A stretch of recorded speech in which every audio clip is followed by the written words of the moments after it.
Pink Flamingo Productions presents Bad Blood, Corrupt Gods Duet Book 1, written by Cora Kenborn and Catherine Wiltcher, performed by Aaron Shedlock and Stephanie Nemeth Parker. Prologue. Mexican folklore calls it Le Boda Roja, the Red Wedding, a day meant for celebration, but one that ended in death and betrayal. Once the toasts were made, the bullets started flying, though who fired the first shot remained shrouded in mystery. Valentin Carrera loyalists claim that the ill-fated truce between the two most powerful cartels in the world was severed by a Colombian trigger finger, while Thalia Santiago's men maintain that war was declared by Mexican treachery. Others say that there are two sides to every story, and somewhere in the middle lies the truth. To the next generation, their hate became a new hate. Their pain became a new pain. La Boda Roja became as real to them as if they had stood on the battleground themselves that day. Eventually, they took their bad blood across the border. New York fell to the new Santiago cartel order. New Jersey fell to the Carrera regime. 20 years ago, two kings declared war, and only one dark prince can end it. Chapter 1. Thalia, 10 years ago. It started snowing an hour ago. Thick swirling mists of white fell upon our stolen car like hungry animals with soft teeth. Eddie switched the wipers on, then turned them off again when the curtains in the old house opposite started twitching. Fast forward, and the storm is a never-ending eddy as we sit and wait, though what we're waiting for hasn't been explained to me yet. The flakes in the glass are as big as my fist. Drifts are forming against the line of big black cars parked outside the abandoned church, a little way up the street. Our windows keep getting fogged up, but nothing much else seems to be happening out there anyway. "Do you think they're praying?" I asked doubtfully. "Not unless they're praying for their lives," Sam jokes from the back seat. "Zip it, shithead," Eddie mutters, folding a new piece of juicy fruit gum into his mouth. "Thalia's 9, not 19. Don't go giving her nightmares or else." "Or else what?" "Or else you can find your own way back to New York." "They've been in there for ages," I say, screwing up my face. "We watched them go in an hour ago." Eddie shoots me a sideways glance. "You worried, Bug?" I shake my head. "I never worry about Papa. He's indestructible." INDESTRUCTIBLE. I spell the word out a couple of times under my breath. I heard a man say it about him once, and it stuck in my head like a piece of Eddie's gum. "Me either," he mutters. "It's not just my Papa in there. It's his and Sam's too." I'm tempted to tell him that I don't really care what's happening, and that I'm only here because sleep is boring. I saw them sneaking out of the apartment earlier, and I made them take me. Otherwise, I told them I'd squeal. I never would. These boys are my brothers by a different kind of blood. Cartel blood. CARTEL. I didn't understand what that meant until I saw our papas beat a man to death last year. Until I saw the same shade of crimson smearing their knuckles. Ours are clean, but it's only a matter of time. I know that in the same way I know my sister Ella is really sick, and she might not be getting better. Glancing out of the car window again, I watch the gargoyles on the outside walls of the church turn from stone gray to white. They're starting to look like angry angels. I guess Papa was right. Some monsters can be beautiful at night. "Why the hell is it so cold in New Jersey?" Eddie yanks his gray beanie down lower over his face until it's hugging his eyelashes. He's 9 years older than me, but he never treats me like a little kid. He once told me he did most of his growing up when he was my age. I know bad things happened to him before he was adopted by one of Papa's friends, but I don't know what. Sometimes you only need to look into a boy's eyes to see their truth, and his are swimming in it. He's slouched in the driver's seat, chewing his gum. There's a notebook balancing on his knee, and he's pencil sketching the church. His drawings are unreal. My bedroom walls back home are covered in them. In another life, he might have been an artist. But he's stuck in this one now, and there's only one job description. Anywhere is cold outside of Colombia, numbnuts. Sam appears in the gap between the two front seats again, scraping his scruffy brown hair out of his eyes. The weather is so chilly, it's snow joke, he says, grinning goofily at me. Oh, Sam, you're so lame. Lame-o, same-o, he laughs. He's only happy when he's breaking rules, and we've broken a lot of them tonight.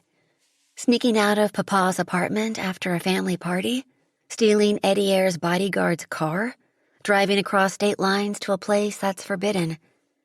Eddie Ayre wouldn't let it go. After our fathers left during dessert, he'd wanted to follow, and nothing was stopping him. Cut it out, I say crossly as Sam tries to ruffle my hair. Where do sheep go to get a haircut? The Baba shop. He collapses with laughter again, so I smack his shoulder a couple of times with my glove. Ouch, stop. Thalia, that hurts. I hate it when he takes our age gap and stuffs it full of bad jokes. He thinks he's funny, but he's nowhere near as funny as his stepdad is. What's that? He says suddenly, his face turning serious. What's what? He jabs a finger between us. That. Eddie Ayre leans forward in the driver's seat to swipe his sleeve across the fogged-up glass. One of the black car doors has opened up. As we watch, a dark shape climbs out and walks slowly in our direction. His head is braced against the storm, his arms wrapped tight around his body. Meanwhile, the black car has zoomed off down the street and disappeared into the night. He stops under a streetlight that's more mellow yellow than amber, a couple of feet away from us. He looks both ways, and then he's raising a cell phone to his ear. It's the shortest conversation ever. Before I can blink, he's pocketing it again. Do you think he's part of the meeting, Sam? I whisper. He'd be inside the church if he was. Can he see us? I doubt it. Even so, Eddie Ayre leans across and shoves his notebook in the glove box, just in case we need to make a quick getaway. What if he's cold? I muse out loud. He looks cold. It's so cold out there.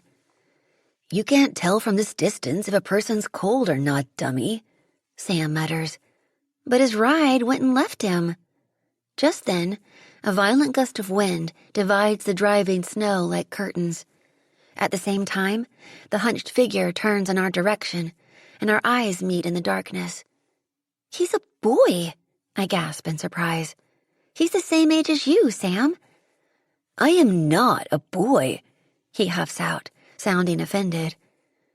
12 is not a man, I retort, tossing him a look. 13 last month, actually. Quiet, Eddie Ayre hisses. I'm the oldest here. I'm driving, so it's my rules. I watch the boy in the snow jerk his head left and right again. It's almost like he's waiting for something. Well, he can't wait out there. It's freezing. Before Eddie Ayre can stop me, I'm opening the passenger door. The bad weather muffles the sound, but the movement catches the boy's attention. Bug, come back, Eddie Ayre hisses again, swiping for the back of my jacket, but all I give him is sliding fingertips. I kick my boots through the fallen snow. It's nearly up to my knees. Are you waiting for someone? I call out. Do you want to come sit with us? The boy doesn't move. He's watching me with deep, dark eyes like distant planets. Did you hear what I— Go, he snarls, leaping toward me suddenly. Get out of here. It's not safe. His English is hesitant, his accent oozy like soup. Go, he says again, pushing me backward. The force makes me stumble. His words are confusing me. Leave her alone, I hear Eddie Ayre shout as the squealing of tires cuts through the storm. Seconds later, the sound of gunfire inside the church explodes into the night like the flames from a bonfire. The next few minutes happen loud and fast. I see Sam yanking Eddie back into the driver's seat as another 2 black cars scream past us out of nowhere. I feel something vicious whiz past my woolly red toboggan. I taste ice in my mouth as the boy grabs me by the waist and drives me down into the ground, the heat of his body pushing me deeper into the snow as he curls around me, protecting me like a brave knight would. More gunfire from the church. More shouts. Eddie's yelling out my nickname again. He spun the stolen car away from the curb, swung it around, and skidded to a stop by the sidewalk I'm now sprawled across. Bug! His next words are cut short as a bullet hits the trunk. Shit! Sam kicks open the back door. I feel his hand dragging me toward the car, with the boy still attached to me, but he rolls away at the last second, leaving me free to be yanked to warmth and safety. Go! I hear him croak in his strange accent from the white ground. You don't belong here, muñequita. Go! Shut the door. We need to get out of here. Sam sounds scared as he reaches around me for the handle. We can't leave him. He's a Carrera. He spits out the word as if it were poison. He's their lookout. He gave the signal. Don't you see? This whole meeting was a trap. He deserves to die like a dog for that. The boy in the snow unleashes a rush of angry Spanish at him. He doesn't look scared. Not like us. Maybe he's a knight after all. Another bullet bounces off the trunk. 100 feet away, men are still fighting and killing. Men including Papa. But he's invincible, right? Are the Carreras invincible too? Carrera. I spell out the name under my breath. Carrera. Sam's wrong. He doesn't deserve to die. He tried to warn me. He tried to save me. Come with us.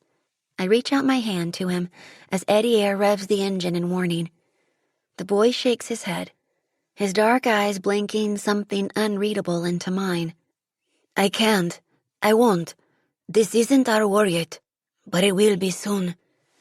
I open my mouth to ask for more, but he swings his foot out and kicks my door shut. Sam pulls me back just in time. Eddie hits the gas with the sound of police cars rising above the gunfire flames. No one speaks until we reach the bridge. We plot our alibis before Manhattan. All the while, I'm thinking about a night in the snow and a war that's coming for me. Chapter 2. Thalia, present day. Living up to your parents' expectations is a losing game. The dice are loaded. The odds are stacked. But when you're the daughter of a Colombian cartel king and an American angel, that's like surviving a snake pit with a fading flashlight and a water pistol. Maybe that's why, at 19, I find myself stranded on the island of Manhattan, somewhere between breaking all the rules and doing the right thing, stranded between doubt and determination, fear and fury. He wants to speak with you, Thalia, comes a gruff voice as I'm attempting to slip into the apartment I share with my older sister Ella, undetected. And just so you know, he's called 3 times this morning already. Stranded between my father's oppression and the keys to my freedom.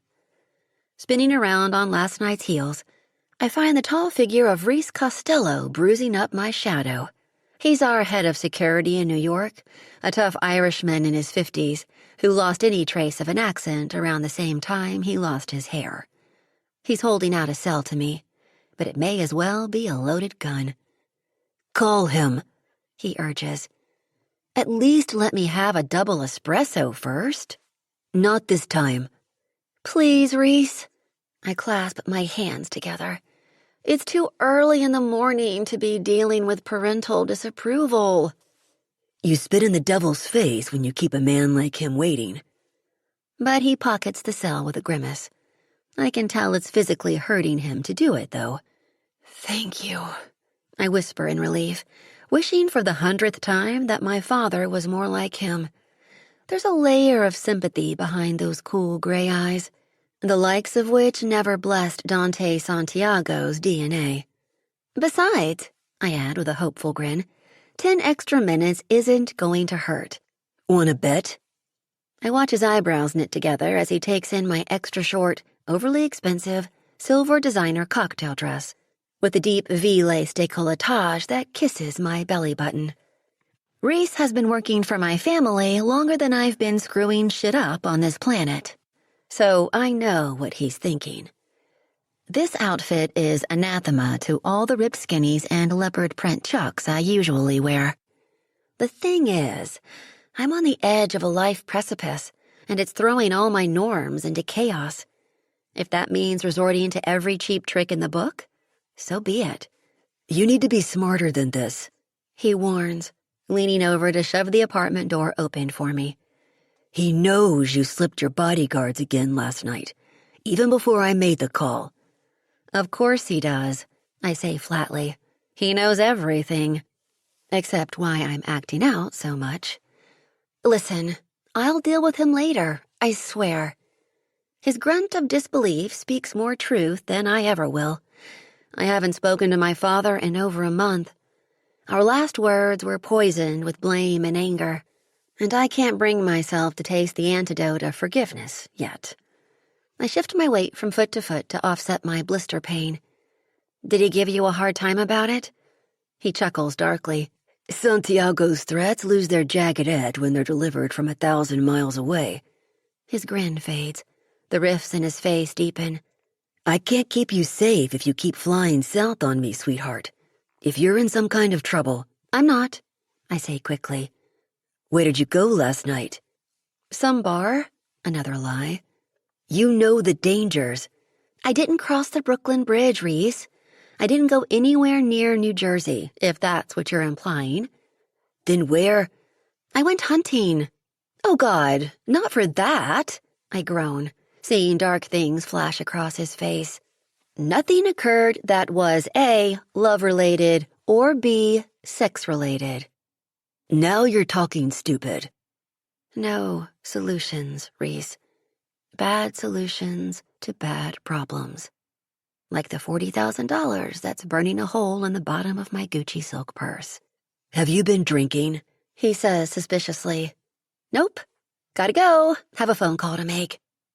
I slam the door and rest my forehead against cool wood, my panic rising up inside me like a flock of birds. I have a secret, a dark and dangerous thing that's slowly ripping me apart. But I have a plan to make it go away, too. It's cradled tight to my chest, and I can feel it fluttering wildly as I wait for the birds to disperse. I find my sister sitting hunched over and cross-legged on the living room couch, her fingers weaving last-minute college assignments out of a flurry of furious laptop clicks, a frown of concentration crumpling up her beautiful face. She hasn't heard me enter, so I'm gifted a rare moment to watch her unnoticed. She's a carbon copy of our mom, with the same shiny dark waterfall of hair grazing her shoulders, the same thoughtful gaze, the same quietly ambitious nature.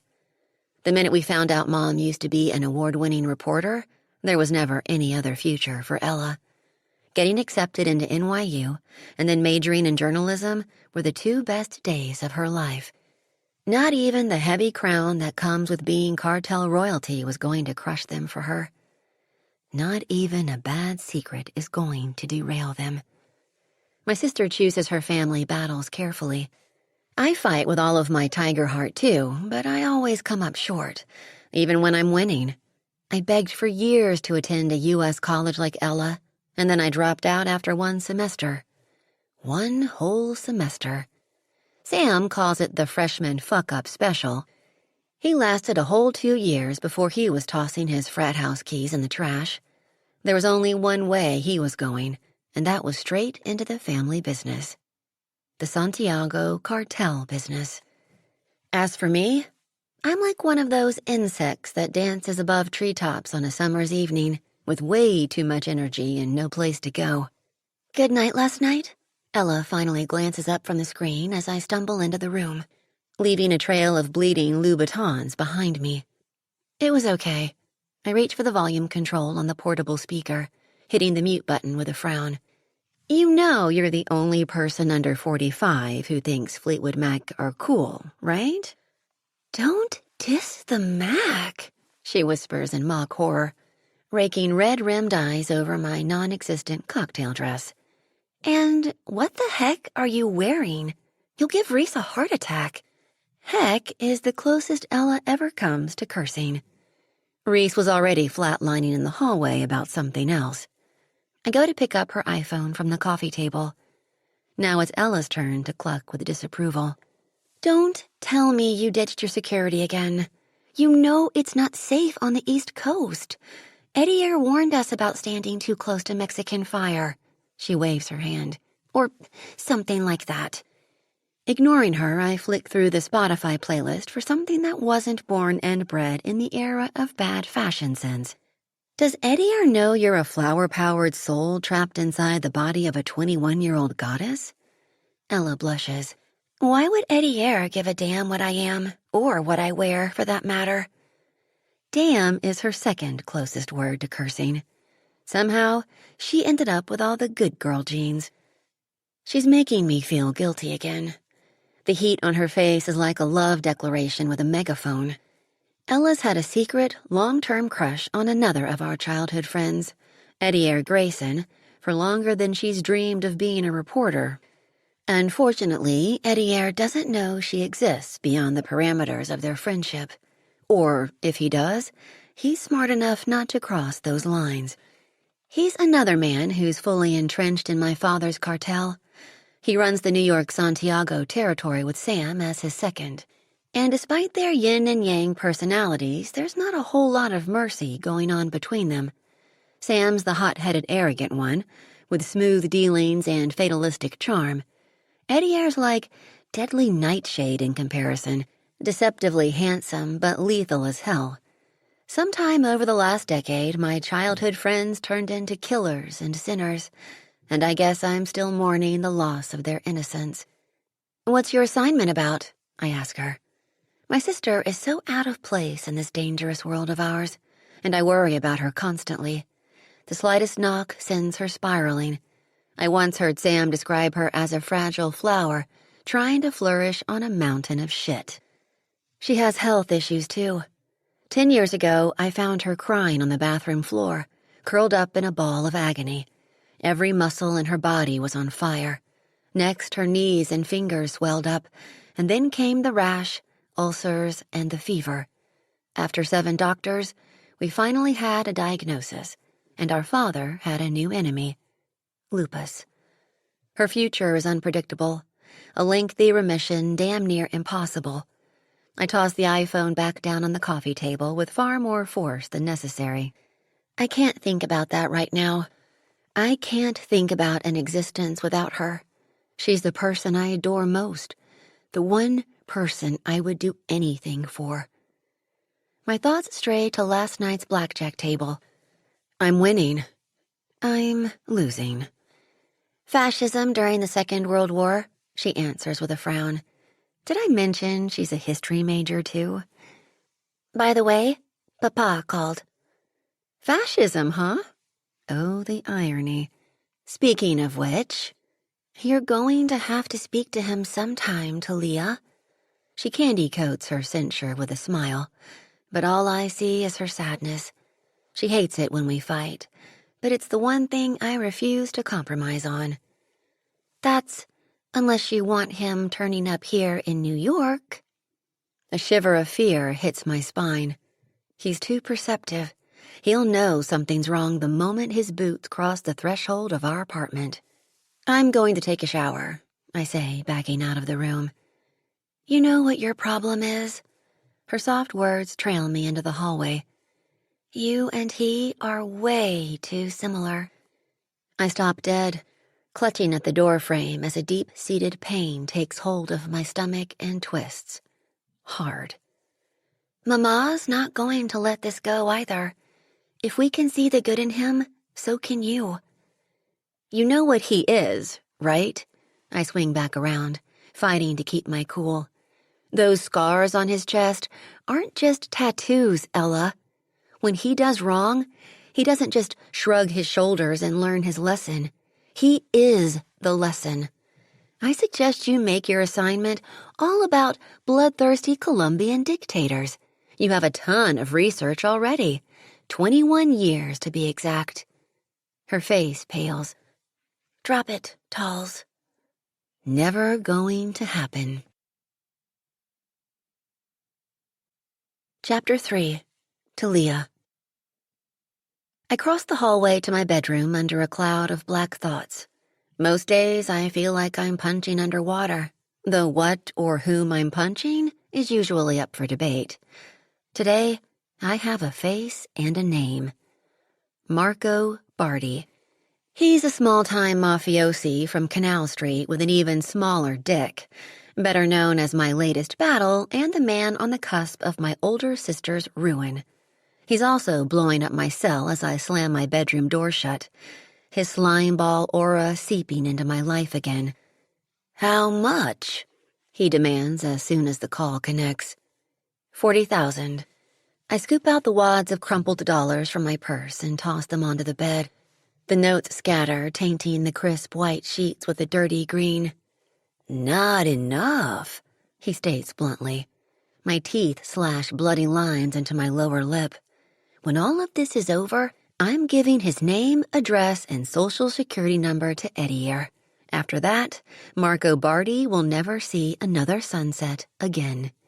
I need more time. Too many of the casinos in Pennsylvania are Santiago associated. I'm running out of... "Not possible. Try another state." Damn the assholes who revoked New York's gambling laws 5 years ago. My father's security is all over me. I can't travel to Massachusetts. "There's an obvious answer, bitch," he chuckles, but it's an unclean, hostile shock of a sound, like finding unwanted grit in my favorite clam chowder. "Are you going to say it, or should I?" Shit. "How are you going to get your 50,000 if I get my throat slit?" I say desperately. "Don't get cute with me, Thalia Santiago. All I need to do is to press that button and Pornhub gets super juicy." Panic fills my mouth. "Okay, wait. Don't say it. Don't say it." Fine. Atlantic City it is, then. As long as I'm there and back in one evening, Barty. There's a long pause. Even Marco, the super creep, knows I'm playing fast and loose with my life by venturing into a rival cartel territory, controlled by Valentin Carrera and his son. Is he having second thoughts? "Do you want your money or not?" I say, now forcing this decision down his throat as much as I'm forcing it down mine. I'm all out of options. Atlantic City is the gambling mecca of the East Coast. One chance to win all the money I need. One night to save my sister's reputation. Everyone falls, and Barty was the high cliff edge that Ella never saw coming. It's my fault. I made her join me in that bar last June, where he bought her drinks all evening. I wouldn't let up at her. I'd practically dragged her there in her nightgown. He was my sister's one moment of tasting reckless, a stupid, drunken mistake, and now there's footage of it. Grainy images tainting something sweet and precious. Ella doesn't know about the tape, yet. Barty came straight to me.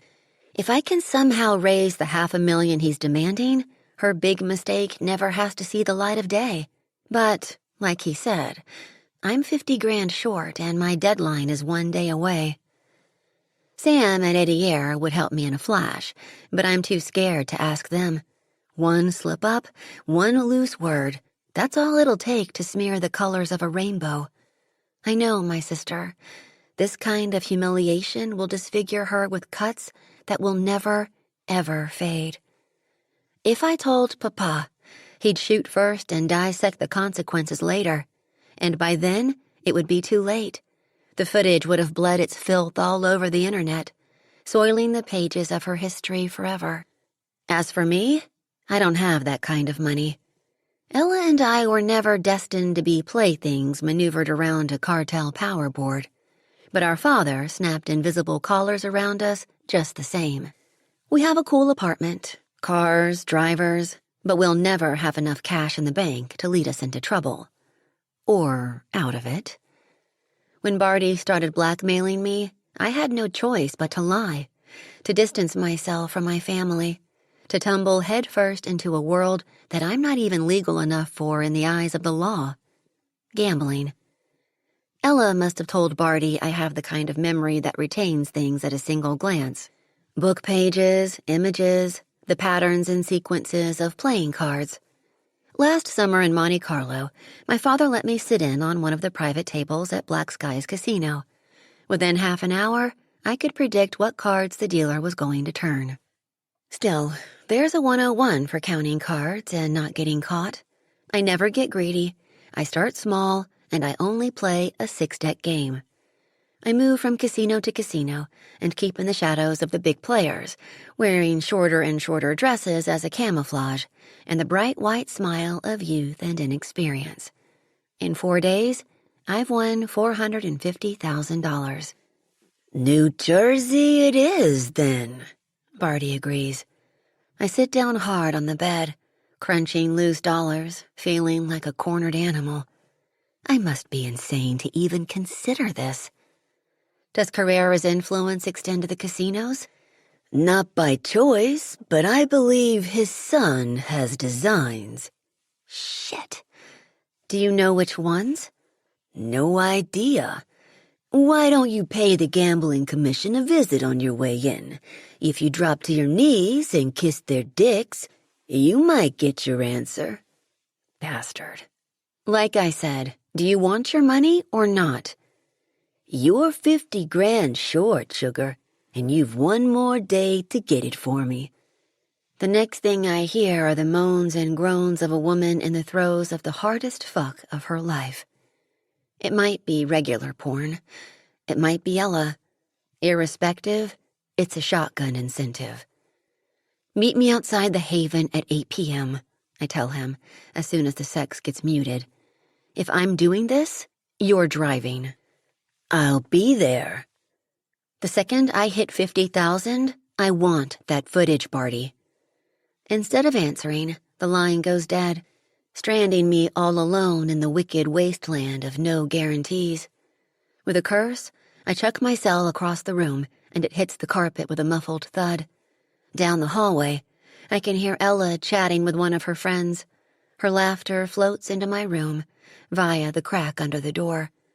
I have to protect that sound. I can't let it fade away. Tonight, it's play or pay. Chapter 4. Santi. Good men follow the rules. Smart men follow their instincts. Locking eyes with Legato's casino manager, I raise my glass, letting the words hang in the air. The man's face blanches, and with good reason. While mildly entertaining, the pathetic song and dance routine he just performed broke 2 of my 3 cardinal rules. Never lie to me. Never waste my time. I can't decide if it's because he's scared, stupid, or shrewd. All 3 can be dangerous to a man like me, which is why I don't care to delve into what drove him to commit his first sin. Never steal from a Carrera. Santi. He swallows hard, his Adam's apple bobbing in his throat. You don't understand. See, that's where you're wrong, I offer calmly. I understand you perfectly, Ashford. You've reeked of desperation for weeks. A bead of sweat rolls down his temple. Santi, your priority shifted from the bottom line to a white line. A tinge of anger seeps through my cool facade. He lifts his chin. A little hypocritical from a man who imports and distributes it. Well, look who decided to grow a pair of balls. I sell it, cabron, not snort it. That shit rots the brain, and like I said, smart men follow their instincts. If you'd followed yours, you would have come to me for a loan. Instead, you helped yourself. I've known for months that the man was up to his ass in debt and addiction. Not my problem. As long as he came to work, did his job, and kept his mouth shut, he could snort fucking bath salts for all I cared. But he stuck his hand in my pocket and made it my problem. Yeah, he huffs, more sweat glistening his forehead. At 40% interest? This is Atlantic City, pendejo. You play, you pay. Finishing my drink, I set the glass on the table before adding, one way or another. I don't elaborate. My reputation speaks for me. At 22, I've accomplished more than men twice my age. New Jersey's playground bows to me. For 2 years, I've owned its cocaine distribution, and now I've seized control of another of its vices, gambling. It's a side venture that feeds my hunger for power and vengeance. The only thing I love more than the smell of money is the scent of blood. Neither masks the scent of a traitor. Does $40,000 make a difference in my bottom line? Not in the least. I've made twice that during the span of our conversation. Could I forgive it? Probably. Will I? No. I swear, Mr. Carrera, he pleads, his knees bouncing with the frantic cadence of his words. Nothing like this will ever happen again. More empty promises fall from his lips, faster than a golden-tongued auctioneer. Pointless, of course. They're nothing but wasted energy and white noise. That's when I hear a familiar, throaty laugh behind me, one that knows better than to show up 3 hours early. Good men follow the rules. Smart men follow their instincts. My own words chisel into my skull as I rise from my chair, ignoring the frantic bargaining still going on. Ashford is throwing himself on the mercy of the devil's court, and at any other time I'd enjoy delivering his sentence. But not today. He gets a reprieve. She doesn't. Pulling out my phone, I make my way over to her, unsurprised when RJ answers it before it even rings, a hallmark of his upbringing. Platinum Bar Lounge, I say before disconnecting the call and tucking the device back inside my jacket.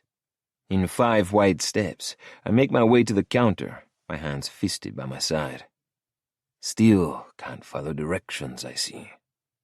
2 slender shoulders stiffen under a curtain of long, dark hair. Why start now? You weren't supposed to be here until 5 o'clock. Explain yourself. Boss. Like a phantom, RJ, my second-in-command, appears by my side. Announcing his presence wasn't necessary. I knew he had arrived by the sudden wave of whispers rippling across the bar. The man is a genetically engineered tank stuffed inside a designer suit. It's what makes him so dangerous. People focus on the muscle shaping his body, ignoring the most lethal one of all, his brain.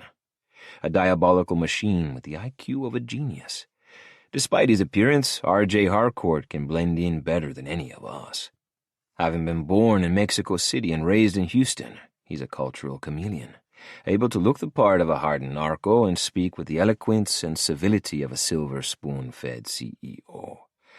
I nod at my ill-fated casino floor manager, still sitting motionless where I left him. Please escort Mr. Ashford downstairs, where he'll pay until his skin drips red. RJ crosses the room and engulfs Ashford's arm in his grip. Impressively, the doomed man doesn't say a word, simply stumbling along the trajectory of his fate, his face the color of spoiled milk. Once they're both out of sight, I shift my attention to my left and the college asshole at the bar with his eyes attached to my sister's chest. Leave. Cocking a blonde eyebrow, he offers a disinterested scan down my handmade Italian suit. Man, fuck off. I'm buying the lady a drink. I don't argue. I act. One glance at the bartender is all it takes. With a subtle nod, he discreetly hands me a credit card. I glance down. Channing Yeager. Stupid name for a stupid fucker. Santi... A soft voice groans next to me. Quiet, I snap. I'll deal with you in a minute. Now, Mr. Yeager, I say, redirecting my focus, you have 30 seconds to leave the premises of your own free will. Leaning in, I lower my voice. And in one piece. That cocky smirk melts off his face like a crayon in the sun. You're Santi Carrera? I have to admit, my blood sings at the terror my name etches into his face. With a shaking hand, he retrieves his card. Glancing briefly at the fuming woman beside him, he sprints toward the exit. "You're on your own." Silence dances an out-of-step beat between us as I slide into the newly vacated bar stool. Both of us wait for the other to speak first, neither wanting to concede. Without asking, a glass of añejo tequila appears in front of me. Biding my time, I lift my glass, savoring the familiar burn to the familiar tune of spinning slot machines in the background. "That was a little over the top, don't you think?" she says finally. Setting my glass down, I fight a smirk. "No." "What are you going to do?" She peers up at me from underneath those dark lashes. "Run every guy who looks at me out of town?" I'm rarely questioned, even less so in such a petulant tone. Biting back a knee-jerk response, I filter my words through clenched teeth. "If I have to." There's a long pause before my little sister tilts her face up at me, the stubborn set of her jaw frustratingly familiar. "It has been 1.5 years. How long are you going to punish me?" "Until every trace of Sam Sanders is gone and forgotten. Until I raze New York to the ground, leaving nothing but a bad memory." I gaze at her, refusing to give my pain a voice. Emotion equals weakness, and all a man's enemy needs is one crack. "I'm not punishing you, Lola," I offer solemnly. "I'm protecting you." She stares at me, those bright blue eyes wide with something dangerously close to pity. "Do you know the difference?" "What's that supposed to mean?" With a growl, I slam the glass down so hard, a piece chips off the bottom and skids across the bar. She sighs. "Santi, you're my big brother. I love you. But I'm family, not one of your men." Lowering her gaze, she spins a silver bracelet on her wrist. "I wear the Carrera name too," she adds quietly. "And the Santiago brand." Lola stiffens, her palm dropping from her wrist to cover her right hip. "That's not fair." She's right.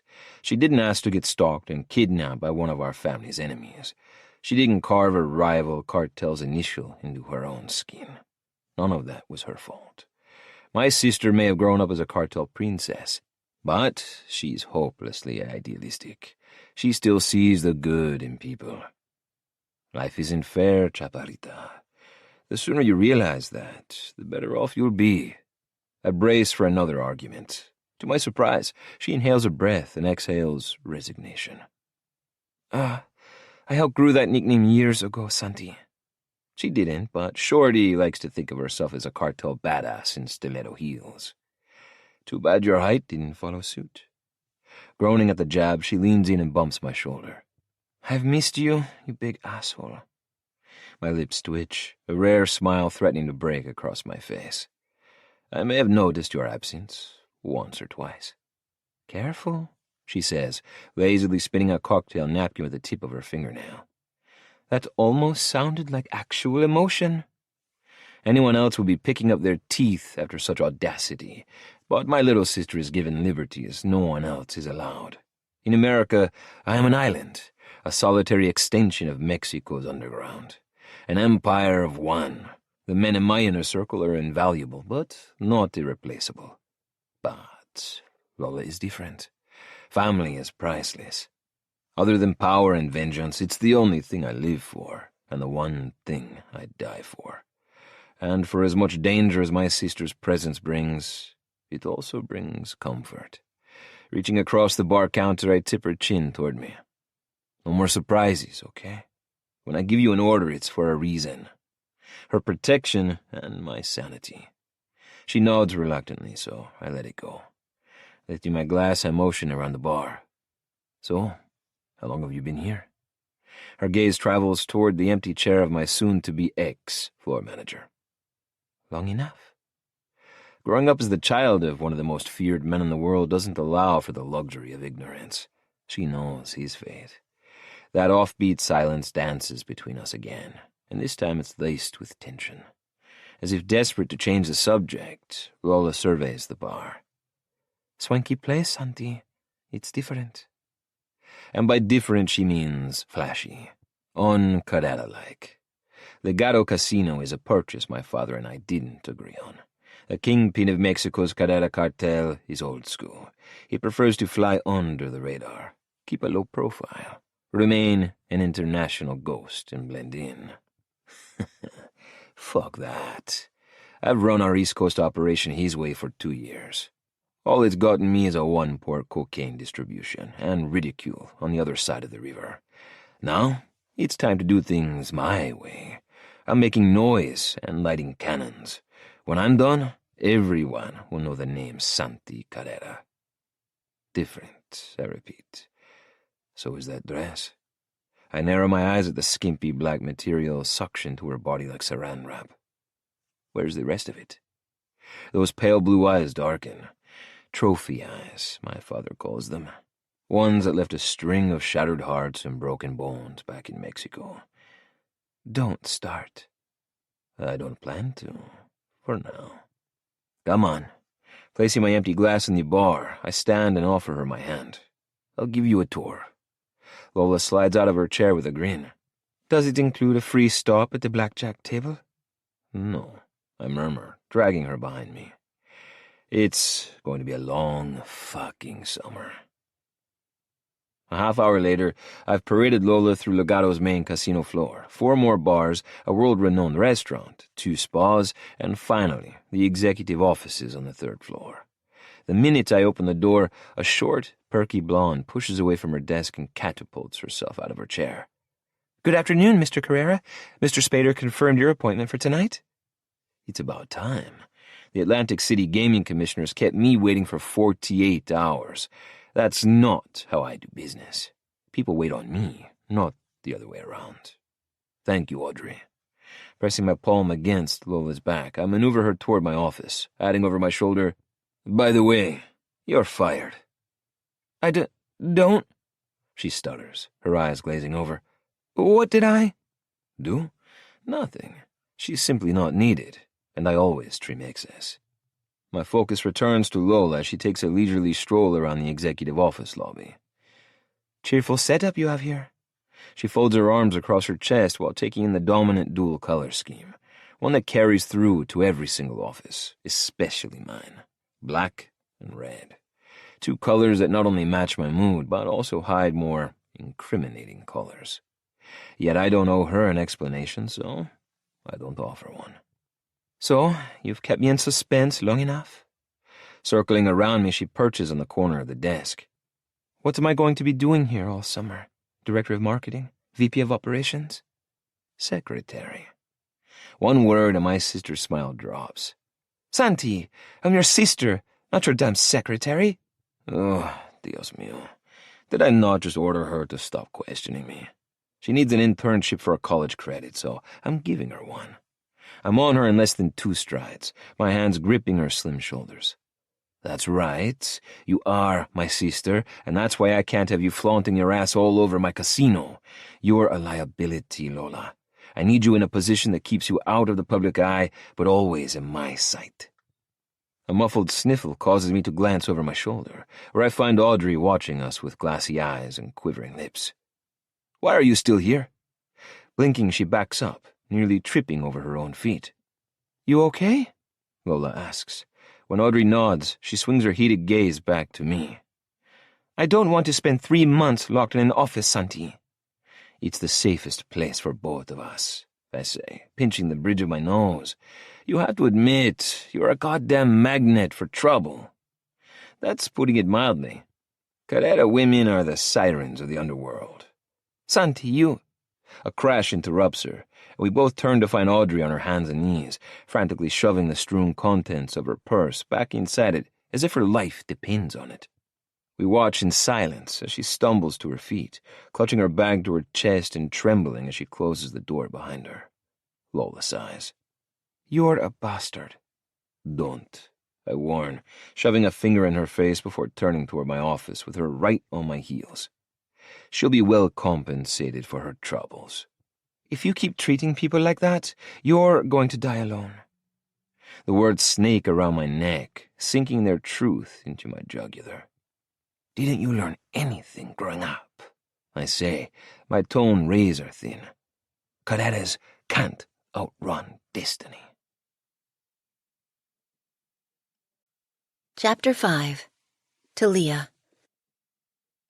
Legato was more extravagant than I expected, and taller, like a glimmering rose-gold castle of sin, rising up from the depths of hell to high-five the skyline. The porte cochere is dripping with thick green ivy and big enough to fit at least a dozen cars. Barty pulls up behind a Porsche Cayenne, and we sit in silence, watching parades of money exit their rich people vehicles and sashay up the black marble front steps and into the glass-fronted lobby. There's not a hint of Vegas cliché about any of it. All the prowling bride-to-be packs have been herded up and pinned into some other, less exclusive casino down the road. The muscles and tuxes on the front door have a mean gangster look about them that's ricocheting unease around my stomach. I know security like that. I've been around them all my life. In fact, I'm straight up ignoring mine. My cell has 18 missed calls from Reese already. I won't be able to joke my way out of this one. The new guys he'd put in charge of my security were doing a great job, until I used the bathroom window escape route from a bar on 16th Avenue. As arranged, Barty was out front waiting for me. 30 minutes later... "Why here?" I ask, tugging the hemline down on tonight's designer dress, a claret-red showstopper with embellished maroon detail that rises and falls with the curves of my body like the waves of an ocean. I hate it, but not as much as I hate the asshole sitting in the seat next to me. Barty's been staring at my legs all journey long, and the unwanted attention has left me with 2 clenched fists. It doesn't help that I'm running on empty. Adrenaline hasn't allowed me much sleep this week, but it's a small price to pay. I just want out of this mess and to go back to playing family politics and looking after my sister again. 50,000. That's all I need. "Legato is the best in America's playground." Barty gives me one of his irritating laughs. "I thought you could start with pure gold and end up with the shitty bronzes, where old folk mainline slot machines like junkies." I glance at the casino entrance again. In a place like this, if I play super smart, I'll be coasting home on a tank of relief by midnight.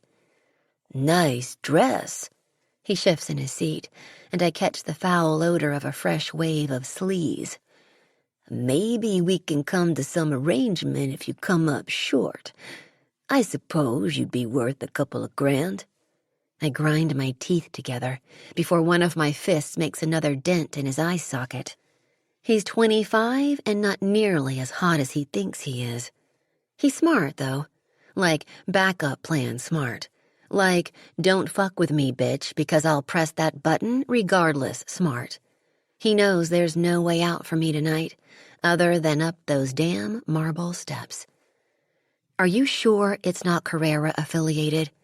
For some reason, this place is making me nervous." "Life's a fucking gamble, right, babe?"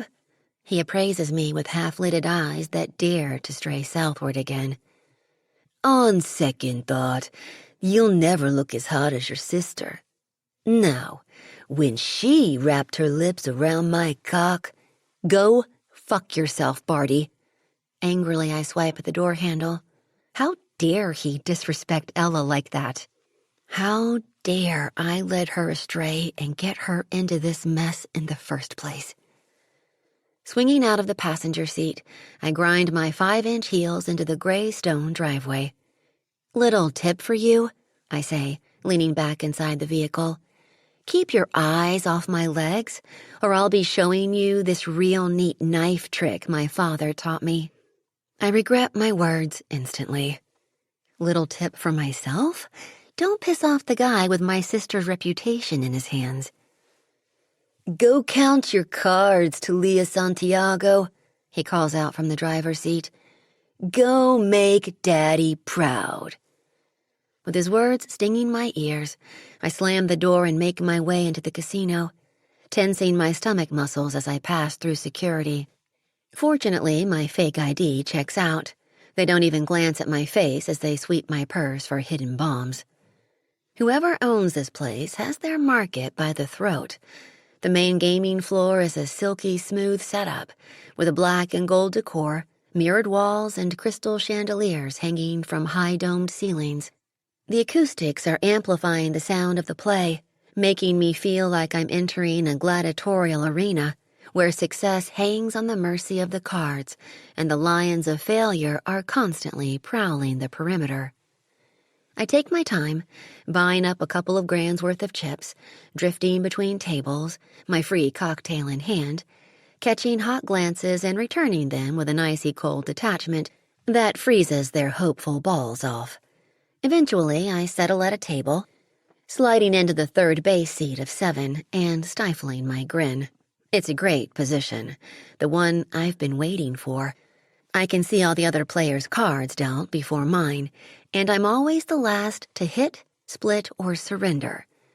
"How many decks?" I ask the dealer, signaling to one of the circling waitresses for another drink. "8, she says curtly, loading up the shoe. "We only use 8 at Legato." My grin slips as I watch her insert a red plastic card into the decks. I'm used to counting 6. The house edge here just made my job a hell of a lot harder. The chairs are soon filling up. I lose 1,000 on the first 5 games, partly intentional, partly out of nerves. There's some beefy Texan and his trophy wife next to me who are determined to be the big stakes at the table, betting higher and higher to match their egos, like new money often does. Settling into a groove, I keep my bets under 500 as I start to see the rhythm in the cards. Before long, I'm 10,000 up and 3 drinks down. Half an hour later, I've gained another 10 after a tactical diversionary loss of 4. "Paint it! Paint it!" the Texan yells, clawing at the table behind his cards like he's cat-scratching the felt. The requested card sends him crashing over with a bust hand of 22. And a volley of Dallas profanity. I glance at the dealer's up card and the one she just revealed. It's a shiny red ace of hearts and a 9 of clubs. Total of 20. I glance at my cards again. Another blackjack hand. 21. I wave at her and slide the cards under my bet, calculating that I've just netted myself another 3,000 when there's a flash of black and blue to my left. 2 men are moving through the gaming floor on a fast trajectory that'll bring them within spitting distance of my table. One is short and nondescript, wearing a cheap navy suit and glasses that make him look like a pro bono from the ass end of Queens. But the other, my breath catches. The other is sinful royalty himself. He's taller than most, making him even harder to ignore. Tousled dark hair, hard, penetrating brown eyes that are taking a sledgehammer to my senses, a devilishly well-cut black suit to match. His skin is a rich golden color that only adds to that mysterious aura of money and power, and the high cut of his cheekbones is casting serious shade over a fierce expression. His movements are sleek and precise. One hand hangs loose from his suit pant pocket, but I can tell it's more from habit than some masculine dick-swinging statement. It's pulling his white dress shirt taut against his lower torso, outlining the wall of muscle underneath which barely shifts as he walks. Stalks. Fear ignites in my veins again, and this time it's the kind that no amount of free drinks can extinguish. "Ma'am," snaps the dealer, losing patience with me. I play my cards while I'm still staring at the man, oblivious to the excited gasps all around me as I claim another win. He's close now. I can see the satisfied twist to his cruelly sensual mouth. He's younger than I'd first figured, maybe mid-20s, but he's the sort to view his age as a disadvantage. Maybe that's why he's over-promoting his dangerous vibe. At the last second, I drop my eyes to the table. I feel the heat of his gaze passing over my lowered head like a blast from a furnace. and then he's offering up his broad back to me as some kind of fuck you, I'm not interested. He skims past the poker tables, and then he and the other guy disappear into a door marked private, adjacent to the long bar. His shadow continues to linger over the floor. I glance at my fellow players to see if anyone else is affected by the tornado of danger that just blew through the casino, but all eyes are fixed on the dealer. Without thinking, I chuck a couple of thousand in chips into the betting circle and then scramble to remember the last cards that were played. Come on, Thalia, keep it together. But it's like my concentration just disappeared through a door marked private, too. The urge to run is so strong, my fingers start gripping the edge of the table. My father always swore that instinct was his greatest weapon. Whoever that man is, I need to stay away from him at all costs. That's when I do something I've never done at a blackjack table before. I make a stupid, rash decision that sets my destiny on a collision course with the Prince of Darkness himself. I add every single chip I've won tonight to my pile on the betting circle before a single card is dealt. I need to get the hell out of here, and I need to do it fast. Chapter 6. Santi. I dreamed of her again last night. The young girl in the red toboggan with the brown eyes. Like always, I see her spilling out of the black sedan, the snow crunching beneath her boots as a nickname trails behind her. She pays no attention to it. We're too locked in our own world, her bright curiosity tainted by my dark purpose. "Are you waiting for someone?" she asks. "Yes, you. Do you want to come sit with us?"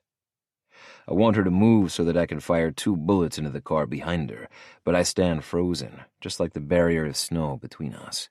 She shouldn't be here. It isn't safe. I am a falcon, eyes, ears, and wall of protection for the men inside that church, and right now, the only one I want to protect is her. Last night was different. Instead of rushing forward and shielding her from the gunfire, the dream I've had for nearly 10 years extended into something new. Something so hauntingly disturbing, I can't get it out of my head. The young girl in the red toboggan was a woman in a white dress. Her head was bowed, her face hidden behind a thick curtain of onyx hair. A flickering light swung above the corner of the damp, dark room where she knelt with her hands bound behind her back. Even in her vulnerable position, she never cried. Her shoulders never shook with fear. "I trusted you," she whispered. "You failed us." Us. She whispers the word each time I see her, only she's always alone. This unknown woman I shouldn't waste a spare moment thinking about. Yet her accusation pierces like a dagger to my heart. The image has haunted me all day, following me about like a phantom. It occupies unwanted space in my mind, bleeding its chaos into my business. I'm silent as the elevator doors slide open, my gaze settling on the steel door a few feet in front of me. This is where everything makes sense. 4 floors below the most exclusive casino in Atlantic City lies the gate to hell. Down here, nothing matters but what's behind that door. My focus should be the slow build of adrenaline pumping through my veins, but it's not. It's still locked on that damn woman, and it's pissing me off. She pisses me off. A manifestation of my own guilt. My mind devours the word as I press my thumb against the access pad, and a faint click grants me entry. Shoving the door open, I step inside my sanctuary of sin. Fuck it. Drowning in a sea of guilt is a waste of time, and mistakes are nothing but stagnant water. They'll never flow differently. Revenge, on the other hand, is a rushing rapid that, without warning, plummets off the side of a cliff. It's revenge that fuels my appetite for power and my thirst for blood. It's in the air tonight. I can smell its coppery scent. It's time a certain traitor choked on it. There's a trace of a smile on my lips as I close the door behind me. Rough day, Ashford? An understatement. Getting hit by an 18-wheeler would have been rough. 10 hours of being tied to a chair and slowly mutilated is a fate worse than death. Unfortunately for him, that was just the prelude. My former casino manager lifts his chin, and I take a moment to appreciate RJ's artwork. The man has skill. Angry purple bruises paint the canvas of Ashford's alabaster skin like a damn Picasso. "Sandy, please," he begs, blood streaming from both corners of his mouth. "I'll get you your money, I swear." I don't dignify that with an answer. Removing my jacket, I drape it over a nearby table and roll up my sleeves as he grovels for his life. Then I drive my fist into what's left of his nose. Ashford's head snaps back with a satisfying crack, a fresh river of blood coating his face. "Cleaver," I order, opening my stained hand. The command needs few words. One is enough for RJ to place a meat cleaver in my waiting palm. As my second, it's his job to anticipate and act. Of course, the fact that he's also my cousin adds a layer of depth rarely found in our line of work. Depth, not trust. I depend on a few. I trust no one. Glancing down, I loosen my grip around the cleaver's worn handle and give it a light spin. Simple but effective. I usually prefer more sophisticated toys, but I'm late for a meeting. Tried and true will have to suffice.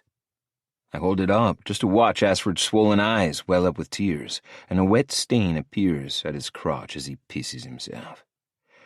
"You're making a fucking mess in my casino, Ashford." Please," he gurgles. My father always believed in the punishment fitting the crime. Folding my arms across my chest, I tap the flat end of the cleaver against my palm. "You stole from me, so maybe I should make sure that never happens again." Without taking my eyes off him, I nod my head. Before I can blink, RJ has a folding table placed between Ashford and me. No, please." RJ disappears behind him with a switchblade, slicing through the zip tie binding Ashford's hands within seconds. Wrapping his fingers around the man's wrist, he slams his palm onto the table and firmly holds it in place. Ashford is so fucking dazed he doesn't bother using his free arm to fight back. The cabron just leaves it hanging by his side like an overcooked noodle. Who am I to refuse an open invitation? Without hesitation or remorse, I slam the cleaver down, unbothered as his pinky and ring finger scatter across the tarp. I stare down at the severed digits, kicking the one imprisoned by a gold band out of my sight. There, I did us both a favor. Ashford's screams are a calming melody, and I hum the familiar tune. This is where my demons dance. Uncaged, they chant their oaths to the devil while reveling in their own sin. 4 floors up, I am a shark in a designer suit. Below their feet, I am El Muerte. My shirt is no longer white.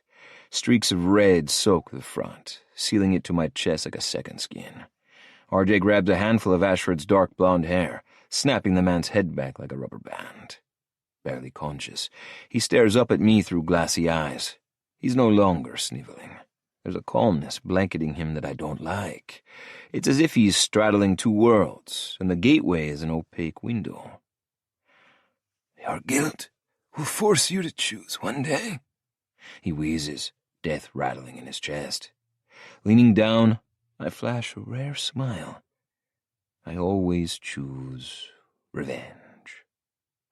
Drawing my arm back, I swing the cleaver, lodging it deep into his carotid artery. Lola's head snaps up as I open the glass doors to the executive offices. Shoving her chair back, she glides around her desk, her high heels clicking in a staccato rhythm. "Where have you been?" "Out." Frowning, she slams the heel of her palm against my chest, halting my movement. "It's 10 o'clock at night. Normal secretaries don't keep these kinds of hours, Santi." Normal secretaries don't have 3/4 of her family plastered across the 10 most wanted list, Lola. That shuts her up, which would give me a modicum of satisfaction if this entire day hadn't gone completely left of center. Leaving her to roll that around in that stubborn head of hers, I take a step forward, only to find her blocking my path again. "I've called you 6 times. That Spader guy has been waiting in your office for over 40 minutes. Huffing out of breath, she glances over her shoulder at my closed office door. "He's a real barrel of laughs, huh?" I know that tone. Subtlety isn't one of my sister's finer qualities. Instead of tiptoeing around a subject, she prefers to hit it head-on, run it over, and drag it a couple miles. On edge from a lack of sleep and waning adrenaline, I scrub my hand on my face. 2 days of stubble scraping my palm. Tell me you didn't mouth off to Atlantic City's chief gaming commissioner. Okay, I won't tell you. Lola, I warn. Adios, mio. I'm kidding. She pats my chest. Lighten up, or you're going to have a stroke before you're 30. When I don't laugh, she sighs. Look, you may have saddled me with a shitty and frankly demeaning job, but I'm not going to make my own brother look bad. I stiffen at her affection, but force myself not to react. No one is allowed to touch me. It's an unfortunate byproduct of having a mother who didn't fully know who I was until I was nearly 8 years old. That kind of shit damages a kid. Although it wasn't her fault, the scars run deep. Not her fault.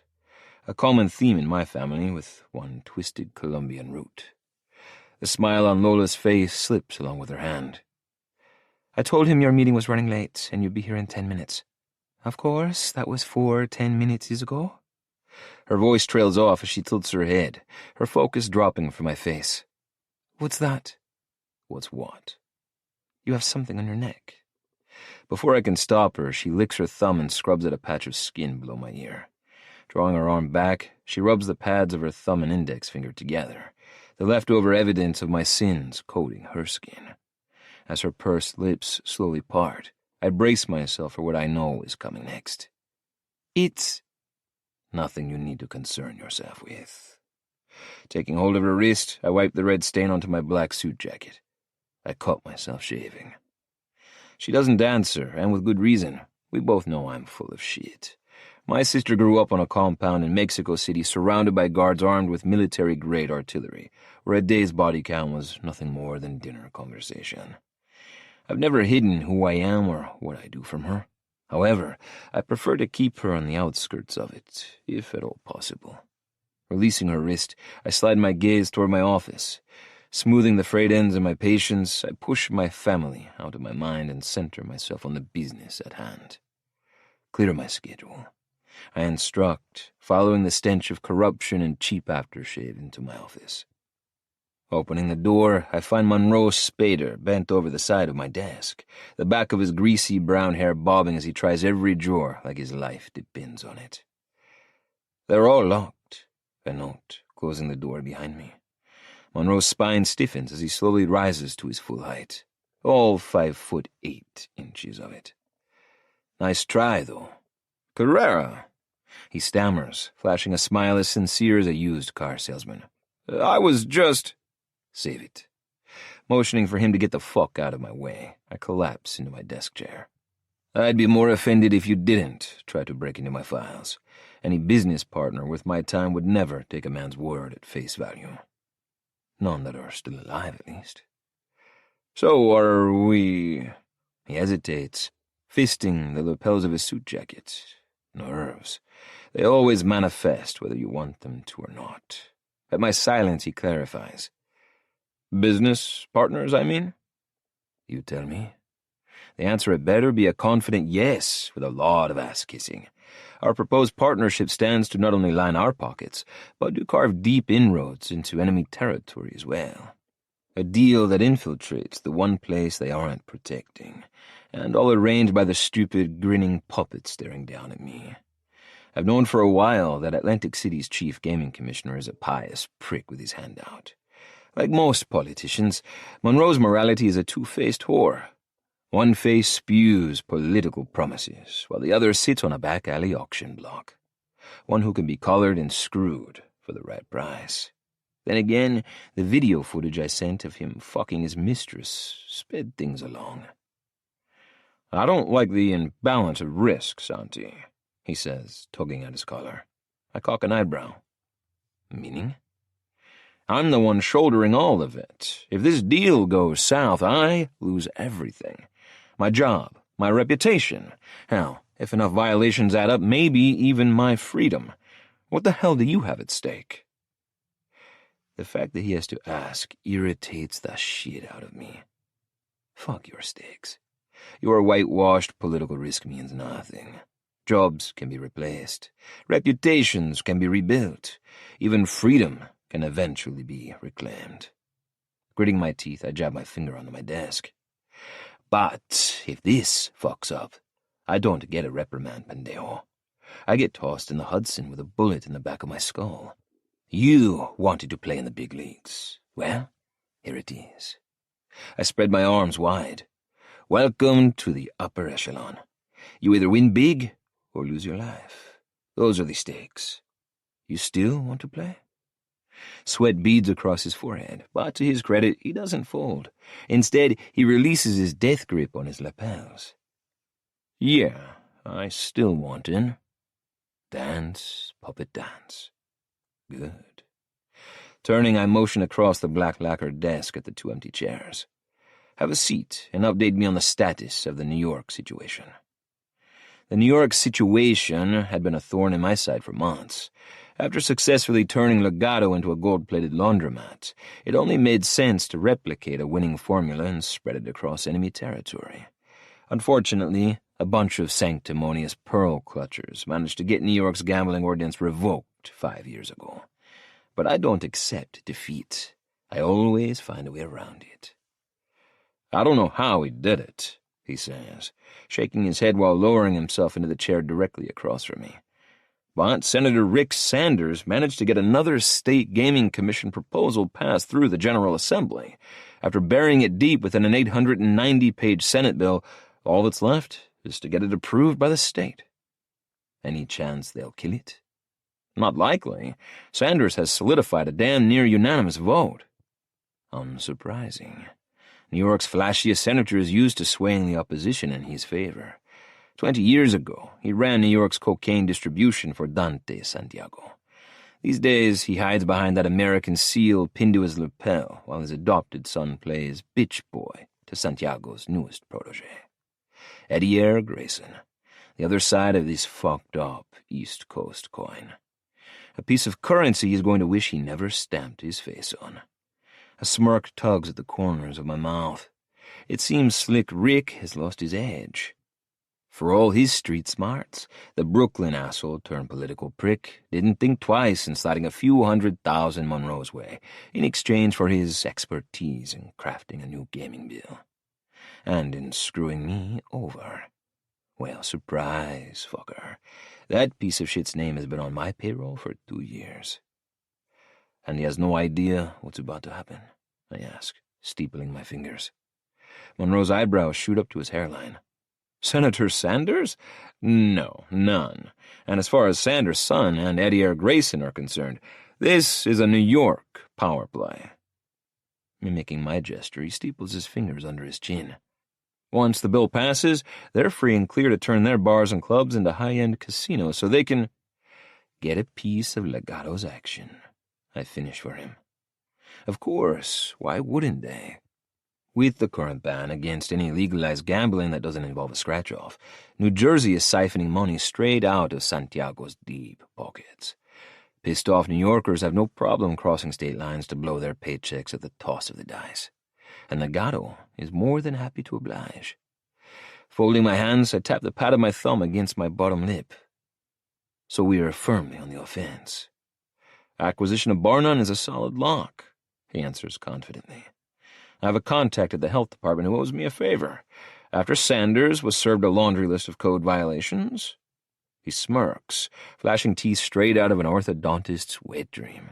Well, let's just say the good senator isn't one to bother with renovations and upgrades. Or with details. So he set an asking price. He nods. And he's highly motivated to sell. We should be able to add his club to our assets by the month's end. You're first behind enemy lines. The first of many. Our assets. I flash him a heated stare.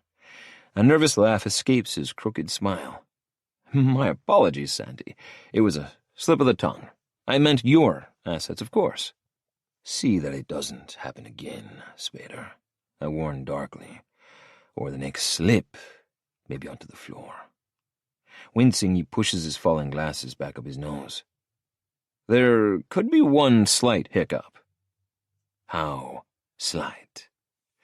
Pulling a handkerchief from the inside pocket of his cheap blue suit, he dabs his forehead. Another buyer has thrown his hat in the ring, and he's offering twice what we are. I don't like the hesitation in his voice. Who? He winces again. His son. I slam my palm onto the desk. Hijo de su puta madre. Sam Sanders is like the gift that keeps on giving. A goddamn poison, repeatedly infecting my family. 2 years ago, Valentin Carrera sent his only daughter to the United States, and I allowed her to fall into his hands. One blink, and the Santiago cartel left their stain on one of my own. My little sister. A kid who mistook affection for annihilation. Lola was my responsibility, and I failed her. And here this pinche cabron is again, sticking his dick where it doesn't belong. This war between the Carreras and the Santiagos may have started a generation ago, but its legacy has been fed by the river of bad blood dividing New Jersey and New York. Between Carrera-ruled territory and Santiago-owned grounds. Between a new generation hell-bent on stoking the fires of a 20-year feud.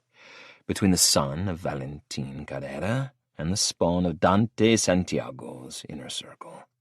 The original debt has yet to be paid. The sin against my sister has yet to be atoned. And now with the Santiagos attempting to backdoor my backdoor, the East Coast just became a powder keg of anarchy. If Sanders wants to join the game, let him, I say, meeting Spader's surprised gaze with a hardened stare. What? Have your New York contact double Sanders' offer. Compliments of an offshore shell corporation. While he's there, have him drop by Sanders' father's office and give him this. Pressing my thumb against another access pad, I wait for it to click before opening my desk drawer and pulling out a brown office-sized envelope. Monroe doesn't say a word as I toss it across the desk. That should deflate his balls for a while. He reaches forward, then stalls. He doesn't want to look inside, but he will. The envelope is a forbidden apple, as tempting as it is poisonous. It takes less than 3 seconds for him to give in. Dragging it off my desk and into his lap, he unpins the top, bows his head and peers inside, all the color draining from his ruddy cheeks. Jesus, Carrera. Remind me never to get on your bad side. You're already on it, Spader. It's the only side I have. Santi? Monroe and I both turn as Lola appears in the doorway. I toss her a hardened glare, her casual tone grating on me like nails on a chalkboard. She rolls her eyes. I mean, Mr. Carrera? Still petulant, but a concession. I'm busy, Lola. I know, but... That means no calls and no interruptions, I say in a clipped tone. If I need something, I'll let you know. The temperature in the room plummets as her fingers tighten around the doorframe. I smile to catch myself as I catch a flicker of the infamous Carrera temper dancing in those icy blue eyes. Understood, sir. However, I thought you'd like to know that I just got a call from surveillance. One of your guests has been caught on closed caption counting cards. Then have security deal with it. It's your casino. She shrugs, slowly closing the door. So if you don't care about getting cheated out of $50,000... I'm rising from my chair before she can finish her sentence. Gripping the edge of the door, I swing it open, fire blazing through my veins. Some bastard just gamed me out of 50 grand. Oh, trust me. Lola laughs, trailing behind me as I push past her. The only bastard around here is you. Monroe and his sweaty forehead are forgotten as I exit the executive lobby with murder on my mind. I've already killed one man for stealing from me. Spilling blood twice in the same day is only going to worsen my mood. Chapter 7. Thalia. There's a word for that moment when victory is snatched from you, when you're stretching for the finishing line and someone overtakes you with less than a foot to go. Disbelief. It fuses with another when there's $50,000 worth of casino chips stashed in your purse and the heavy hand of authority just smacked down on your left shoulder. You'll need to come with us, Mom. No, thank you. His accent is scaring me more than his tone. It's all flat vowels and thick syrup. Mexican. Why? Heart thudding, I rise from my seat to find a wall of those muscles and tuxes behind me. I glance at each of them in turn, but their blank expressions are like a second uniform. Is something wrong? The hand on my shoulder tightens. A second later, my exit from the table is an embarrassment and a stumble as I'm yanked out onto the gaming floor and flanked too deep while I'm forced to undertake the gambler's walk of shame. So much for my gladiatorial contest. The Emperor just condemned me, and now the lions are loose. Is this how you treat all your patrons? I shove the hand away, recovering some of my bite, but it fizzles out again when we skirt the main entrance and head straight for the door marked private. Look, if you're going to throw me out, just throw me out, okay? Can't do that. A hand finds my shoulder again. This is bullshit. I won that money fair and square. But it's like talking to concrete. Golden-skinned concrete with flat, black eyes that are unnervingly similar to those of the man I saw walking through the casino half an hour ago. We can't throw you out for counting cards, the tallest admits. Too bad the state laws aren't the only laws in this place. Too bad for me, you mean? I'm manhandled into an elevator carriage that's wall-to-wall mirrors. I keep my eyes fixed to the floor as they pile in too, filling up the small space with their unspoken threats. I don't want to see my fear reflected back at me. I don't want to see my failure. At least let me have my purse. Can't do that. If he says that to me one more time, I'm shredding his boot with my stiletto heel. I then watch, incensed, as he opens it up, removes my phone, and pockets it. You make any calls on that thing, you're paying the bill. Whatever you say, ma'am. The elevator carriage stops at the 3rd floor. I'm led out and marched down a long hallway toward a pair of double doors. There's a receptionist's desk to my left, but the chair is empty. One of the tuxes raps his knuckles and a deep voice answers. Bring her in. Your funeral, puta, hisses one of the tuxes, opening up and giving me a hard shove inside. Don't forget to smile for the camera when Santa Muerte blows you a kiss. Who the hell is... My question is drowned out by their laughter, and then the doors slam shut behind me. Silence. Welcome. It's a black greeting, but all I see is crimson. It's all around me, boxing me in, a deep, punishing color that makes the walls look like they're bleeding out. The whole effect is so distracting, it takes me a minute to focus on the tall, dark man leaning against the front of his desk, with his fingers curled around the lip of the polished glass and his long legs stretched out and crossed at the ankles. The Prince of Darkness himself. At first glance, it's a pretty laissez-faire stance, considering the reason why he's dragged me all the way up here. After all, he just caught me scamming $50,000 out of what I assume is his casino. The thing is, I've never relied much on first glances. Look harder, and you find the tiny details that paint the real truth. Stuff like the unpleasant tilt of his lips, the rigidity in his broad shoulders, the still manner, and the faint bloodstains on the collar of his white dress shirt. He's not the first man I've met who's swapped lipstick for carnage. I straighten my dress and stand as tall as my 5'6" frame and 5-inch heels will allow. Why am I here? It's a question we both know the answer to, but when there's a sticky moment, I tend to run my mouth off, and it's usually a sprint toward trouble. Why do you think you're here? He says slowly. His voice is like the darkest, richest chocolate cake I've ever tasted, only to find it stuffed with Carolina Reaper chilies after the first chew. He has an accent, too, and it's one I'm trying very hard not to place, in case it lets the fear back in. Because you're impressed with my blackjack skills? He doesn't answer at first. Instead, he tilts his head to cover every inch of my body with those terrifying dark eyes. If hate had a name, he owns the copyright. I've never seen so much antipathy in a man's expression. In turn, I can feel my own force shield of hostility coming into play. Yes, I screwed up, but he doesn't have to do the whole Miami Vice interrogation thing on me. I'd rather take my chances with the cops. Correct me if I'm wrong, sir, I say, taking a couple of steps toward him. But isn't it customary to sit behind your desk in an office environment instead of against it? His lips don't even twitch. It all depends on the type of business. Paperwork necessitates chairs.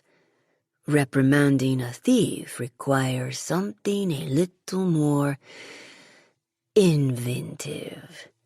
My stomach drops. I know a threat when I hear it. What's your name? Mickey Mouse, I blurt out, but only on the weekends. What's yours? Don't play stupid games with me. How old are you? 21. He scoffs. Maldita mentirosa. Show me some ID. I am not a fucking liar, as far as he knows.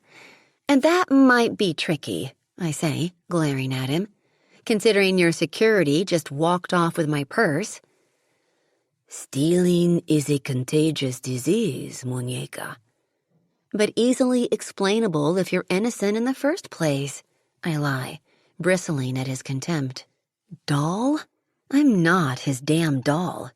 I'm half Colombian, which means I'm fluent in Spanish, and bullshit names from men who refuse to tell me theirs. We'll see about that. He pushes off from his desk and walks toward the door, blasting me as he passes with a scent rush of spice, cedarwood, and sinister, and an overriding sense that there's a subtext here I'm still not grasping. RJ, I hear him bellow into the hallway. Get me her purse. There's a flash of silver as it's handed over to him, and then the door slams shut again. Seconds tick as he makes his way back to me, dangling my purse between his fingers like it's something repellent. Firing his scornful gaze into mine, he upends the entire contents onto the floor. The sound of plastic clattering across the black marble tiles is the noise of my last hope crashing and burning. You bastard! Silencio! Once done, he tosses the empty purse away and circles back to stand behind me. I flinch as a couple of casino chips hit my toes and go rolling off into death spirals. Eyes to the front, he snaps when I try turning to face him. Are you some kind of weird... Don't test me, muñeca. Fine, I mutter, doing as he says, but only because his close proximity is malfunctioning my defenses. My body braces as his cologne seeps into my skin. In my mind, he's already tilting his head again and glazing my back with more of his hate. I don't see any ID down there, Mickey, I hear him murmur. I don't even see a credit card. I must have left them downstairs, I say stiffly. Maybe your men took them when they took my phone. Admit it, muñeca. You haven't spoken a word of truth since you entered my office. I can't bring myself to answer that when my sister's happiness is lying in ruins at my feet. I'm going to require compensation for the inconvenience you've given me and my men tonight. I don't have any money, I grit out, shivering with fear and loathing when I feel his hot breath lacing the nape of my neck. He laughs, thick, throaty, and disbelieving. More of that hot breath. More fear and loathing. Do you see that picture behind my desk? Somehow I drag my eyes from the mess on the ground to a gilt-framed 6x4 oil painting hanging on the wall, depicting a smiling skull of a woman with red feathers braided through her long dark hair.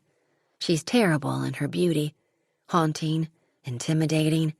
She's also half in profile, enveloped in a cloud of thick gray smoke, and something tells me I never want her turning her empty gaze in my direction. "What is she?" I whisper. "Who is she?" he corrects, moving in so close I can feel the outline of his snarl against my hair. "Nuestra Señora de la Santa Muerte, Mexico's venerable Lady of the Dead." If he hears my sharp intake of breath at this, he doesn't comment. "Santa Muerte serves as protection from my enemies, Thalia Santiago." Shit. Before I can run, a steel-like vice is wrapped around my wrist, and I'm being spun around to face him. "You're Santi, Valentin Carrera's son," I gasp out in horror. "And you're trespassing into very dangerous territory. Why the fuck are you here, señorita?" I didn't know this was your casino. I swear. "You crossed that state line? You may as well have Carrera stamped all over your fucking passport. Did your father send you to spy? To steal from me?" "No!" I try to yank my wrist away, but his grip is too firm. "He doesn't even know I'm here." "Maldita mentirosa!" he curses again. "I'm not a fucking liar, and neither am I a muñeca." "All dolls break if you apply the right kind of pressure. Did the poor little cartel princess decide to have her fun at my expense? Or is this Eddie Grayson's doing?" Oh, Jesus, he's terrifying. I'm never getting out of here alive. "I needed the money." He drops my wrist as if it's burning him, as if he can't bear my touch for a single second longer. "You expect me to believe the daughter of one of the richest sinners in the world is coming up short on pocket change? It's the truth." "In a $1,000 dress?" He studies my face for a beat, and then takes a step back. "Prove it." "I don't think I—" "Drop to your knees. Colombian princesa," he clarifies scornfully. "Go ahead. Gather up your winnings if you need them so badly." He kicks a couple of loose chips in my direction with the toe of his dress shoe. "I've always wanted to see how low a Santiago can go." He can't be serious. That's when I know his hate for me will never match my hate for him. "Well?" He slides his hands into his pockets and waits, daring me to expose myself as an even greater fraud than he thinks I am already. It's just a power thing, I tell myself as I sink to the floor. Think of Ella. Think of the bonfire I'm going to make with that footage. Still, it doesn't stop the tears of shame from burning my eyes as I gather up pieces of black and gold plastic at the feet of one of my father's greatest enemies. "Why did you ask me for my name if you knew it already?" I mutter. There's movement in my periphery as he squats down on his haunches, bringing his face level with mine. "Because big cats like to play with their mice before the kill, Mickey." There's a pause. "Dios mío, look at you," he mutters in disgust. "On your hands and knees like a whore. Why do you need it so badly anyway?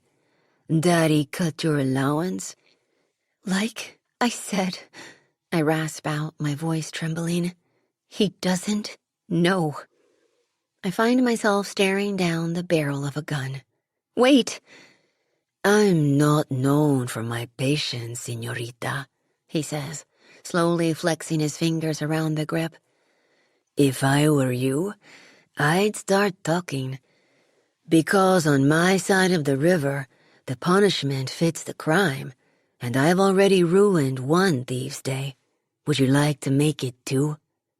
Hell no. But I can't afford to back down now. "You're not known for your compassion either, Santi Carrera," I grit out. "Why the hell would I bother telling you anything if you're just going to kill me anyway?" You have 3 seconds. Go ahead. Pull that trigger. Start the war to end all wars. See how far my father will go to avenge the death of his youngest daughter. Now it's my turn to shake my head in disgust. I know all about you, Carreras, and your dirty tricks and deceit. You call me a maldita mentirosa? But tell me, have you taken a good look in the mirror lately? I'm rewarded for my words with cool steel pressed against my forehead. Whatever strings of patience this man had just snapped at my insults. Me and my big mouth. I close my eyes and wait for the bullet. Chapter 8. Santi. It's her unapologetic insolence that shreds what little restraint I have left. What the fuck happened to the pathetic princesa who was just crawling around on her hands and her knees in front of me, scraping up casino chips like they were her last meal ticket? Now there's this fearlessness, but that emotion sits too close to stupidity. Thalia Santiago seems to have confused the two. There's no other explanation for her to fling insults at me with a loaded Glock pressed against her forehead. After I'd stopped pacing long enough to watch the video footage, I'd recognized her immediately. Cartel warfare isn't contained by border walls. It spills out like poison, turning foreign soil into a game of land chess. The difference between a good boss and a dead one is knowing all the players. And just like in regular chess, I know when to watch and when to attack. Once I saw that heart-shaped face and long, dark hair, a vision that struck a hauntingly familiar chord inside me. Playing strategically was no longer an option. A Santiago is a threat, whatever form it takes. Either answer the question, or pull the trigger. Her breathy voice fans across my face. Indecisiveness is a poor quality in a leader, Senor Carrera. A valiant effort, but I see right through her. It's like my father always said, an enemy in a designer dress is still an enemy, and seduction wrapped in forced bravado is still fear. She's scared, but her pride has her walking a very thin line with no safety net. It shouldn't surprise me. After all, it's the first of the 7 deadly sins, closely followed by greed, the one that landed her here in the first place. So why have I absorbed the razor-sharp barbs spilling from those luscious lips and not pulled the trigger? I have no idea. Thalia Santiago should have drawn her last breath already. Instead, my finger is curled around the trigger, the bullet still lodged inside the magazine. You're a brave little thief, señorita. I'm not a thief, she says, her nostrils flaring. Right, and I'm not a killer. I reach out to trail a finger down the long, graceful line of her neck. The move catches her off guard. She flinches, her body betraying her. Smiling to myself, I brush my thumb against the erratic beat of her pulse point. Nobody likes labels, but reality doesn't give a fuck about your feelings. Besides, considering your bloodline, you should be used to hearing much worse. Those midnight eyes shift to the side, avoiding my stare. Her mouth may spew venom, but her eyes speak the truth. I was right. This girl is hiding something. And this standoff just took an interesting detour. I'm not a thief, she repeats, her voice brittle with emotion. I earned that money by cheating me out of mine. Are we adding liar to your list of offenses as well? Thalia snaps that fiery gaze back to me, her small show of weakness now firmly tucked away behind that beautiful exterior. An exterior I find much too intriguing. I can't allow desire to distort reality. Not here. Not with her. Business is my lover. Power my mistress. Women are simply an enjoyable pastime, not a necessity. Watching my father's humanity erode away after my mother's accident taught me to detach emotions from physical needs. La boda roja, the red wedding. The day my father held my mother in her arms as the light slowly drained from her eyes. Luckily, she survived, but miracles come at a cost. The woman who held his black heart awoke to find that a brain hemorrhage had stolen 3 years of her life, including memories of her husband and children. Truth became inconsequential. In my father's eyes, Thalia Santiago had cursed him with a fate far worse than my mother's death. He erased her love. 20 years have passed, and while the wounds have healed, scars never fade. "Screw you, Carrera," she hisses, her outburst drawing my attention back to her. "Counting cards isn't illegal in New Jersey. Your men just said as much. You'd think as a casino owner you'd be more familiar with local law. In fact, I could have you arrested." "For what?" I ask, mildly amused. "Harassment, assault." She glances down at the strewn contents of her purse. "Robbery, take your pick. All 3 would hold up in a court of law." Her offended tone makes me laugh. Santiagos only care about laws when they're trying to circumvent them. Not that a Carrera has ever been accused of planting a blood-stained flag on moral high ground. However, I'm not the one standing here spouting judicial jargon like Lady Fucking Liberty. Hauling her to her feet, the sweet scent of jasmine disorients me as I trap her against the wall. Irritated by my body's response to it, I revel in her sharp inhale as my forearm settles deep within the plunging neckline of her dress.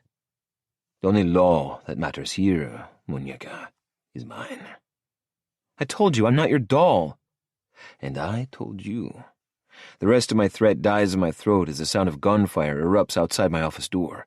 It's not just a shot or two either. My mind is already 3 steps ahead of my feet. Grabbing Thalia's wrist, I tug her away from the wall to go and investigate when a dead weight drags me back again. I swear to God, this woman. I glance down to find her crouched low, her heels digging into the floor. "Get the fuck up!" I command through clenched teeth. "You're leaving scuff marks all over my Lux Touch marble." "Where are you taking me?" "On a date," I growl, weighing the consequences of putting a bullet between those pretty eyes right here. "Where do you think?" I wave my gun toward the closed door, out there to see what the fuck is going on. "But those were gunshots."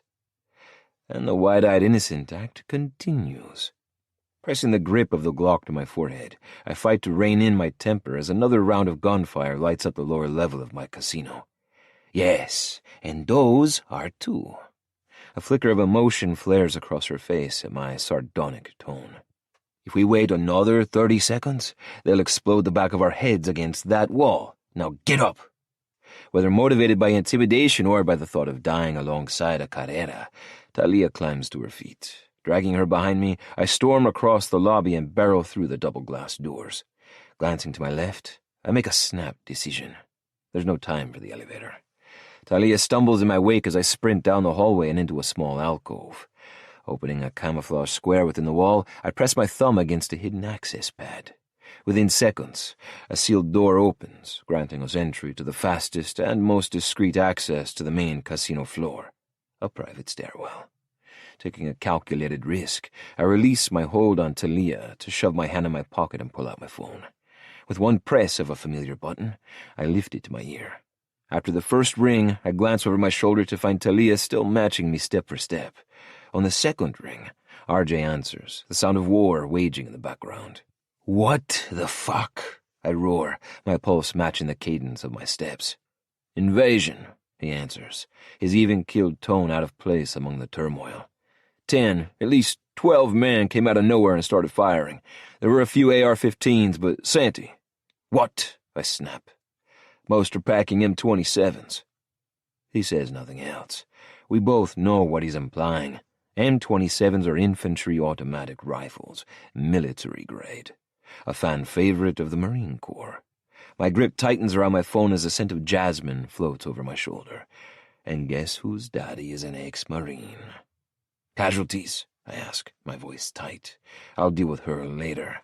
"Negative." Gracias a Dios. Not that I'd mourn faceless people, but spilled civilian blood is bad for business. "Contact Rocco. Have him meet me at the west executive door." I don't wait for an answer. Disconnecting the call, I slide my phone back in my pocket. Thalia remains silent, her high heels clicking a frantic tempo as we make our way down the third and final flight of stairs, through a second door and straight into the jaws of anarchy. Screams bounce off the chrome and crystal as well-dressed patrons scatter like prey. They're trapped in a chaotic web spun from the heart of the casino floor, an epicenter of destruction, where at least a dozen pairs of black combat boots are crushing the expensive green felt of my gaming tables. I assess the situation. With steel-plated eyes, I scan the black military figures of the ski-masked intruders opening fire, the rat-tat-tat of their automatic rifles nearly drowning out the cries. Rage does nothing but dilute critical thinking and incite costly mistakes, so I lock it away and aim my gun. "Don't shoot them!" Thalia screams, grabbing hold of my arm. Unfucking believable. "Would you prefer to be on the receiving end?" I say, pushing her away. "It would be my pleasure to arrange it." Taking aim again, I fire, not bothering to hide the smile that curves my lips as my bright green blackjack table stains a deep shade of red. "Oh my God." As my target falls to the floor, Thalia looks shocked. We catch each other's gazes and find we can't look away. For the first time since she stepped into my office, there's no facade, pretense, or bravado between us. We see each other for who and what we are, two products of dark and twisted history. "Boss." A rough voice on my left breaks the standoff, and I turn to find Rocco Altieri, my best lieutenant and head of security, appearing out of nowhere, fists clenched and gun drawn. He looks like hell, which is exactly where he's headed. Thalia's forgotten as I lunge and shove my gun under his chin. "How the hell did they get through security?" "They didn't," he says, looking me dead in the eye. No fear. Having a gun pulled on him is simply part of the job. "I've been stationed at the front entrance all night. They didn't come through my detectors." He slides a hardened gaze over my shoulder. "Someone let them in through the back." I've heard enough. Retracting my gun, I spin around to take Thalia's arm. Looking dazed, she doesn't protest as I slingshot her into Rocco's chest.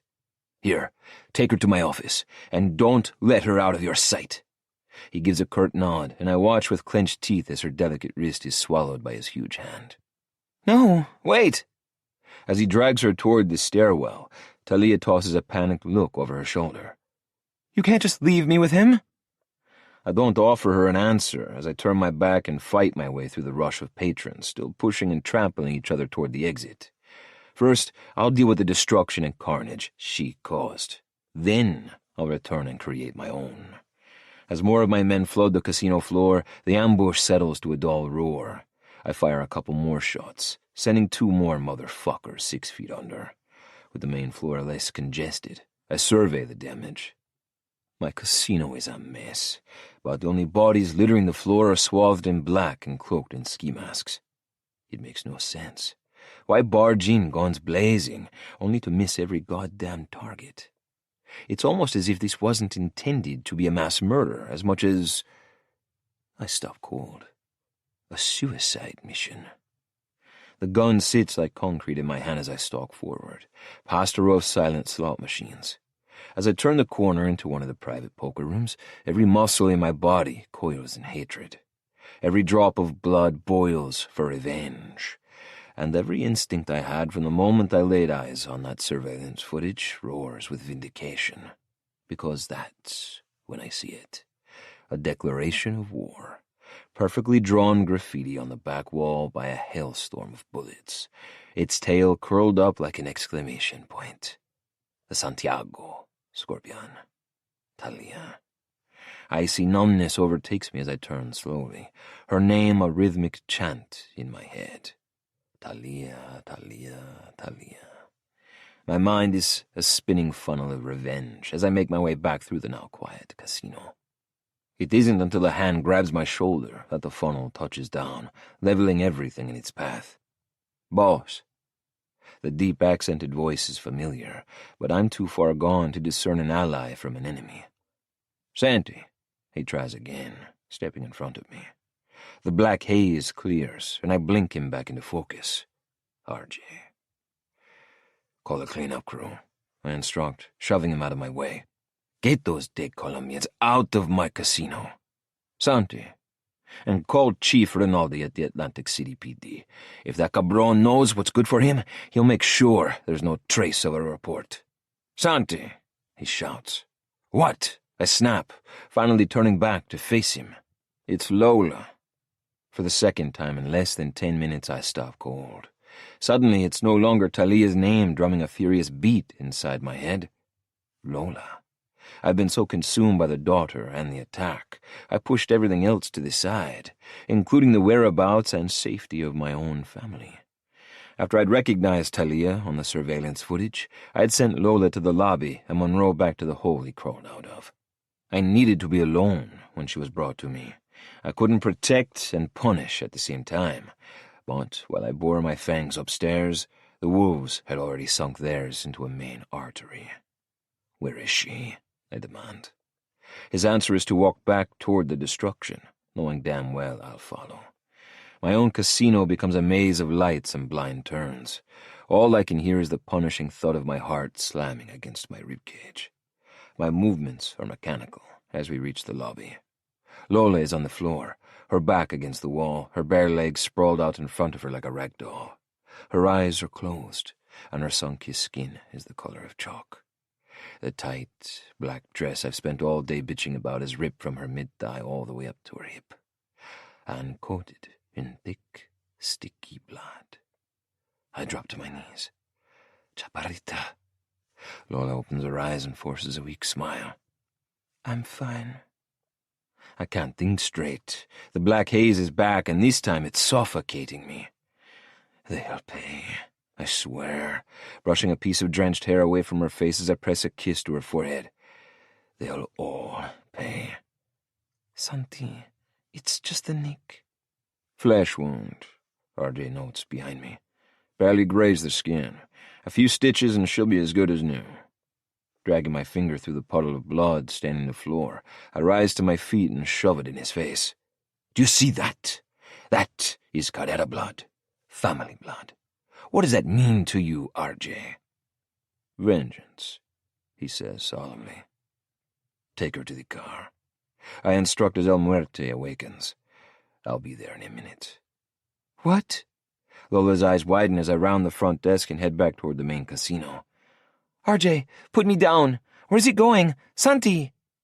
I keep walking, forbidding myself to look back. If I do, I'll insist on taking her to the hospital myself, and I can't.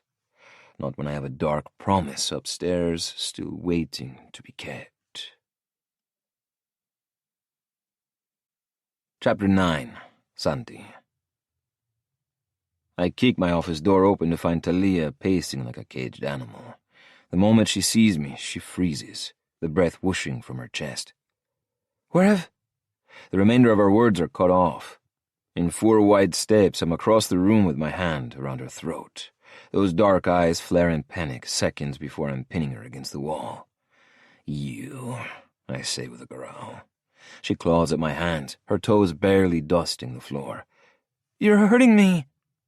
Grabbing her chin with my other hand, I turn her head to the side and press my lips against her ear. "Bruises are a blessing, Thalia Santiago," I murmur, my tone deceptively calm. "They should be bullets for what you've done." "I don't know what you're—" "Don't lie to me," I roar. "A dozen men just shot up my casino. My fucking sister got caught in the crossfire." Thalia stills. "Is she—" "Dead? No. Unfortunately, you failed." "Me?" Startled, she blinks at me as if I've slapped her. "You can't think that I planned this." "Not at 19. I know how old she is, and it sure as hell isn't 21 like she claims. No, this turn of events has Edier Grayson written all over it. I think you were the decoy, a shiny distraction who opened the gates and diverted my attention. Someone should have warned you, Muñeca. I always win in the end." "You're wrong." Tightening my grip, I push her harder into the wall, the space between us all but evaporating. Those scorpions now decorating my walls contradict you. If Grayson wanted you to walk out of here alive, he should have calmed the theatrics.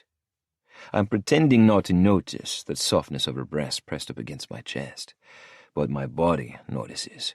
In fact, that traitorous fuck is having a hard time focusing on anything else. Damn this woman. "Theatrics aren't Edier's style." "Maybe not, but they're definitely your father's. That strikes a nerve, a raw one. Stiffening, Thalia glances away. Interesting. There seems to be dissension on Santiago Island. A loose thread just begging to be pulled. One that could unravel an entire dynasty. The corners of my mouth twitch as a plan takes shape in my head. One where I don't end Thalia Santiago right here for the sin she has committed tonight, but one where I use her to my advantage. One where I avenge an attack with one of my own. An eye for an eye. Take her upstairs to my penthouse and lock her in the east wing. I instruct the man who has been silently watching our confrontation with interest. Thalia glances over my shoulder as Rocco rises from one of the two chairs in front of my desk. As his heavy footsteps draw closer, she tries and fails to push me away. What? No, I'm not going anywhere with him. Oh, muñeca, I chuckle, releasing my hold on her throat. You don't have a choice. Giving her a wink, I nod at Rocco. Go. This is kidnapping. She screams as the behemoth of a man picks her up and tosses her over his shoulder like she weighs nothing at all. I watch in amusement as she drives her fist into his back, but it's like beating a brick wall with a pillow. Didn't your father teach you that actions have consequences? I call out, laughing at my own question. Then again, I guess a man like that wouldn't. As Rocco crosses the threshold between my office and the lobby, Thalia lurches forward and grabs the doorframe with both hands. I swear I didn't do this. I just came here to win enough money for... She curses as her fingers are pried off one by one. I came to win money, not to hurt anyone. If she were anyone else, I might believe her. But she's not, so I don't. I don't care, I say, my smirk fading as Rocco readjusts his hold and carries her through the executive office lobby. You drew Carrera blood, muñeca, so you'd better hope to God or the devil, or whoever your family prays to, that my sister lives. Because if she doesn't, you don't either. I revel in the shock playing out across her face as Rocco carries her through the lobby and disappears through the glass doors. Will I follow, though? Maybe. But I'd sooner destroy the priceless Santa Muerta painting above my head than a work of art like Thalia Santiago. However, wants and needs come second to honor and oath. Sometimes beauty has to be destroyed to feed a greater good, and a lifelong vendetta. Running a hand through my disheveled hair, the events of tonight land on my shoulders like a cinder block. The tension between New York and New Jersey has finally come to a head. The new blood in the Santiago cartel is fired first. A retaliation is warranted and expected. And the one I deliver will be a bouncing red ball that distracts Eddie R. Grayson from the waiting bomb. I'm my father's son. I don't play by rules, and I don't follow expectations. I'll make my move, but it will be one they aren't expecting. Besides, the only advantage a man has over his enemies is the element of surprise. With another revered glance at my prized Santa Muerta painting, I button my suit jacket and make my way into the executive lobby. I only make it a few steps before I find RJ standing at the entrance, a pinched look on his face. My heart stops. Lola? He's fine, he answers calmly. She's on the way to the hospital along with 3 of our best sicarios. I'll have Rocco meet them there to supervise. 100 wouldn't be enough. I told you to take her. I couldn't drive her and handle retaliation, Shanty. Family comes first. Even Lola insisted I stay, he says, his dark eyes flashing with restrained fury. An attack like this can't go unanswered. He's right. I dislike being disobeyed, but I dislike being caught off guard even more. I need RJ on offense rather than defense. You know what to do, I say, moving to push past him. If Grayson wants to soil my baby with bullets, I'll set fire to one of his. Santy, move. As volatile as I feel, it's the only word I can muster and remain in control. Instead of following a direct order, RJ stands his ground, his body rigid, rage swimming in his dark eyes. We need to talk. He can wait. I go to push past him when he takes 2 steps back to block my path. RJ, you'd better have a damn good reason for doing that. This is not the time to test boundaries. He doesn't flinch at my threat. During the attack, we secured the grounds. Our men didn't come back empty-handed. There's no need to elaborate. I can smell his thirst for blood, and it drives my own. Alive? It's the only word I speak, the only question I want answered. When he nods, we both exit the lobby and walk silently toward the elevators. 4 floors below ground level, the carriage doors slide open, and my pulse jumps. Someone was left behind, and now that someone would pay. RJ is first through the steel door, holding it open for me as I step through to find a calming sense of déjà vu. A metal chair sits on top of the tarp in the middle of the room, and in that chair sits a man. One in a bad suit, a broken nose, and 2 swollen eyes. Pleas to Catholic deities fall from his split lips. Words are his only weapon, since kneeling and lifting his hands in prayer are out of the question. Both are a little tied up at the moment. Name's Marco Bardi, RJ divulges, nodding toward the sniveling piece of shit. Security caught him outside with this. Reaching into his pocket, he produces his cell phone. Same number dialed 12 times in 20 minutes. 2 guesses who he was calling. I don't have to guess. It's written in drywall like a chicken shit calling card. Too bad he didn't have the common sense to realize when the plan had taken a major detour in the wrong direction. Taking the phone, I scroll through it, recognizing the number my men pulled from Thalia's phone. And he texts her voicemails. He shakes his head. No, at least the asshole was smart enough to delete those. But I put a call out to Gianni Marchesi and discovered Bardi and Thalia's sister had a one-night thing last year.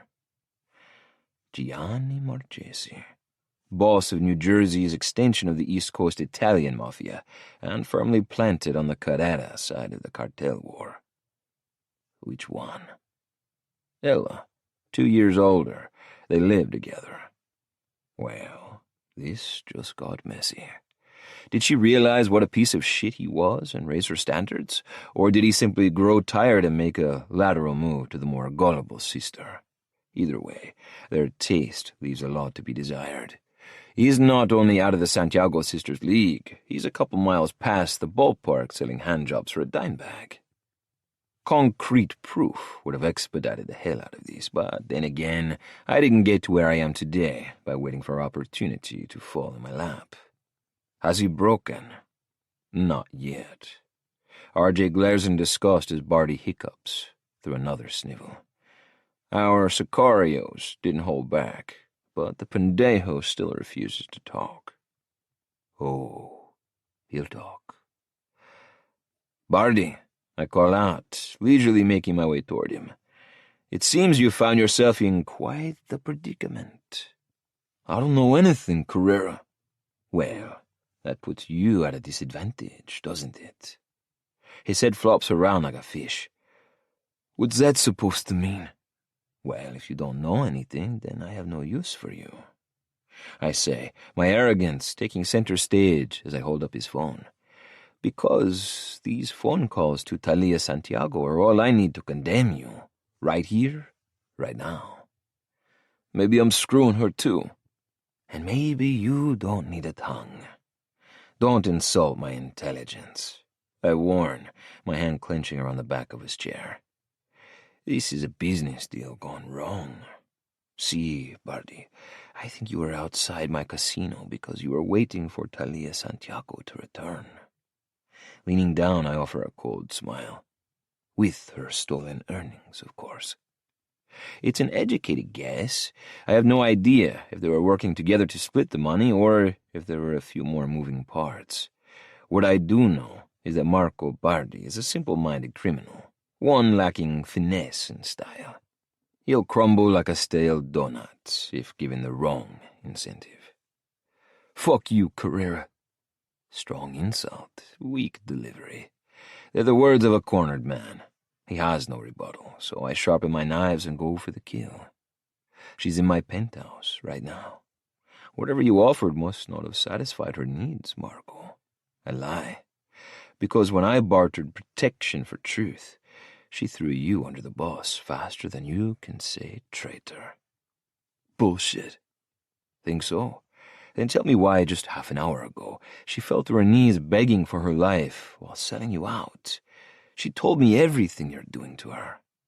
More lies. I have no fucking clue what he's doing to her. This is a power play with a 50-50 odds payout. You're lying.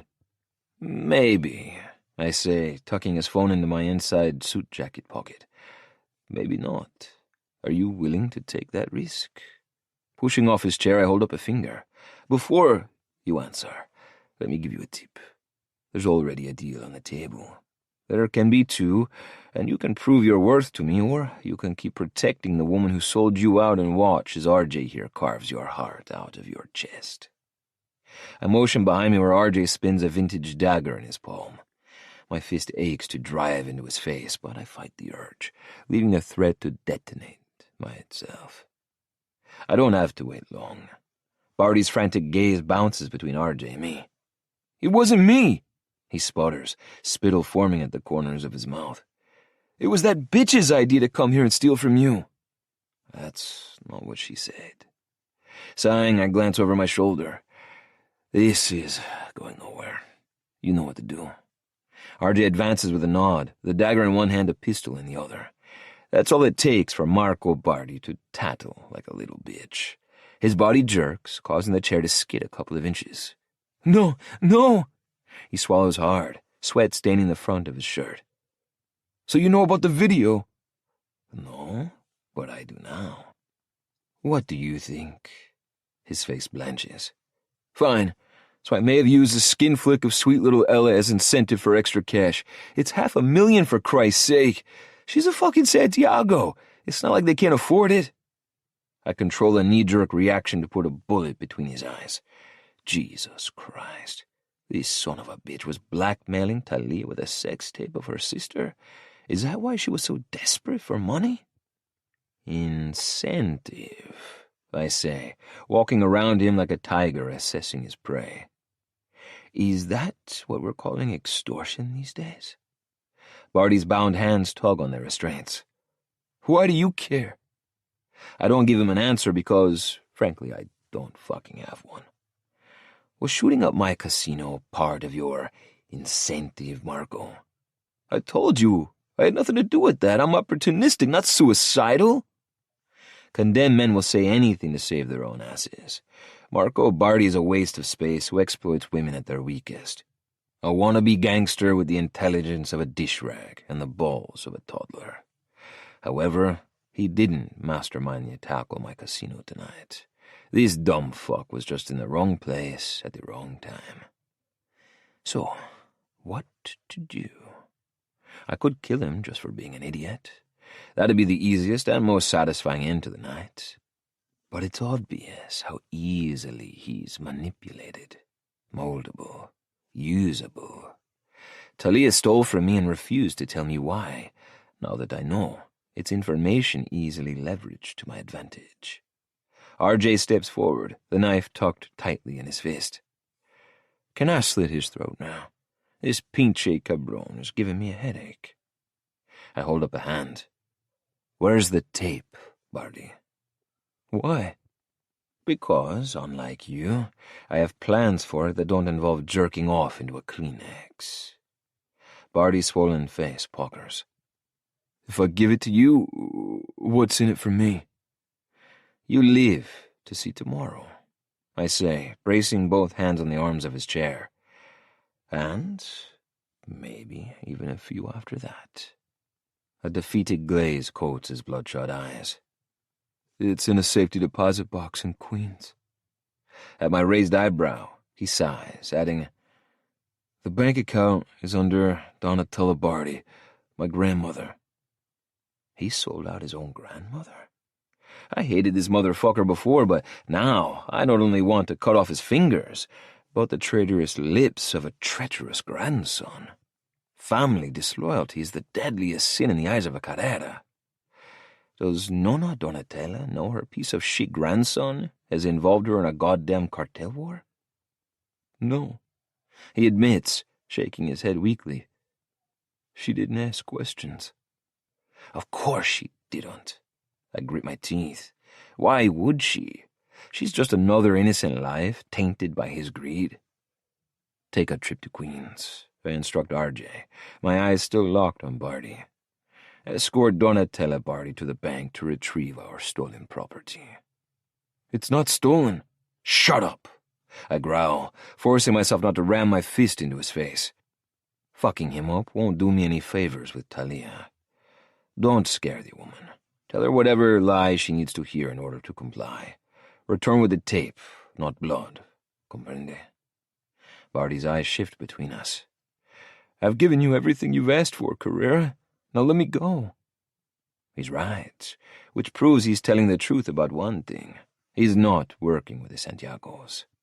Any cartel associate knows the only thing ever standing between life and death is information. It's time to turn up the heat and watch this piece of shit burn. I glance over my shoulder where RJ still fists both weapons. Go for the carotid and make it messy. No, wait! Barty's tied limbs thrash in the chair. That's not everything. If you kill me, you'll never know what he has planned. He? Eddie Grayson, he says hesitantly. That's who shot up your casino, right?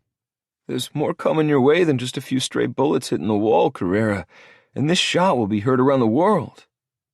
I stiffen, grabbing him by the throat. I thought you were just here for a handout, Barty. What the fuck do you know? And don't lie to me this time. Barty's Adam's apple bobs against my palm. If I tell you, you won't turn me over to Grayson? Now why would I do that when you can be much more useful with your hands still attached? My slow smile punctuates the thinly veiled threat as I release my grip.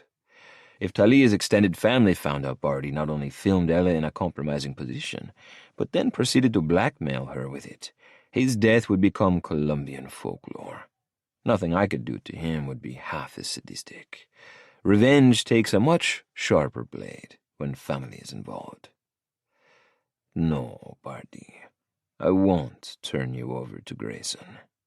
I prefer to end problems myself. Then I'll tell you, he says, flipping his newfound bargaining tool in the air like a $50,000 poker chip.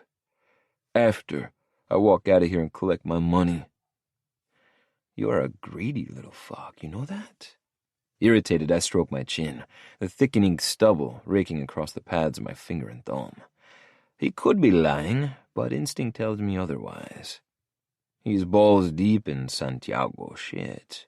Until I have that tape in hand, I'll need to keep him alive so his tongue can spill its secrets. And then I'll cut it out.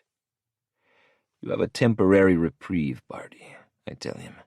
I have more pressing business to attend to at the moment.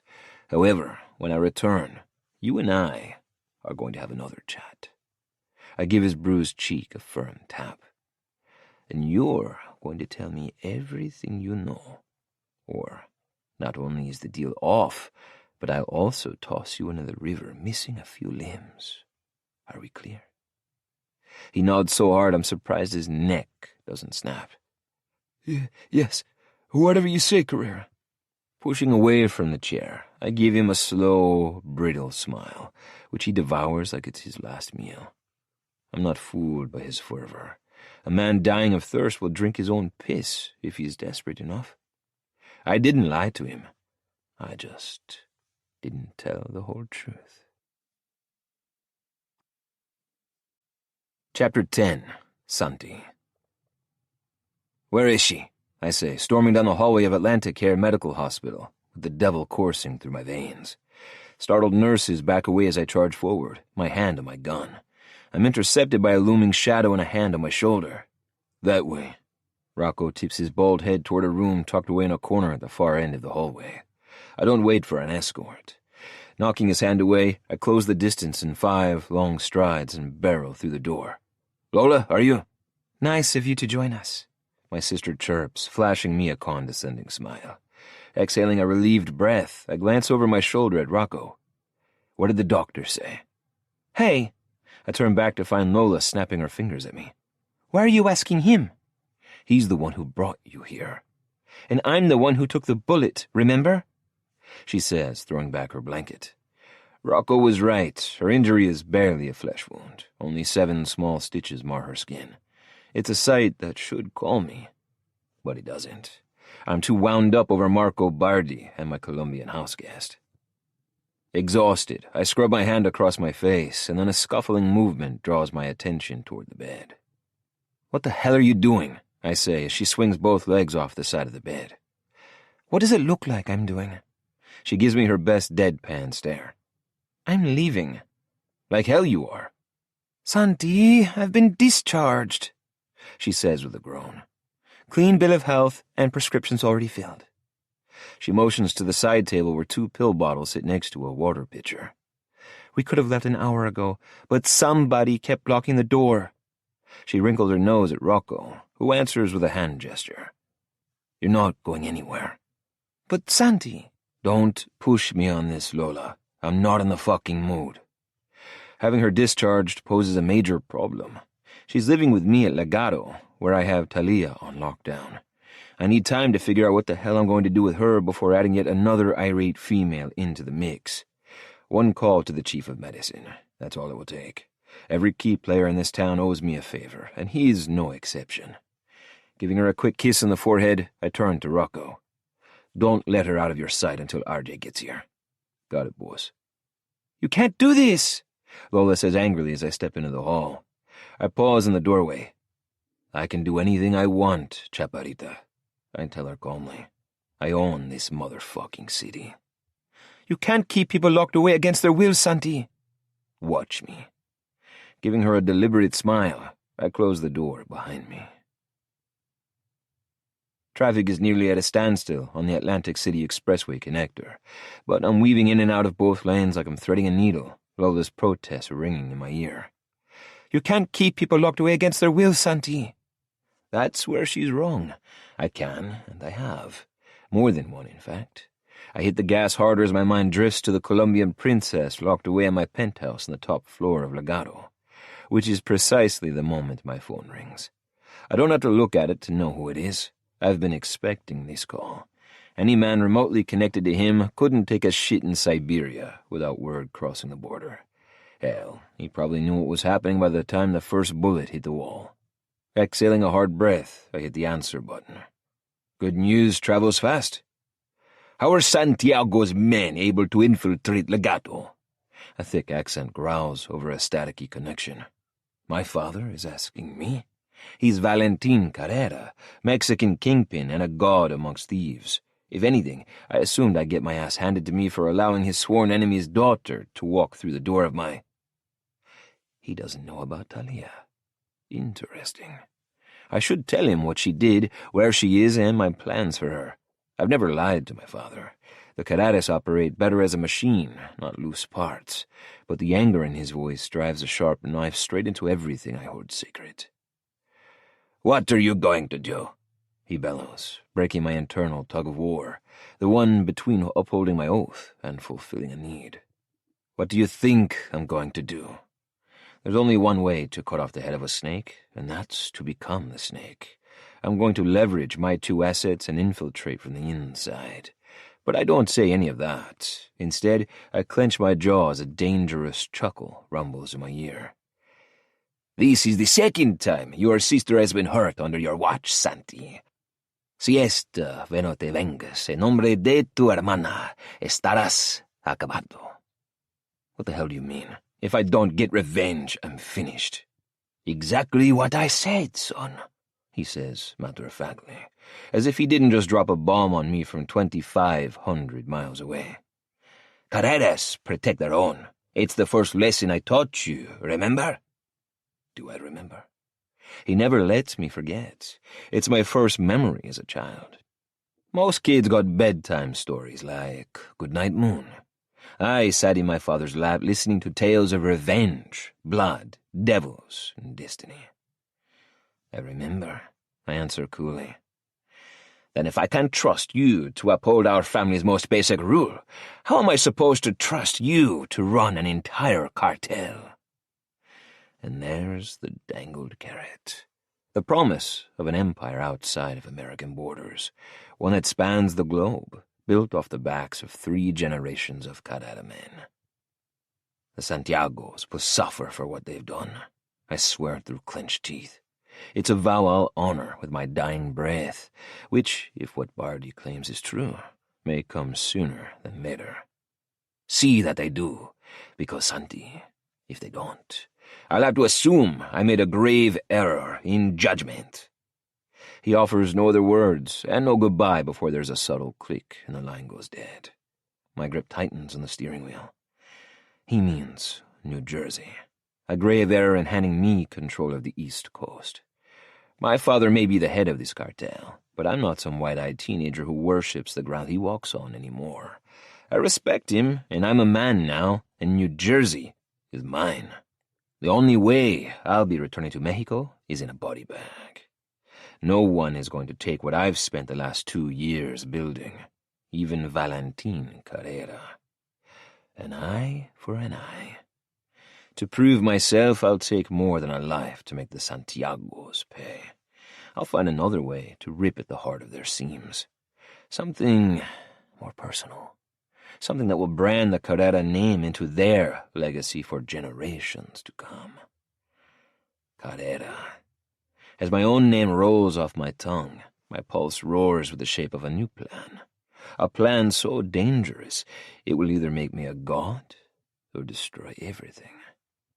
Pulling into my private parking spot behind Legato, I kill the ignition and stare up at the brightly lit penthouse, the one licking the sky, 431 feet in the air. Thalia needs money. I want revenge. The debt she owes is so personal. She'll do almost anything for it. I smile to myself. Even commit the ultimate sin. Chapter 11. Thalia. History repeats itself, and then you die. Preferably not in some cartel boss's penthouse apartment in the middle of Atlantic City. The end. I tuck my knees to my chest and pull the black comforter tighter around my shoulders. Everything in this room is that color, from the expensive side table and nightstands to the chaise lounge in front of the huge, floor-to-ceiling windows, to the high thread-count Egyptian cotton sheets I'm lying on. The violent beast who locked me in here was born without an imagination, it seems, along with decency, acceptable social skills, and a pleasant attitude to be around. My fingers drift to the marks on my neck, where he held me up against the wall of his office. No one has ever laid their hands on me like that before. No one has dared. And then to accuse me of having his precious casino targeted? Of hurting his sister in the crossfire? From the Prince of Darkness to the King of Loco, he's a dual nationality of crazy. The more I think about it, the more nothing about tonight makes sense. It's not Eddie's style to shoot up a casino like that. As for me, I tolerate violence because it runs through my veins.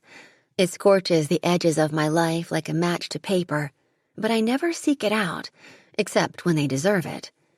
Like Santi Carrera for holding me against my will like this. Like Marco Bardi for terrorizing my sister.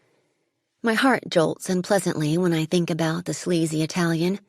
Is he still waiting for me outside the casino? Did he get hurt in the chaos? The way this night is unraveling, I wouldn't be that lucky. I toss and turn a couple more times. I can't get comfy in any position. There's so much uncertainty. It's like trying to rest on a bed of nails. There's so much history in danger of repeating itself. Perhaps it's a form of destiny. You can fight it all you want, but it still happens anyway, leaving you with even more scars to contend with. Not so long ago, my father stole my mother and locked her up in a bedroom like this. She doesn't know I know, of course. Her housekeeper, Sophia, told me after she'd drunk too much aguardiente last Christmas. It sort of slipped out like the worst kind of punchline. Oh, by the way, your father is this brutal man who chops up people for fun. But don't worry, he only held your mother against her will and made her marry him too. What does that make me? The forced spawn of the devil? Did she even want me and Ella in the first place? Or did he take away that decision from her as well? Rolling onto my back, I stare up at the ceiling, blinking back hot, angry tears. I always do this to myself. I'm a world champion self-masochist. I'm thinking horrible things to punish myself for letting Ella down so badly. I won her future, and then I blew it.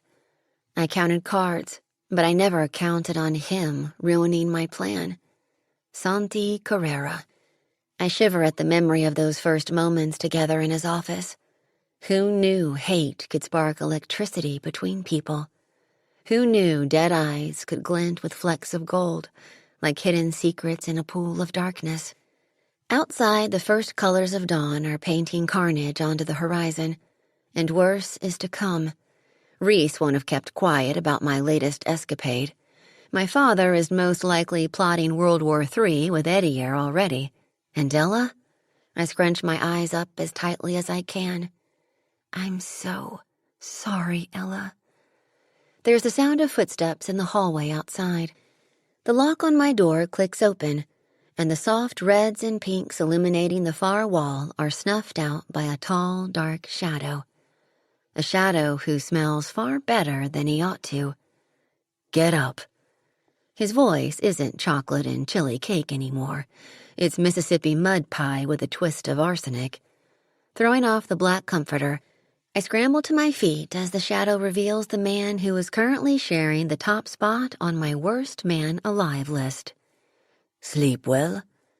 Like a baby, I lie, tugging my dress down, but I lose the attitude as soon as I spot more bloodstains on his white dress shirt. There's a pause. How's your sister? He freezes in the doorway, my concern catching him off guard. He recovers quickly. The fact that you're still alive and breathing should give you an indication. He kicks the door shut behind him, and there's something in that casual, I fucking loathe you movement that jolts a pulse between my legs. Listen, I know you don't believe a word I say, but I swear I had nothing to do with this. Sam... Silencio! At the mention of Sam's name, his handsome face twists into something savage. I swear to you, muñeca, if you mention him again in my presence, I'll be sending you back to your father in pieces. He takes a step toward me, and I shift one back so fast I hit the side of the mattress. I've never seen a man with so much rage and intensity spilling out of him. He's like a volcano in permanent eruption. Here. I flinch as he tosses something onto the bed next to me. There's a soft flutter against my leg, and then another sea of dirty green is messing up another counterpane. You're giving me money? I say stupidly. 50,000 in $100 bills. That's what you won, right? I don't like the implied quotation marks around the word won. I like the Machiavellian look on his face even less. What's the catch? First, tell me why you need it. I glance away, aiming for anywhere other than him or at the money, which pretty much just leaves the floor. Is it a deal breaker if I don't tell you? I'll get it out of you eventually, but a swift confession is preferred. Arrogant bastard. Has anyone added you to the donor list for a personality transplant yet? I say bitterly. If not, I'd be more than happy to oblige.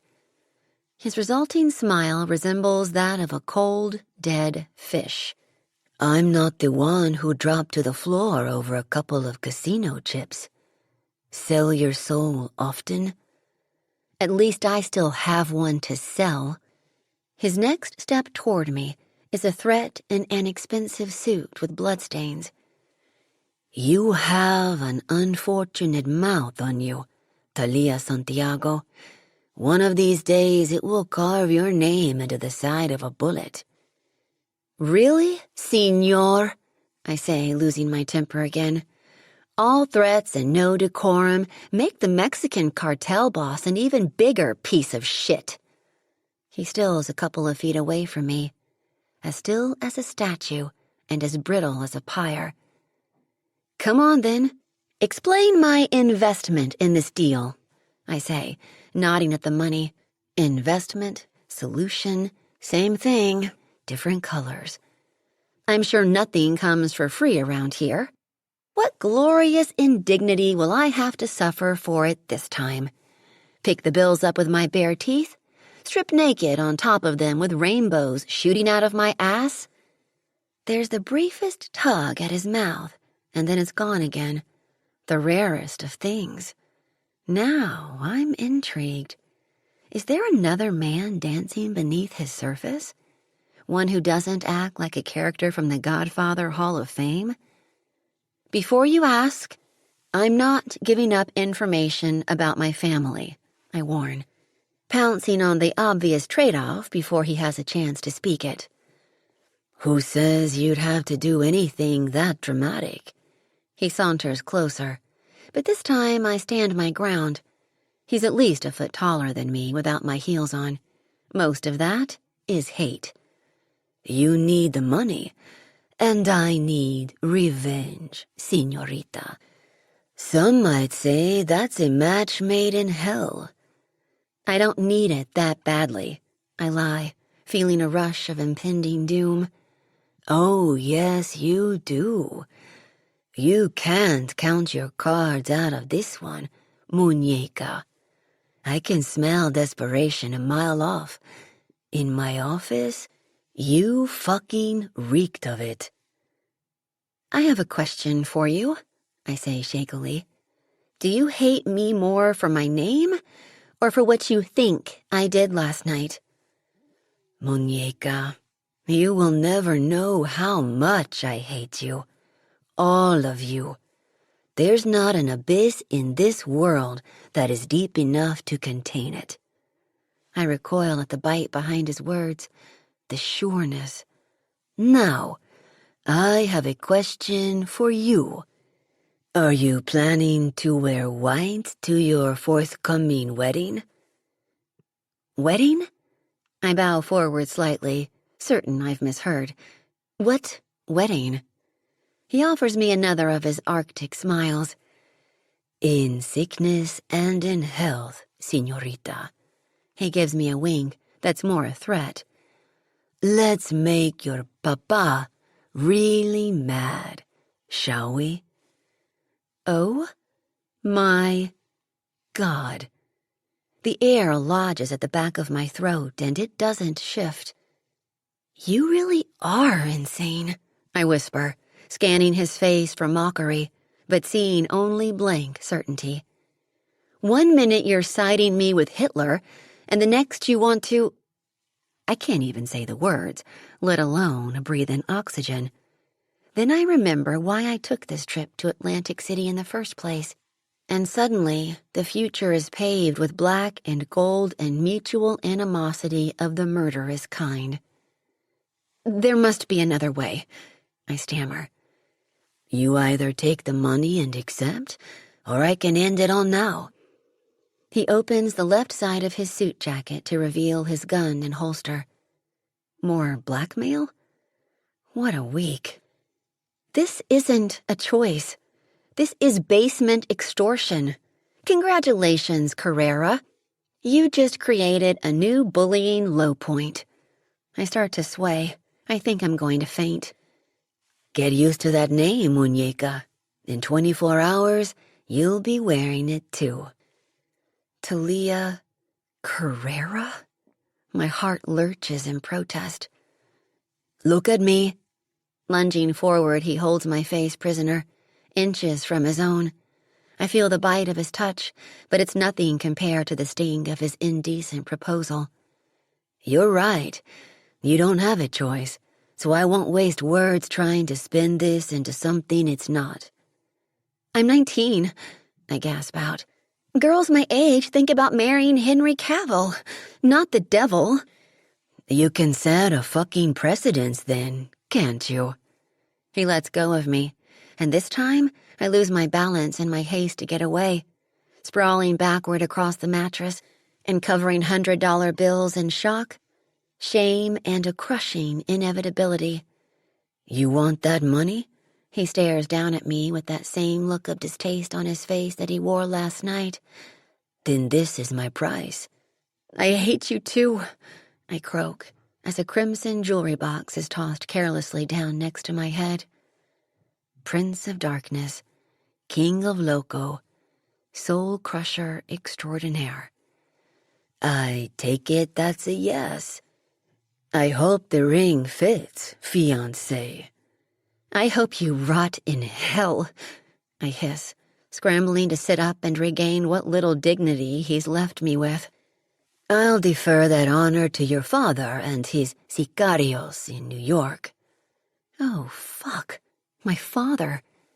Santi Carrera has no idea what he's about to unleash. White dress it is, I hear him say. Though, if you're a virgin, I'm Santa Muerte herself.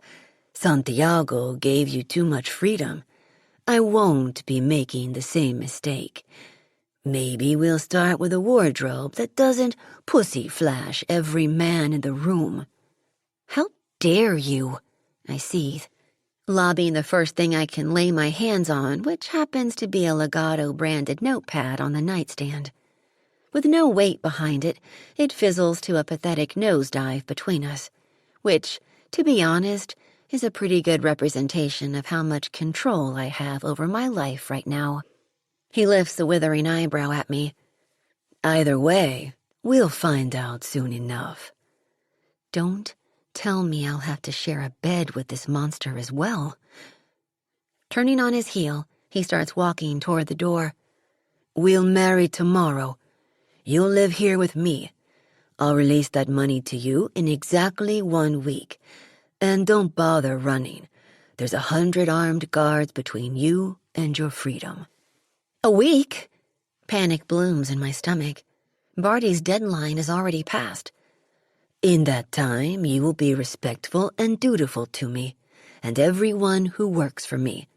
You'll convince your family how fucking irresistible you find me, and that free will is a 24-hour party in this penthouse. Understood? I need it now, Carrera, I say, rising to my feet. He won't... I stop myself just in time. Please, I'm begging you. 1 week, no less. To sweeten the deal, here's an early wedding gift. He tosses a burner cell on the table as he passes. You can use it to tell Daddy all about the good news. Or maybe not.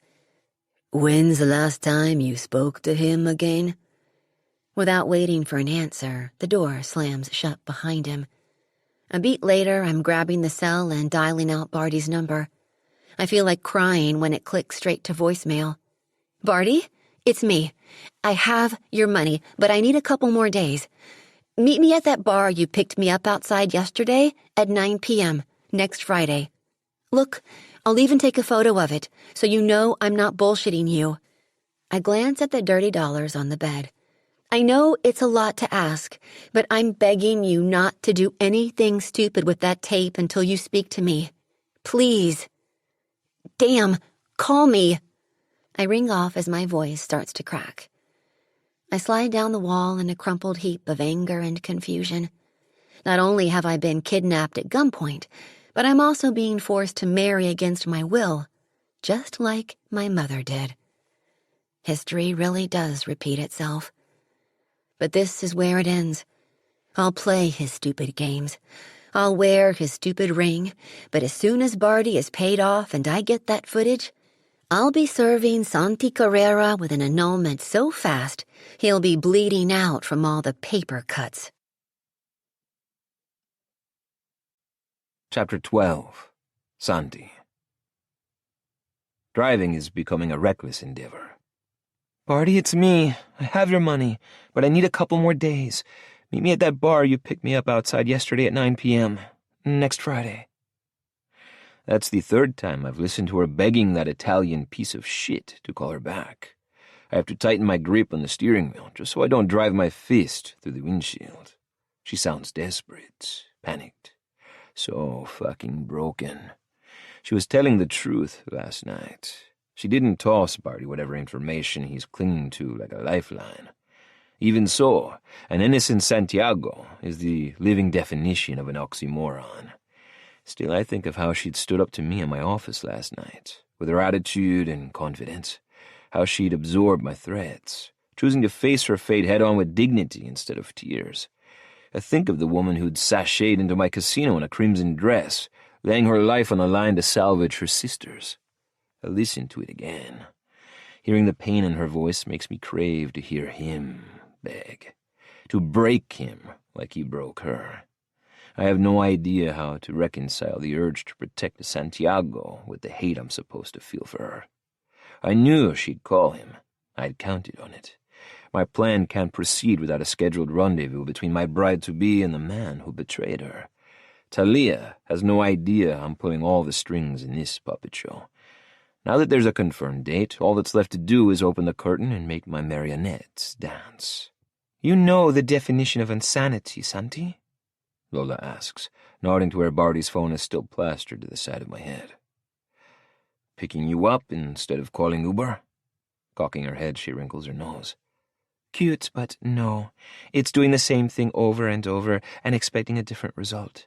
Like listening to the same message 4 times, thinking maybe the 5th won't cause that vein in the middle of your forehead to pop and give you an aneurysm. Scowling, I drop Barty's phone in the console. Lola mutters a string of curses and scrambles for the overhead handle as I take the car in a sharp hairpin turn toward Legato. Dios mío! Slow down! She yells, wincing as her shoulder slams against her window. I didn't survive getting shot, only to die by vehicular manslaughter. You were grazed by a bullet. Don't be dramatic. I'm being dramatic? You kept me locked in a hospital room for observation. She punctuates the word with air quotes. A few stitches, and you acted like I needed to be given last rites. I'm not having this argument with her again. She's pissed, and rightly so. I've given her a string of vague answers and half-truths concerning the events from last night and my reason for, and I quote, acting like a total shitbag and treating her like a criminal. I want to tell her that what I'm doing is for her, for my mother, for the Carrera name, for 2 decades of sins against all 3. I pull the car into the circular valet station in front of the casino's main entrance. As the car slows to a stop, I steal a look at her out of the corner of my eye. After what happened at Rooker's, can you blame me for being overprotective? My words hit their mark. Lola flinches, her shoulders curving at the direct hit. Regardless of what she claims, she didn't spill the entire truth about what happened between her and Sam Sanders last year. The kidnapping story she spun to our father had more holes than a slice of Swiss cheese. However, the truth will come out eventually. It always does. Just like it will with Thalia. Thalia. Her name spreads an unfamiliar warmth throughout my chest. She's a welcome departure from the parade of vapid whores constantly vying for my attention. The youngest Santiago may be intimidated by me, but the acid tongue of hers is so easily provoked. Most women I encounter open their mouths for one thing, and it tends to impede further conversation. But Thalia, that iron will and sharp wit hardens my dick more than any blowjob ever could. I shift uncomfortably in my seat. Something I'll have to take care of myself, sooner rather than later.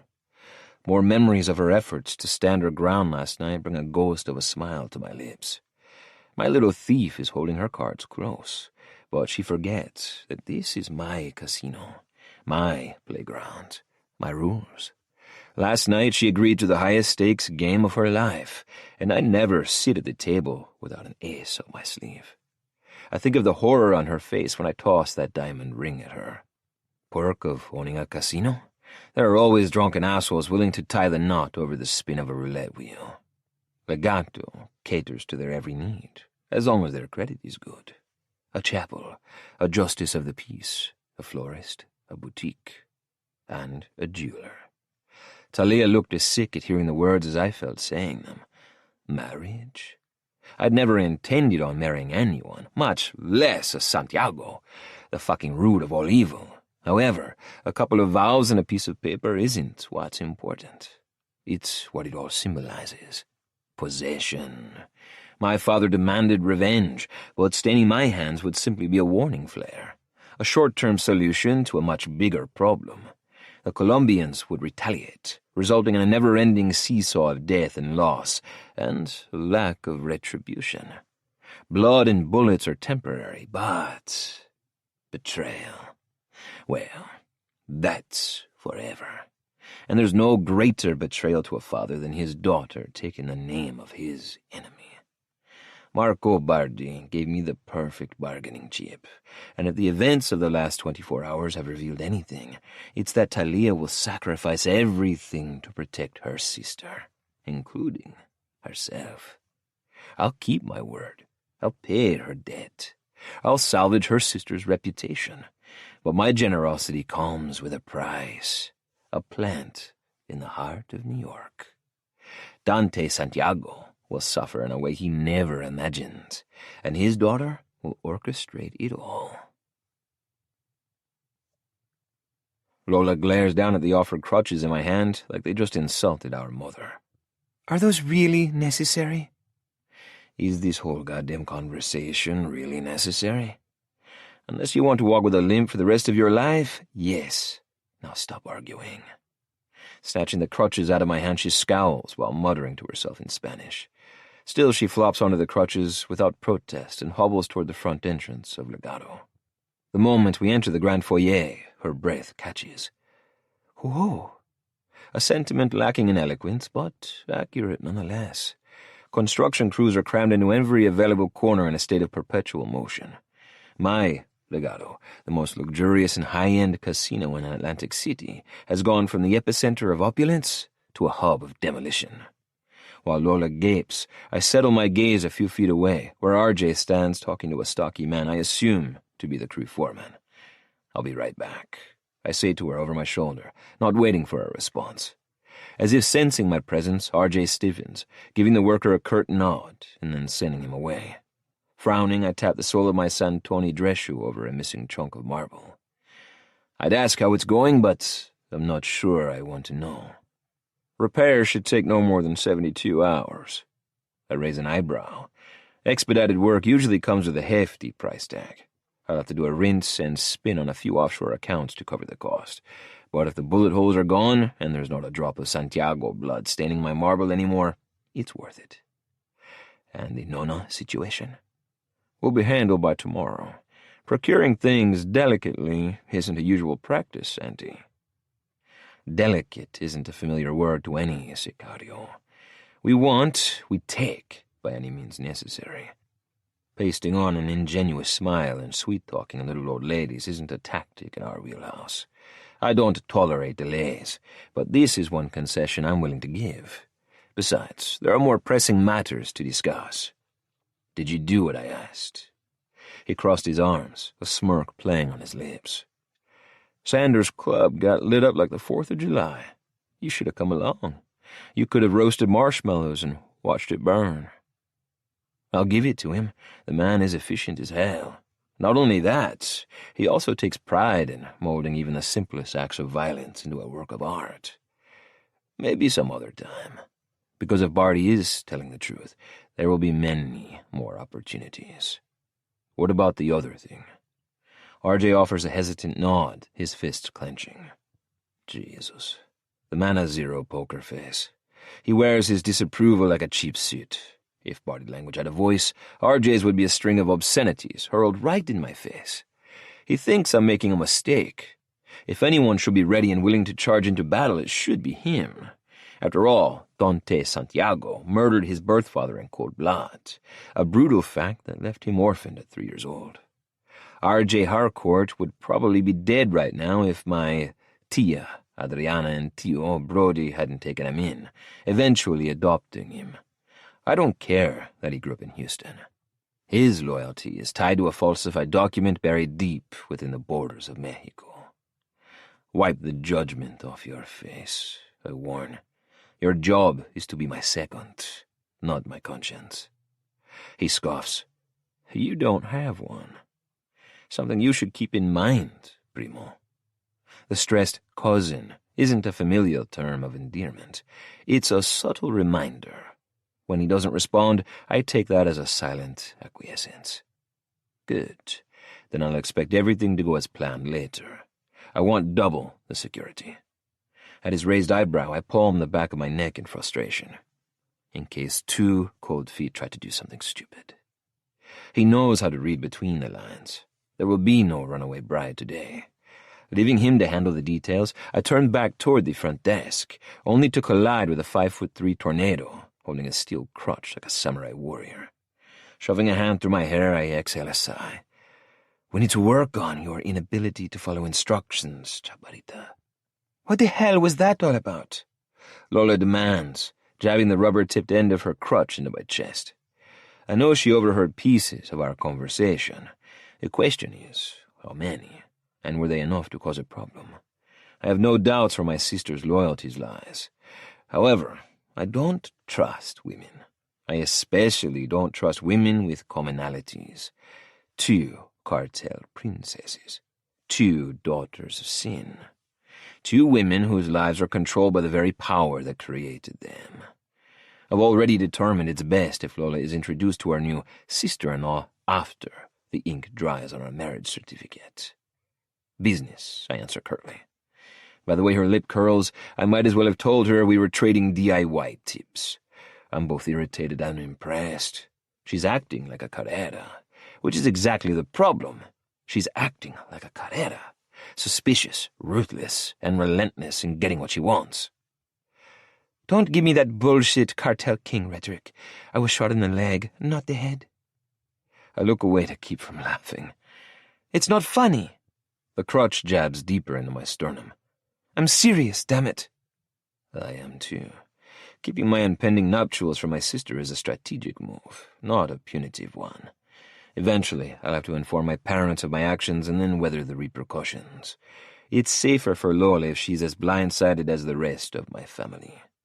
My father will condemn my methods. A lethal storm will make its way across the border, and the less of an accessory Lola is to my crime, the less of a chance Papa's little girl will get swept into its path. Besides, she'd only try to talk me out of it, which we both know would be a waste of time. Once I make a decision, I don't waver. The first domino has been tipped, and the chain reaction is already in play. There's no stopping an avalanche once it crests the top of a mountain. Gripping the steel rod of Lola's crutch, I calmly push it away from my chest, lowering it between us until balance forces her to drop it onto the floor. I'm serious too, Chaparita. You're my secretary, not my business partner. If information is needed to do your job, I'll tell you. It comes out harsher than I intended, but my job is to ensure her safety, not to stroke her ego. Does this have something to do with Thalia Santiago? Lola's matter-of-fact delivery catches me off guard. What makes you think that? Oh, I don't know. Maybe common sense? I was there in the control room, remember? I stood right behind you when you saw her face on that surveillance screen. You whispered her name under your breath, for Christ's sake. Dios mío, Lola. Pressing my hand over lower back, I gently but firmly maneuver her toward the elevators. Once the doors slide shut, I lift a slot below the row of buttons and press my thumb against a hidden access pad. Right away, it illuminates, and we start to rise. I watch as the floors tick away, my anger slowly fading with each one. By the time we pass the 22nd floor, I'm calm enough to face her again. That was reckless. Anyone could have overheard you. Maybe if you'd stop treating me like a child, I wouldn't have to resort to drastic measures. She slams her crutch onto the floor. I recognize a blitz attack when I see one. It doesn't take a genius to see 2 + 2 always adds up to 4.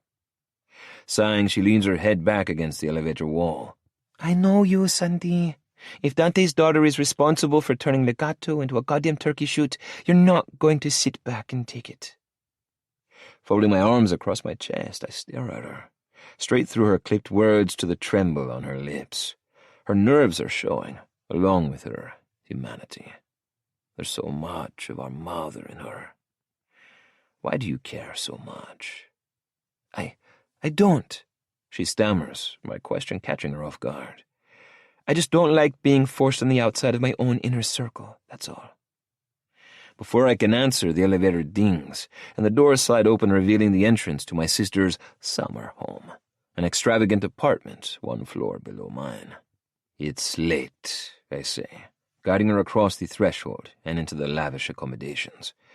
"You need your rest, and I need a drink. We'll talk about this tomorrow." Surprisingly, she doesn't argue. After getting her settled in her bedroom, I slip away toward the kitchen, a room with enough bells and whistles to employ an entire fleet of Michelin-star chefs. It's bright, too, the kind of bright that makes you wonder if you're about to sit down to a meal or meet your maker. That's by design. I renovated the entire place when Lola announced her plans to spend the summer in New Jersey. I wanted her surroundings to be bright, white, and pure, unlike the penthouse sitting directly above it. It's that need to preserve her innocence that ultimately drives me to destroy her trust. Chapter 13. Santi. Filling a crystal glass with juice, I set it on the counter and retrieved 2 prescription bottles from the inside pocket of my suit jacket. Placing one beside the glass, I pop the cap on the other and shake 2 capsules into my palm. I don't stop to think about what I'm doing. If I do, I'll change my mind. Breaking each capsule open, I dump 10 milligrams of OxyContin into the orange liquid. Giving it a stir, I grab the glass in one hand and the second prescription bottle in the other before crossing the open floor plan back to the bedroom.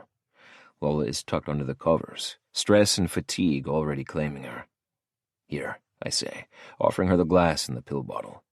"Take your antibiotics so you don't get gangrene." "Funny." She pops 2 pills in her mouth, and I hold my breath as she washes them down with half the glass. "Finish it. You need the vitamin C. And I need assurance my wedding won't be disturbed." She rolls her eyes but doesn't argue. 15 minutes later, a wrecking ball could barrel through the floor-to-ceiling windows and Lola would be none the wiser. That's because she'll be spending the next 10 to 12 hours in a narcotic wonderland. Was it a dirty play? Of course. The brother in me hates myself for drugging my own flesh and blood. However, the cartel boss accepts it for what it is, unnecessary evil.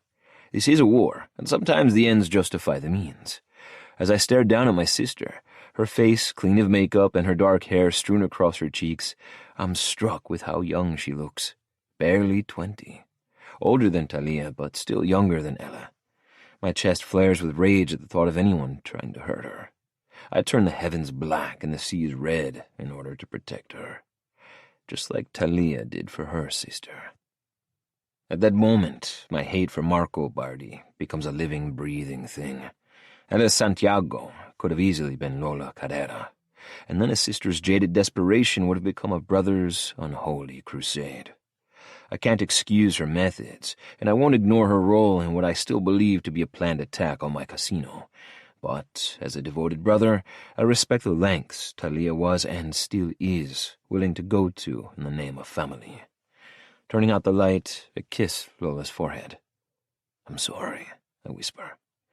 "Te amo, chaparita." Stepping back onto the elevator, all traces of regret fade away as it ascends one final floor. As the doors part, I button my suit jacket and take a step into my onyx lair. 5,000 square feet of banished sunlight and weighted tension, only to come face to face with a set of wringing hands and a pinched face. I can feel my eyebrows arching. My housekeeper isn't easily rattled. It's one of the reasons I keep her around. Not only is she efficient, but she also knows how to keep her mouth shut. "Svetlana?" "Sir, your guest." For some reason, I bristle at her tone. She has a name. She flinches, but I offer no apology or explanation. I don't need my housekeeper and my betrothed to be best friends, but I'd prefer to keep the bloodshed to a minimum. "Of course," she says, dialing back the attitude.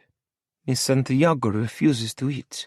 Francois has prepared for 3 meals, and she vehemently rejected them." "How vehemently?" "She threw them across the room, sir," she answers, indignation flaring in her eyes. Not a crisis, in my opinion, but Svetlana takes offense to waste. And justifiably so. She's a Russian mail-order bride, left behind by Legato's previous owner, as if she were a broken slot machine. Svetlana has known hunger few will ever suffer. To refuse food is to sin. Has my package been delivered? She nods, motioning behind her where a long rectangular box rests on a black lacquer and glass coffee table. RJ may not agree with my tactics, but he has one hell of a follow-through. Key, I say, extending my palm. Svetlana digs a small keyring out of her apron and presses it in my hand without question. Spasibo. I thank her in Russian while crossing the foyer into the main living room. A dark laugh rumbles in my chest as I tuck the box under my arm, spinning the keyring around my index finger as I head toward the spiral staircase that sits in the dead center of the room. 2 floors, 2 hallways, and 1 quick detour later, I unlock the door and let myself into the room where I find Thalia, sitting on the floor with her back against the opposite wall, hugging her knees to her chest. She drops her legs as soon as she sees me. Feliz noche de bodas, muñeca. She scowls, but the dark circles under her eyes betray her. You're in a good mood. Did you kick a few puppies on your way up here? I'll chalk the rudeness up to pre-wedding jitters. Stepping further into the room, I clench my teeth as the heel of my shoe sinks into something soft and sticky. Glancing down, I exhale in annoyance. Crème brûlée is a French classic, not a congealed weapon. I believe the word you're looking for is concealed, she grits out. Not when it's defiling my shoe. That brief spark of fire flickers and dies when she sees the box I'm carrying. I don't want anything from you. She turns her head away sharply, her long dark hair tangling around her shoulders. Her body language is hellfire and brimstone, but her profile is a raw canvas of water-colored worry. The corners of her mouth curve down, making her seem less like the tool of the devil as much as his pawn. This, Thalia, is the one I heard on Barty's voicemail. This, Thalia, is fragile. A broken doll hidden beneath a layer of thinning steel. This, Thalia, ignites that foreign warmth in my chest again. The one I don't understand and I don't care to dissect. This, Thalia, strikes a chord deep within a shadowy corner of my mind, one with a solitary hanging light. Get a grip, Santi. This is what she wants. One chink is all she needs. This hunger strike of yours isn't hurting anyone but yourself, I say, regrouping while shaking custard off the sole of my shoe. We both know that you're not going to starve yourself. Self-destruction isn't in your DNA. So, you can eat what's on your plate now, or eat it off the floor later and risk salmonella. Your choice. Her response is a middle finger. Bad girl. I glance across the room where the burner phone I gave her sits silently on the nightstand. Does Daddy know his little girl is about to shit all over his legacy? When she doesn't answer, I chuckle again to myself and give the package tucked under my arm a light tap. Aren't you going to ask what's in the box? Nope. That fucking mouth of hers. That's foolish. What if it's a plane ticket or a check for 50,000, free and clear? She shoots me a withering look. You aren't that stupid, and I'm not that gullible. Try again. Well, look at that. We can agree on something. Her disgusted snort draws a smirk to my lips. Winking, I toss the box at her feet. Smart and beautiful. My bride is quite the catch. Beautiful. Thalia freezes at the word, and I kick myself internally, drawing blood. Giving the box a quick scan, she looks away again, disinterested. Go to hell. Oh, mi amada. My tone is thick with condescension as I lower to my haunches in front of her. That wish was granted a long time ago. Let's strive for a little originality, shall we? A moment of uncertainty glazes her brown eyes, and then it's gone, quickly replaced by a deadly cocktail of fatigue and loathing. What do you want, Santi? I've already agreed to marry you. Do you want it signed in blood? Yes, just not yours. Maybe later. For now, opening the box will suffice. Fine. She hisses the submission between clenched teeth. If it will make you go away. Crossing her legs, she leans forward, tearing the gold ribbon off the box as if the keys to her freedom are buried in there somewhere. The top is ripped off just as delicately, derision coiling her lips as paper is tossed over her shoulder like garbage. And then she freezes. What the hell is this? I believe in America it's called a wedding dress. Is this your idea of a joke? She says, holding up the swath of white satin. My smirk fades. I rarely joke, Thalia. Never about business. Business, she repeats, spitting out the word as if its taste of torture. Well, take it back. I'm not selling my soul in some cheap knockoff gown. Try a $20,000 gown. If I hadn't been watching her so closely, I would have missed the way her shoulders jolted, as if the price tag itself delivered a hard punch to her chest. It's not my size. Check the tag. You're a 4, if I'm not mistaken. Her jaw drops. How? I pay attention to detail. It's a skill you should learn, if you plan to survive a week in my world. Technically, it's not a lie. I paid an exorbitant amount of attention to the shape of her body when I had her pressed up against the wall in my office. Every curve, every valley, every single fucking inch of her. Look underneath. I instruct, nodding toward the gown. There's more. She doesn't want to, but she can't help herself. After all, curiosity and impulsiveness are the two endearing traits that landed her ass here in the first place. I don't have to look to know the exact moment she sees it. The gasp is music to my ears, and my aching dick. Thalia lifts the black lace bustier and matching thong in the air as if they were just peeled off a dead hooker. Oh, fuck you, Carrera, she breathes. There's no way in hell I'm wearing this. Maybe I was unclear, I say patiently. It wasn't a request. Despite what she wants to believe, I'm not a soulless monster. At least, not completely. This may not be the wedding day she dreamed for herself, but she deserves to have beautiful things to wear regardless. The gown isn't a designer slap in the face.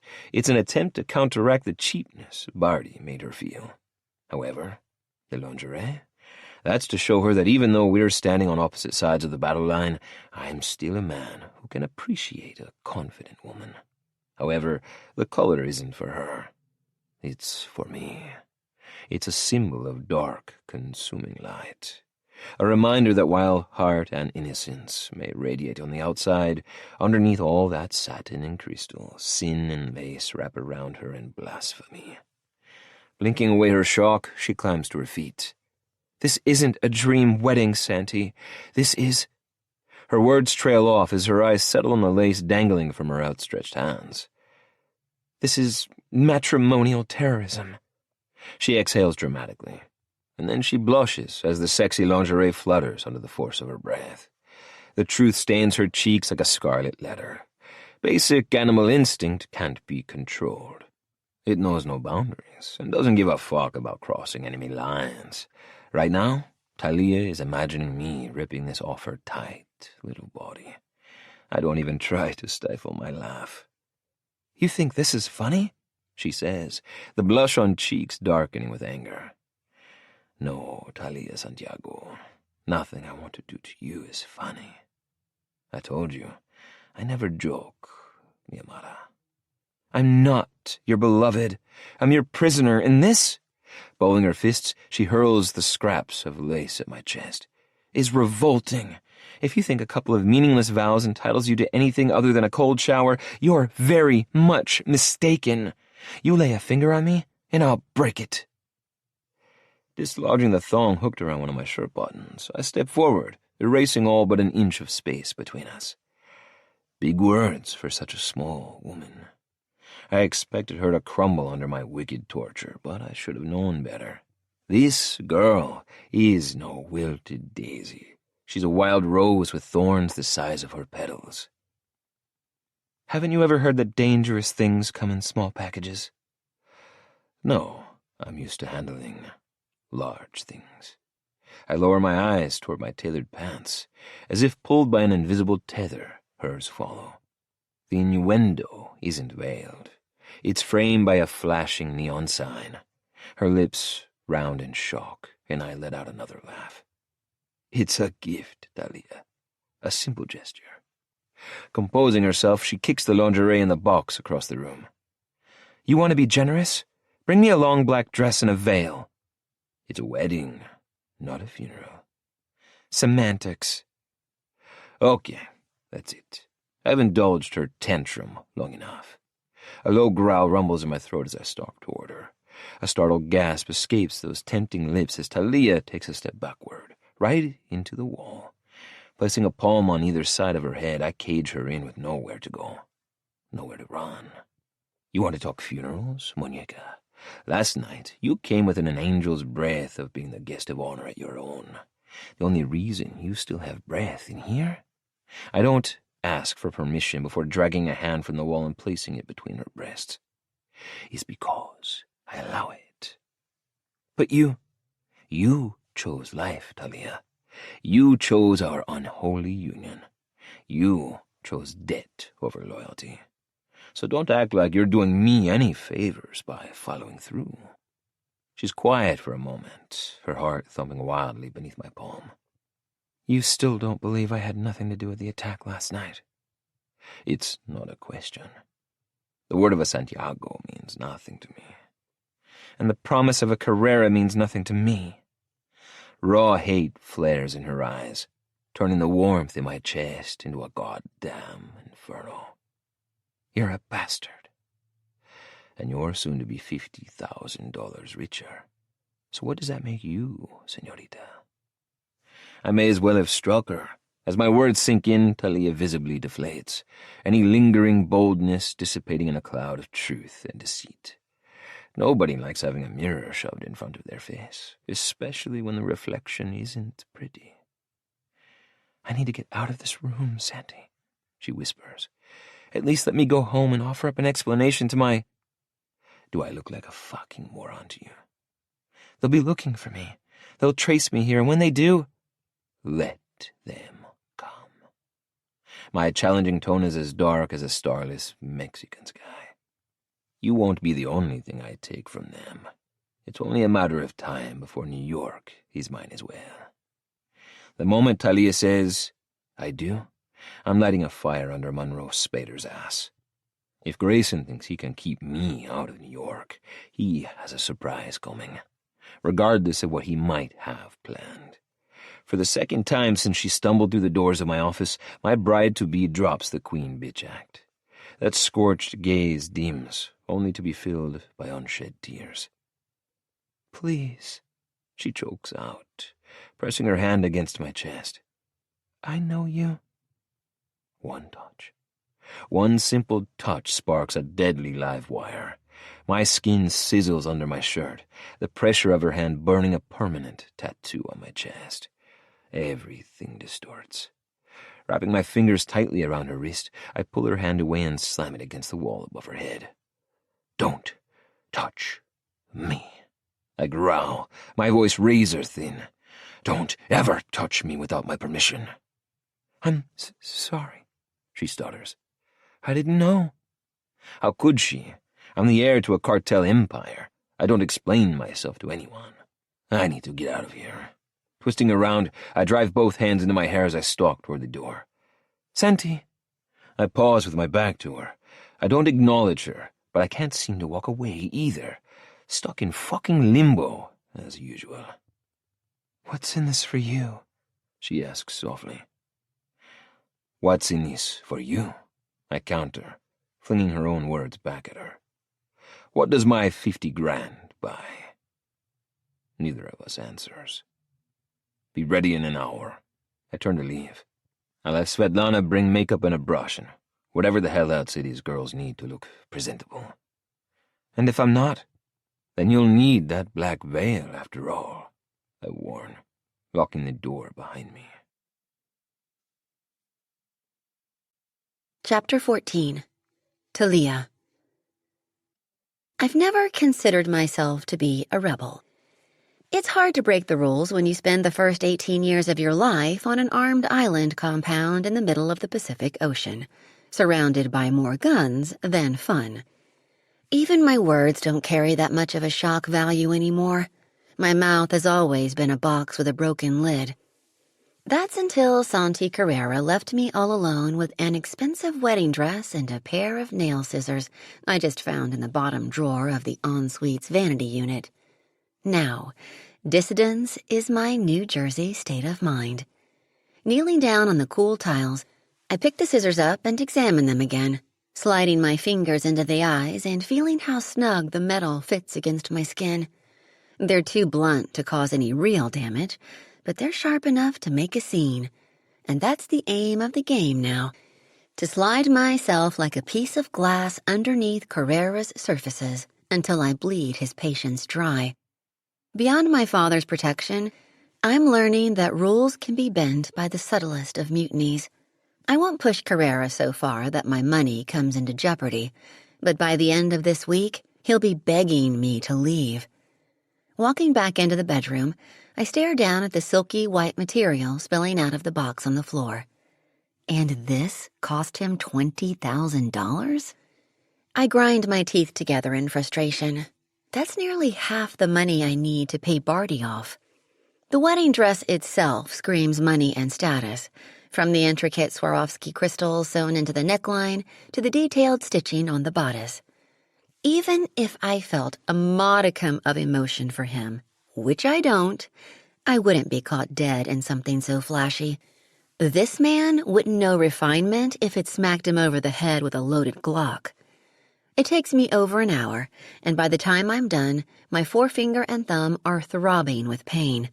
For the final touches, I rip the velveteen petals off the red rose bouquet that his blonde housekeeper delivered with her bags of makeup, and then arrange them into 2 words on the bed's counterpane that speak for me and every member of the Santiago cartel. Fuck you. Catching my reflection in the mirror, I smile at the carnage. And then I wait. Chapter 15. Santi. I've never imagined my wedding day. Not because I haven't found the right woman, or because I'm too busy sampling all the wrong ones. It's not even because I likened the institute of marriage to a 6x8 prison cell, complete with a warden and 50-year march toward death row. It's because of who I am, what I've done, the soil I've stained. It's because a man like me spends a lifetime acquiring just as many debts as he collects. They come in the form of a scorned business partner, a grieving widow, a jealous friend, a dangerous rival. Over the years, each debt darkens to a sworn vow, and unatoned sins tip the scale of judgment against his favor. From the day I was born, I've been living on borrowed time, and those debts, those vows, those sins, they all have an expiration date. Like me. I was too young to remember the day my father's world stopped turning, but he made damn sure the images painted in my head as I grew up did it justice. Skyfall, he called it. La Boda Roja. The Red Wedding. The day the heavens opened and angels wept. The day our family's tragedy set the course of destiny hurling my way. The day a bullet meant for him almost took my mother from this world. And the day, 2 years later, when my father dropped 3 bullets in the chamber of a revolver, gave it a spin, and stared down the barrel of his own gun. That's when I knew I'd never allow myself to be so consumed by a woman that I'd rather die by my own hand than live in a world without her. That's why I never imagined my wedding day, because marriage is nothing but a game of Russian roulette, too. The sins of the father may be laid upon his children, but his mistakes are his to keep. When Santa Muerta comes for me, I plan to leave this world the same way I came into it, alone. But that all went to hell last night when, in a snap decision, I bartered my soul and Thalia's as well. I broke my own rules. Now, with 2 shiny gold rings, not only will I have a partner in life, but thanks to the shiny gold bullet inevitably coming our way for this, I'll have one in death, too. I tug at the collar of my white shirt. The dark gray suit I chose to wear feels more like a silk coffin than formal wear. Something I'd prefer not to have amplified in a 36 by 46-inch mirrored funhouse, thank you very much. Whoever decided to plate the inside of this goddamned elevator with angled mirrors should be executed inside of it. I don't want to see one image of myself dressed like this, much less a couple dozen. Not because the suit costs more than most people's houses. Excess is my calling card. It's because the image staring back at me looks less like me, and exactly like him. From my slicked-back dark hair to the 5 o'clock shadow that never lasts a minute past 6, Valentin Carrera's image is etched across every line and crevice of my face like a cursed stone. It's a realization that sours my mood even more. Fuck destiny. I mutter as the elevator doors slide open, revealing my devil's paradise. Thalia, I call out, hearing nothing but my own echo bouncing off the black walls. Thalia Santiago, I repeat, every vowel in her name like a mouthful of broken glass. Get out here now. It's bad luck to arrive late to your own wedding. As far as I'm concerned, all weddings are bad luck, period. I'm marrying you, a voice calls out. Obviously, Lady Luck already slammed the door in my face. I scan a restless gaze across the room, only to have my eyes assaulted by what can only be described as a visual blitzkrieg. What the fuck? Thalia is standing on the bottom step of the spiral staircase, her body draped across the coiled banister like a serpent. Cradled in her hands is a bouquet of long green stems, every single one plucked clean of their petals. And that's only the beginning. While I spent the day ensuring every detail of my plan was executed to my specification, this crazy woman has gone fucking Edward Scissorhands on a $20,000 wedding gown. What used to be a full skirt with a long ornate train now looks like a demented cocktail dress. Miles of smooth golden legs pave a deadly pathway from her ivory Louboutins to the jagged material that's now barely covering her ass. At least she's wearing the black bustier I gave her as a fucking tube top. However, it's her face that causes my jaw to drop. Not only does her makeup look like she fell into a box of 64-count crayons, but she's also fashioned her hair into pigtails. Goddamn pigtails. I stepped out of the elevator expecting to find Grace Kelly and got bitch-slapped by Harley Quinn instead. Do you like it? She says, peeling herself off the railing and sauntering toward me with a dramatic spin. I wanted all the joy I felt inside at becoming your wife to be reflected on the outside. A wicked smile dances across her bright, purple-painted lips. Now, I'm not the one to brag, but I think I nailed it. If I wasn't so pissed, I'd be impressed at the steel cojones on this woman. You nailed it, all right, I say dryly. Straight through the part of your brain that controls your common sense. I grab at her arm to stop her incessant twirling. Is this your idea of a joke? Oh, Santi, I rarely joke, she says, pleased as hell with herself as she repeats my own words from earlier. You look like a psychopath. Oh, no!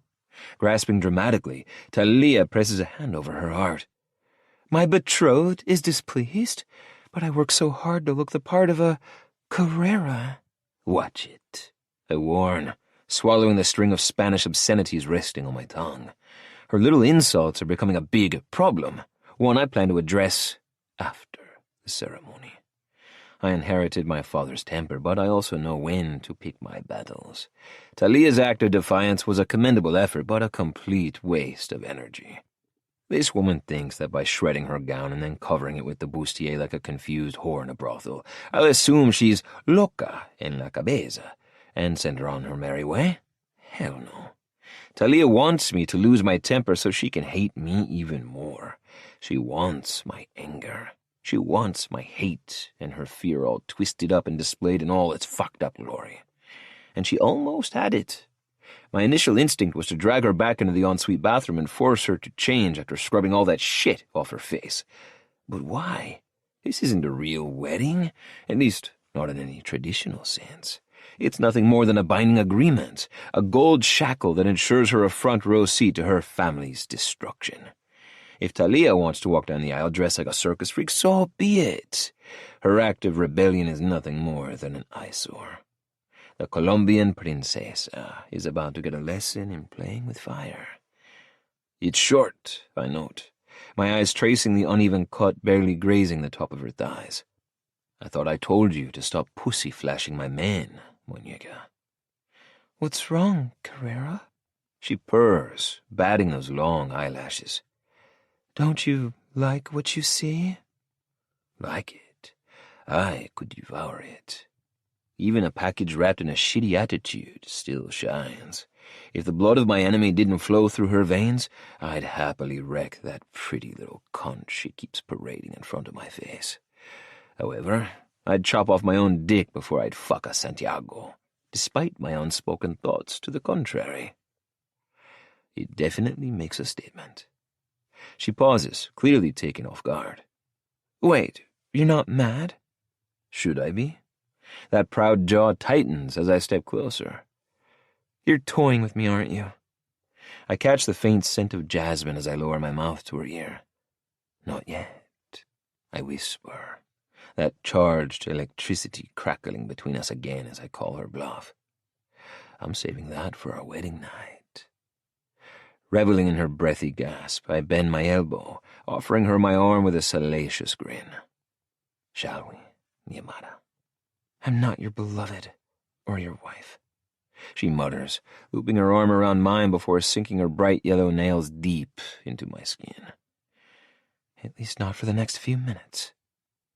I choose to ignore her final act of defiance. It's not the first time a woman has tried to leave scars, and it won't be the last. She draws blood under my suit jacket as I walk us to the elevator. Enjoy those few minutes, Thalia, I warn, because after you say I do, all of the minutes after belong to me. Fueling hope is like feeding a wishing well. You can walk by the same one every day for years, blindly tossing in penny after penny, believing that eventually one magical coin will make all your dreams come true. Here's the cold, hard truth. It won't. Because a penny is just a dirty piece of copper, and a pool of water doesn't give a fuck about your wishes. Wishes can't deliver dreams, and hope doesn't change fate. 2 hard lessons Thalia Santiago is learning today. She hasn't opened her mouth since we left the penthouse. Not that I expected much more than the blank stare currently painted across her face as we make our way down a narrow hallway toward Legado's chapel. Part of me wonders if, despite her sharp tongue and acid words, there was a small part of her that believed fate wouldn't be so cruel as to deliver back-to-back blows. That surely she wouldn't be forced to sell her soul to 2 evil men twice in 1 week. That if she stayed strong and just believed, at the last minute, the family she holds in such high regard would ride in on their black horses and save the day. But there are no horses here, no saviors, and only one, Santiago. Her. A half a dozen guards in dark sunglasses stand motionless in front of the closed double doors. As Thalia and I round the corner, they nod in quiet respect, parting like the Red Sea. As the chapel doors open, Thalia inhales sharply. It's her first emotive concession since taking my arm. I'd ask if you're having second thoughts, I say, scanning the curious faces of the few trusted men I've allowed to be in attendance. But I assume that's rather rhetorical at this point. Thalia's answer is to dig her nails even deeper into my arm. I'm not offended. In fact, the less my intended speaks, the less chance there is of anything veering off course. I've afforded her tantrums. I've put up with her disrespect and destruction of my generosity. I've even tolerated her recent attempt at physical violence. However, this ceremony is one thing I won't allow anyone to impede, especially the bride. There's a side of me Thalia has never seen, and I promise her she doesn't want to. Sliding my gaze to my left, I stare at Rocco's shaded eyes and arch an eyebrow. He dips his chin in a silent affirmation to my unspoken question. Excellent. Words aren't needed for me to know what has transpired. After settling Lola earlier, I provided Rocco with a specific task: track the Scorpion. His findings were just as I anticipated. Edier Grayson already knows about our impending union, and Daddy Dante's private jet has already landed in New York. Everything is unfolding perfectly. With one final nod toward Rocco, I smile inwardly as he reaches into his suit pants and pulls out his phone. Smile, muñeca. Thalia snaps her face toward me, but before she can utter a single protest, there's a click and a bright flash of light. Did he just take our picture? She says, sounding shocked. Yes, I answer, Lifting my chin, I offer an unapologetic stare. They're not for you, mi esposa. Thalia flinches as I punctuate the words, my wife, with a slow smirk. They're for my new father-in-law. For once, she's rendered speechless. As the reality of my words sink in, that rainbow of color splashed across her face vanishes underneath a thick veil of chalky white fear. They say a picture is worth 1,000 words. This one is worth 50,000 of them. But Thalia Santiago's reaction when he sees it? Priceless. Chapter 16. Thalia. There's more danger in silence than with a spoken threat. My father taught me that. When I was 12, we visited Edier's family in Colombia for a whole summer. One evening, after dinner, a man was brought to the main house in chains. I remember watching from an upstairs window as he and Edier's father stepped onto the front porch below to receive him. I'd cranked the glass open in the hopes that I'd overhear what this man's offense was. But all I'd heard were his begs and pleas for forgiveness. There wasn't a word from anyone else, not even from the guards. After 10 minutes of this, I saw the flash of silver in my father's hand. The man was dead before he hit the ground, his mournful eyes staring up at a night he'd never get to fill with begging and pleading again. It wasn't the murder that shocked me. It was the brutal way in which his justice was delivered. Silently. I sometimes wonder if that's the reason why I talk too much, why I spill my thoughts and emotions into a room to keep some kind of a messed-up equilibrium, because when the world goes quiet, things get serious. Like the long, painful pause last month before I told my father that I never wanted to see him again, that I spent every day wishing I'd be born to another man. Like when Barty showed me his tape. Like now. There's no finesse to how I'm being marched up the chapel's aisle. It's the only room in his casino that isn't black and gold. The walls are white, and daylight is streaming in through another of those dome glass ceilings, making me feel like I'm under some kind of divine interrogation. Sorry, God, but there's nothing holy about this marriage. I stumble in my heels as we pass by the rows of empty pews, but his tight grip on my arm doesn't give me a chance to fall. I hate that he's won the first battle in this marriage. My outfit missed the mark, and now I feel like an idiot. As we reach the altar, he spins me around to face him.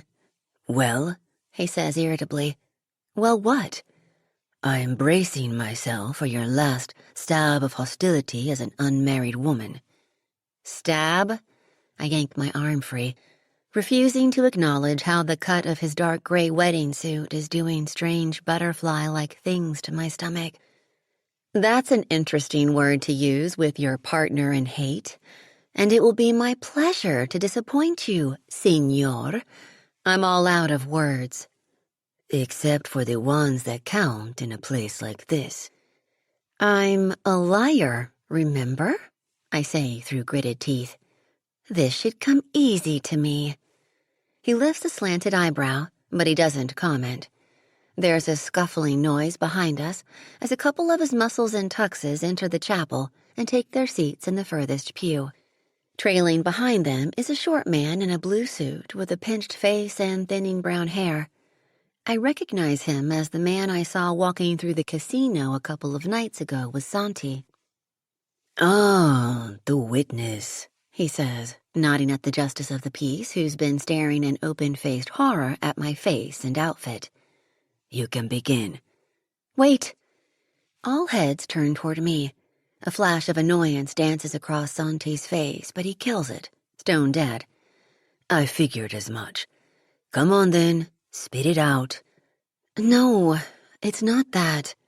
I trail off, struggling to put into words the deep sadness I'm suddenly feeling. Is this how my mother felt on her wedding day? My fingers fumble for the pendant around my neck, the one she gave to me when I turned 18, the one I'd always admired as a child, and the one I wear every day. the same one my father gifted to her over 2 decades ago. It's a silver chain with 3 diamond-encrusted numbers that seem so fitting for today. 666. Well, if this pendant protected her from the worst of her devil, maybe it can do the same for me. "Thalia," he snaps. "I'm waiting." "I was just giving you the opportunity to back out of the deal," I say, smiling at him sweetly, my sadness turning to acid. "My father always said it was a specialty of the Carreras." Angry murmurs rise up behind us. Santi's smile is the stuff of torture porn. "Begin," he snaps at the efficient again. "And this time, don't stop until the Santiago puta has a new last name." It turns out it doesn't take long to dishonor your entire family. 5 minutes, to be exact. In the end, it's all a countdown of numbers to the ultimate anti-prize. 3 witnesses with their fingers on the trigger, should I decide to run. 2 vows of gut-churning deception, 1 marriage born out of blood and thorns. As a wedding ring is rammed onto my finger, I allow a single tear to escape from its strict confinement, turning my head away so my new husband doesn't see. This is a temporary deal for me, but for Edier and Sam, for Ella, they won't understand. Not until the truth comes to light. Until then, I'm stuck with Carrera, for better or for worse. As if it could be any worse. There's no reception afterward, no celebratory drink to mark the occasion. Instead, he leaves me hanging in the lobby while he conducts a brief exchange of words with the man in the blue suit. Afterward, I'm led down a flight of stairs to a private underground garage where a black Aston Martin DBS is parked.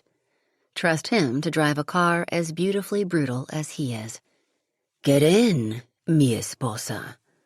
Swinging my door open, he all but hustles me into the passenger seat. I wish he'd stop calling me his wife. It's revolting. I watch him slide in next to me. "Where are we going?" "Time for another wedding gift." With that, he accelerates down the driveway and sets a course for the Garden State Parkway. More silence. More lost words. My heart is sinking like the sun overhead as we cross into Manhattan. "If this is a concession from you, it's a really shitty one," I tell him. "Thanks to that wedding photo, I'm now as unwelcome in this city as you are." "Pariahs in matrimony," he murmurs. "Who was that man at the wedding?" I blurt out as we're driving up 9th Avenue. "One of my security guards." "No, the short guy. The limp lettuce in between the meathead sandwich. Looked like a rat in a suit." "Rodents are the most loyal and dedicated animals." He's mocking me now, I can tell. "Oh, forget it," I say, as he pulls up to the curb 100 feet from my apartment block. "What are you doing now?" "I'm not doing anything. You, however, are going to get your things." He cuts the engine and yanks at his silver necktie so as to loosen his top button. At the same time, he reaches for his gun and rests it on his lap. "You have 30 minutes, and then you won't be returning." That's what he thinks. 1 week, 7 days, 168 hours, and I definitely will be. I go to grab the door handle and feel his heavy hand on my thigh. "Remember the rules, Thalia. 1 week of happy, fake smile honeymooning, or my half of the arrangement is off. You know damn well your sister isn't going to be the only member of the Santiago cartel in your apartment right now. Fake it or fuck it up. Comprendes?" Without answering, I push his hand away and exit the car, catching sight of myself in the window. God, I look ridiculous. Ripping off the black bustier, I tuck it back on the seat and lose the pigtails. I go to slam the door and catch him staring at me. "Cartel pervert," I hiss, flicking him my middle finger. "You're cartel pervert," he corrects coldly. Signed, sealed, delivered. Not in this lifetime, I mutter under my breath as I cross the street, aware of his dark gaze on me constantly. Entering the building, I head straight for the elevator. I'm so nervous I could die. Is Ella ever going to speak to me again? Is Edier going to line me up against a wall and shoot me? My knees keep doing a weird shaking thing, so I kick my high heels off to give me a shot at some semblance of balance. I'm still frantically scrubbing off the last of the crazy makeup as the elevator doors slide open. Scooping up my heels, I go to exit, and then freeze. Two of the most lethal men in New York are leaning against the far wall, waiting for me. From their stiff stances and sour expressions, I'm guessing this isn't a friendly flyby. Sam looks like I just took his Bugatti for a test drive and hit every street light post from here to Central Park, while Edier's face is as impenetrable as his father's these days, but his brown eyes are dancing with rage.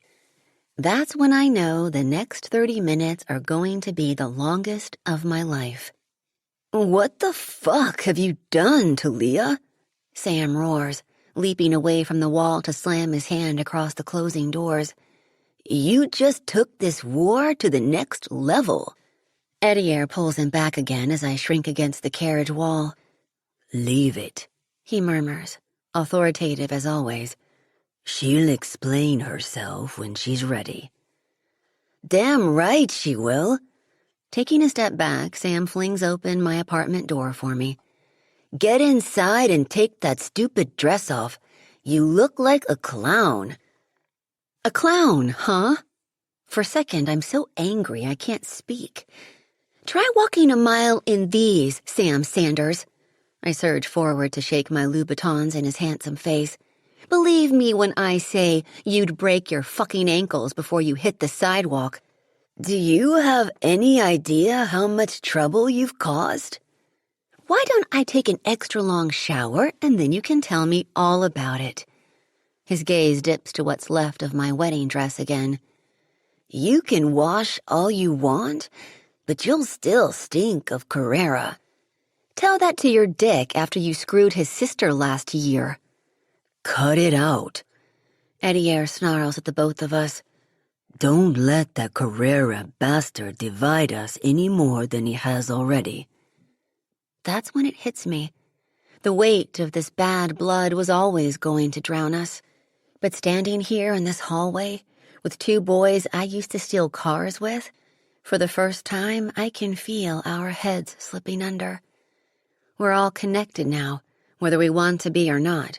Santi, me, Edier, Ella, Sam, Lola.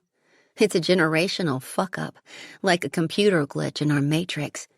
We're programmed to hate each other for as long as our fathers tell us to, no matter the pain, the anguish, the violence. I glance down at my wedding ring and catch Sam doing the same. Cursing under his breath, he stalks off down the hallway. And for a fleeting moment, I wonder if he knows that Lola was shot the other day. I don't know the details of what went down between them, but it was enough to turn the most popular boy on Rutgers campus into a killing machine. "Are you going to take aim at me too?" I ask Edier warily. He regards me for a moment, all 6'2" of cool self-assurance. No one else would dare provoke him like this, and expect to get away with it. Ella and I have special decompensation, though. Or Ella does. I think my status got revoked a couple of hours ago. "Jesus, Thalia, why did you do it?" he says, shaking his head at me. "You have a problem in the city, you come to me." The disappointment in his voice kills me more than his words. Shame turns to accusation. "Did you guys shoot up Legato last night?" "What the fuck are you talking about?" Even Sam stops and turns at this. "He told me, Edier." "And you believed him?" "Just tell me it isn't true." "You heard what he wanted you to hear." He catches Sam's eye over my shoulder and mouths a name at him, but he says it so fast I don't have a chance to lip read. "So you're saying you didn't order it?" I'm saying that Santi Carrera has an agenda, and it doesn't include giving a damn about you, whatever you might think. Edier jerks his head toward the open door. Time to face the music. He's been waiting up most of the night for you. I bet he has. Assuming he means Reese, I'm dragging my guilt behind me as I enter the apartment. He's been good to me over the years, and I've gone and thrown it in his face. My father won't be happy either, so that'll necessitate a dreaded phone call to deflect that bullet. I'm going to need to do some serious groveling to make this right. My bare feet sound like sighs on the mahogany floorboards. I'm right outside the living room when a familiar rich scent wraps itself around my throat, making me stop dead. My heart exploding in my chest. It can't be. And then I watch in horror as his presence fills the doorway. A man far taller and broader than Reese Costello, with a firestorm raging in his brooding black eyes, and his expression as dark as the shadows stretching out behind him. Age hasn't softened him. If anything, it's made him sharper, harder, deadlier. The only man in the world who scares me more than Santi Carrera. The shoes in my hand clatter to the floor. "Hello, Papa," I whisper. Chapter 17. Thalia. There's that silence again. That long, painful precursor to hell. It takes me back to a snowy night 10 years ago, sitting in a stolen car outside an abandoned church, waiting for something to happen and knowing I wouldn't like it when it did. That was the night I first heard the name Carrera, the night I first learned anything about this war. Who double-crossed who first doesn't matter anymore. All I know is a tentative truce became a bloodbath, and it hasn't stopped splashing over the sides ever since. Through the years, there have been more bullets fired, deals undercut, lives lost. Like my night in the snow predicted, it passed down to the next generation, and now I've been forced to marry into it and face the consequences. My father doesn't comment on my appearance at first, but the downturn of his mouth does all the talking for him. "Thalia," he greets in that drawling, mocking intonation of his that delivers kill orders in the same way he used to tell me bedtime stories. "Nice of you to join us." I can explain. "I can't wait to hear it." About the dress. "No need to start there, mija," he says, lifting his eyebrows at me. "Clearly, Santi Carrera isn't picky about what the fuck his vengeance looks like." And so it begins. Don't. Just don't. Brushing past him, I flop down on the nearest couch and pull a cushion to my stomach for protection. "Don't what?" "Don't this." I gesture at his casually deceptive stance. He's leaning against the doorframe with his arms folded, but I'm not fooled for a second. He's so unapologetic about everything. It's his way or he's blowing up the highway. There's a good reason why I never went to him about Barty's footage in the first instance. The situation needed tact, and he only knows how to stomp. "You mean I'm not allowed to congratulate my youngest daughter on her wedding?" His tone could flay skin, which is something he'd know all about. "Next, you'll be telling me you're in love with him." "I am in love with him," I lie. "It's been a perfect day." "I see." Shame Mama couldn't say the same about her own wedding day. My cheap shot chills the atmosphere in the room to minus figures. Even in his 50s, Papa carries a gravitas that reduces grown men and wayward daughters to trembling, self-doubting heaps. "Don't try and understand it, mija," he warns. "Just know that it brought light into a dark place." "You kidnapped her and forced her to marry you." And she's so fucking unhappy about it. There's a tick working hard in his jaw. That's another thing about my father. He doesn't like to be questioned about anything. He parked his conscience a long time ago and lost the valet ticket on purpose. I don't think much of your husband's deference to his new family.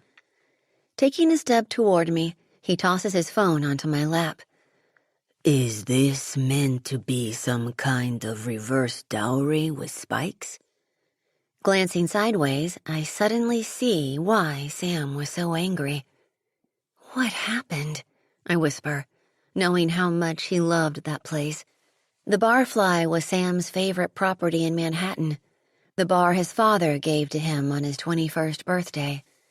It's nothing but burning embers and ash now. Unsubstantiated kitchen fire. He takes back the cell with a vicious swipe. I'll give you one guess whose lieutenant was caught standing by the oven with a box of matches in his hand. Maybe you shouldn't have provoked him by graffitiing your scorpion all over his casino. Maybe you should have stayed the right side of the fucking river, he snarls, losing his temper. This madness ends today, Thalia. You've had your fun. You've caught my attention. Your attention? I jump to my feet, the sharp claws of indignation slashing at my self-control. I've been ignoring your calls for the past month because I didn't want your damn attention. I needed to fly, without getting my wings pulled off for once. Straight into Carrera's net? He shakes his head in disgust. I gave you too much freedom, mija. I never should have let you come to New York. I never expected you to like this. I know how you feel about... I've never much cared for the word like, he muses darkly. It doesn't describe premeditated murder in the way it should. You're unbelievable, I cry. Stomp, stomp, stomp, all over everything. I'm done talking about this. You can see yourself out. I'm halfway to the door when he starts speaking again. There's a bag packed and ready on your bed, mija. I suggest you choose wisely. Choose what? I say, turning back slowly, knowing that any option he gives me is going to be a one-way ticket to heartache. You can either leave with me today and return to the island, or the sniper I have trained on the black Aston Martin halfway down the street outside gets the call he's been waiting for. He holds up his cell to show me he's not messing around. Not that I'd ever accuse him of that. Santi Carrera is a vindictive shit. Yesterday, he sent an envelope of fake documents to Rick Sanders' office, which showed him rigging ballot boxes. It took $10 million to make it go away. How do you know they were fake? I mutter defiantly. Uncle Rick doesn't strike me as the kind of man who always plays by the rules. That's beside the point, he snaps. Carrera will be reaping the repercussions of that little stunt very soon. Rick's son is seeing to it personally. I don't like the sound of that. I know what Sam's like. Revenge is his favorite pastime. I feel tired suddenly. So very tired. How's Mama? I ask, missing her quiet diplomacy, now more than ever. She's the only person who can calm Papa when he's a raging inferno of malevolence like this. Pissed? Hurt? His eyes narrow, and my stomach drops. When Ella and I were young, we were always in the worst kinds of trouble with him when we did something to upset her. Same as your sister, in fact. Ella. I've been trying to reach her for a whole day now, and she's still not picking up.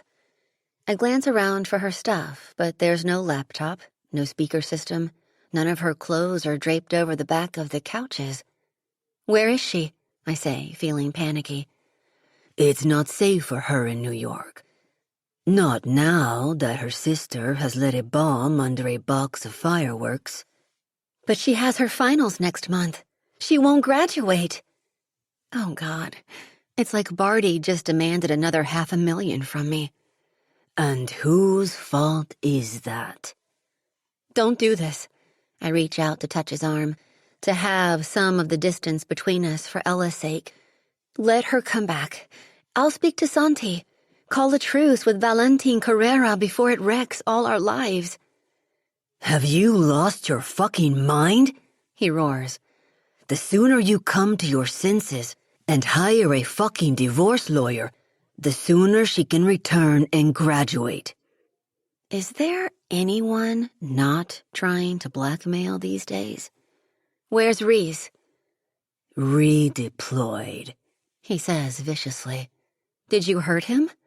He smiles, but there's no warmth to it. I might have shown him and his team my displeasure for letting you fall amongst the sharks of Atlantic City. Your security won't be so lax in the future. The bars of my prison cell start looming again. What does the sun have over you, Thalia? I swallow quickly. I have no idea what you're talking about.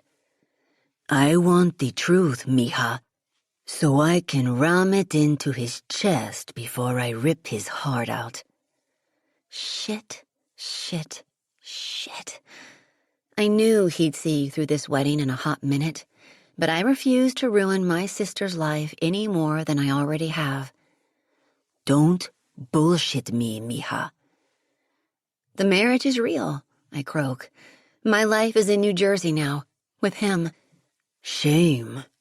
His word sounds like a bullet hitting bone. In a daze, I watch him lift the phone to his ear. Just know that I never wanted this life for you, Thalia. You sought this out yourself. You're wrong, I say, shaking my head. You had this life and all its petty vengeances wrapped around me like a straitjacket from the day I was born.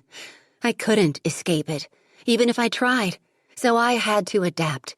I learned to live with it, to survive, and now you want to punish me for it. Jackson, he snaps into the mouthpiece. 1 minute. 1 minute to what? I demand. He gives me that cold smile again. 1 minute before the Aston Martin receives a new paint job. Please don't shoot him, I whisper. For me. If Carrera dies, I won't get the money I need. Barty wins. That tick starts jumping in his jaw again. Without waiting for his response, I turn and run. With my overnight bag in my hand, I can feel his dark shadow moving up behind me as I reach the front door. You walk out like this, Thalia Santiago, and you'll be a fucking widow by nightfall, he warns. I close my eyes as something jagged rips strips inside of me. I'm walking out of here as Thalia Carrera, I tell him softly, regretfully. And she makes her own decisions now. Who knew heartbreak could be such a physical thing? There's pain in every part of my body as I hit the elevator call button. Spilling out into the lobby, I make it all the way to Santi's car before the first bullet is ricocheting off the sidewalk behind me. I freeze, too shocked to move. Is my father shooting at me? Thalia! Santi erupts from the Aston Martin with his gun in his hand as another bullet strays too close to my head. Get in the car. I watch in a daze as he fires 5 rounds in the direction of my apartment block. The squeals and gasps of passers-by resonating all around. As they crouch for cover in shop doorways, another stray bullet hits the sidewalk, and I'm throwing myself into the Aston Martin. A beat later, a string of returning fire is shattering the back windshield. Keep your head down, Santi orders, swinging in beside me. He's cool as ice, but his grip on his gun is a white-knuckled ride. I take it our happy news didn't go over so well. Not waiting for my reply, he spins the car into a savage 180 in the middle of the street. With steam still rising up from the tires, he fires 3 more shots as a final goodbye before his foot hits the gas and I'm being flung backward into my seat. He's running red lights like he's on a suicide mission, weaving in and out of yellow cabs to put as much distance between us and 9th Avenue as possible. As for me, I'm too numb to cry. For all the angry words exchanged, for all the resentment and frustration I felt toward him and this life he brought me into, deep down, I've always loved my father. I thought we were unbreakable. But the way he looked at me back there, the fury in his voice, the betrayal he heard in my words, I know there's no coming back from that. I didn't count the cards right. There were too many shots fired. I've gambled and lost everything to a man who flat out despises me. Chapter 18. Santi. I keep the pedal to the floor until we're on the Atlantic City Expressway. It's hard to let up when there's more octane than blood pumping through my veins. The back windshield is completely blown out. The only thing circulating in my Aston Martin is air. No conversation, no explanation. We haven't spoken since 9th Avenue, but she doesn't like the silence. It's there in the way she's hugging her arms across her body and gazing out of the window, the breeze from the blown-out window wrapping her long hair around her neck like a black silk noose. She looks trapped. She is trapped. But what to do with my prey now? As a wedding gift, her father just pulled the pin on an invisible grenade and tossed it into the back seat. It's as if she's shielding herself, waiting for me to explode. Not today, mi amada. Controlled composure elicits a stronger reaction than rage. If I push her hard enough, maybe she'll start opening up to me. Maybe we'll finally have a fucking conversation in this marriage, instead of trading insults with one another. As I pull the car into Legado's underground parking garage, the overhead lighting slices through the shattered windshield, casting a serrated prism across Thalia's face. How appropriate. Shadow and light, twisted together in a forbidden union. Killing the ignition, I sit there for a moment, absorbing the tension, growing stronger from it, harder. Thalia opens her mouth to say something and then quickly snaps it shut again. If it's an apology, she can save it. I'm pissed, and it's not just because Santiago opened fire and destroyed my car. I would have been more suspicious if he hadn't tried to take a shot at me. It's because he took a shot at her. I keep seeing her face when the first bullet hit the sidewalk. It shattered something inside Thalia, more than when she was standing at an altar, promising to honor and obey with her fingers crossed behind her back. She doesn't approve of her father's business practices any more than she approves of mine, but she still loves him. What happened back there was a violent turning point in a father-daughter relationship. I should be fucking ecstatic about it. I should be swimming in Dom Perignon. Wasn't this my plan all along? To break that family apart, piece by piece? The deepest and most permanent cuts are always through the heart. But I'm not. Why the fuck am I not? I glance across at her again. She's chewing on her fingernail, head bowed. I can't shake the feeling that we're veering off course toward an unknown destination. The tension finally snaps. She tries to open the passenger side door, her small hands fighting with a handle that won't relent. Giving up, she lets out a frustrated sigh. "Unlock it, please." "I will when you tell me what happened back there." I follow the glide in her throat as she swallows, wondering what her skin would taste like if I followed that same route with my tongue. "Someone fired a bullet that came within a couple of inches of ruining my dress." She glances at me, her lips tipping into a reluctant smile as she motions at the already wrecked garment.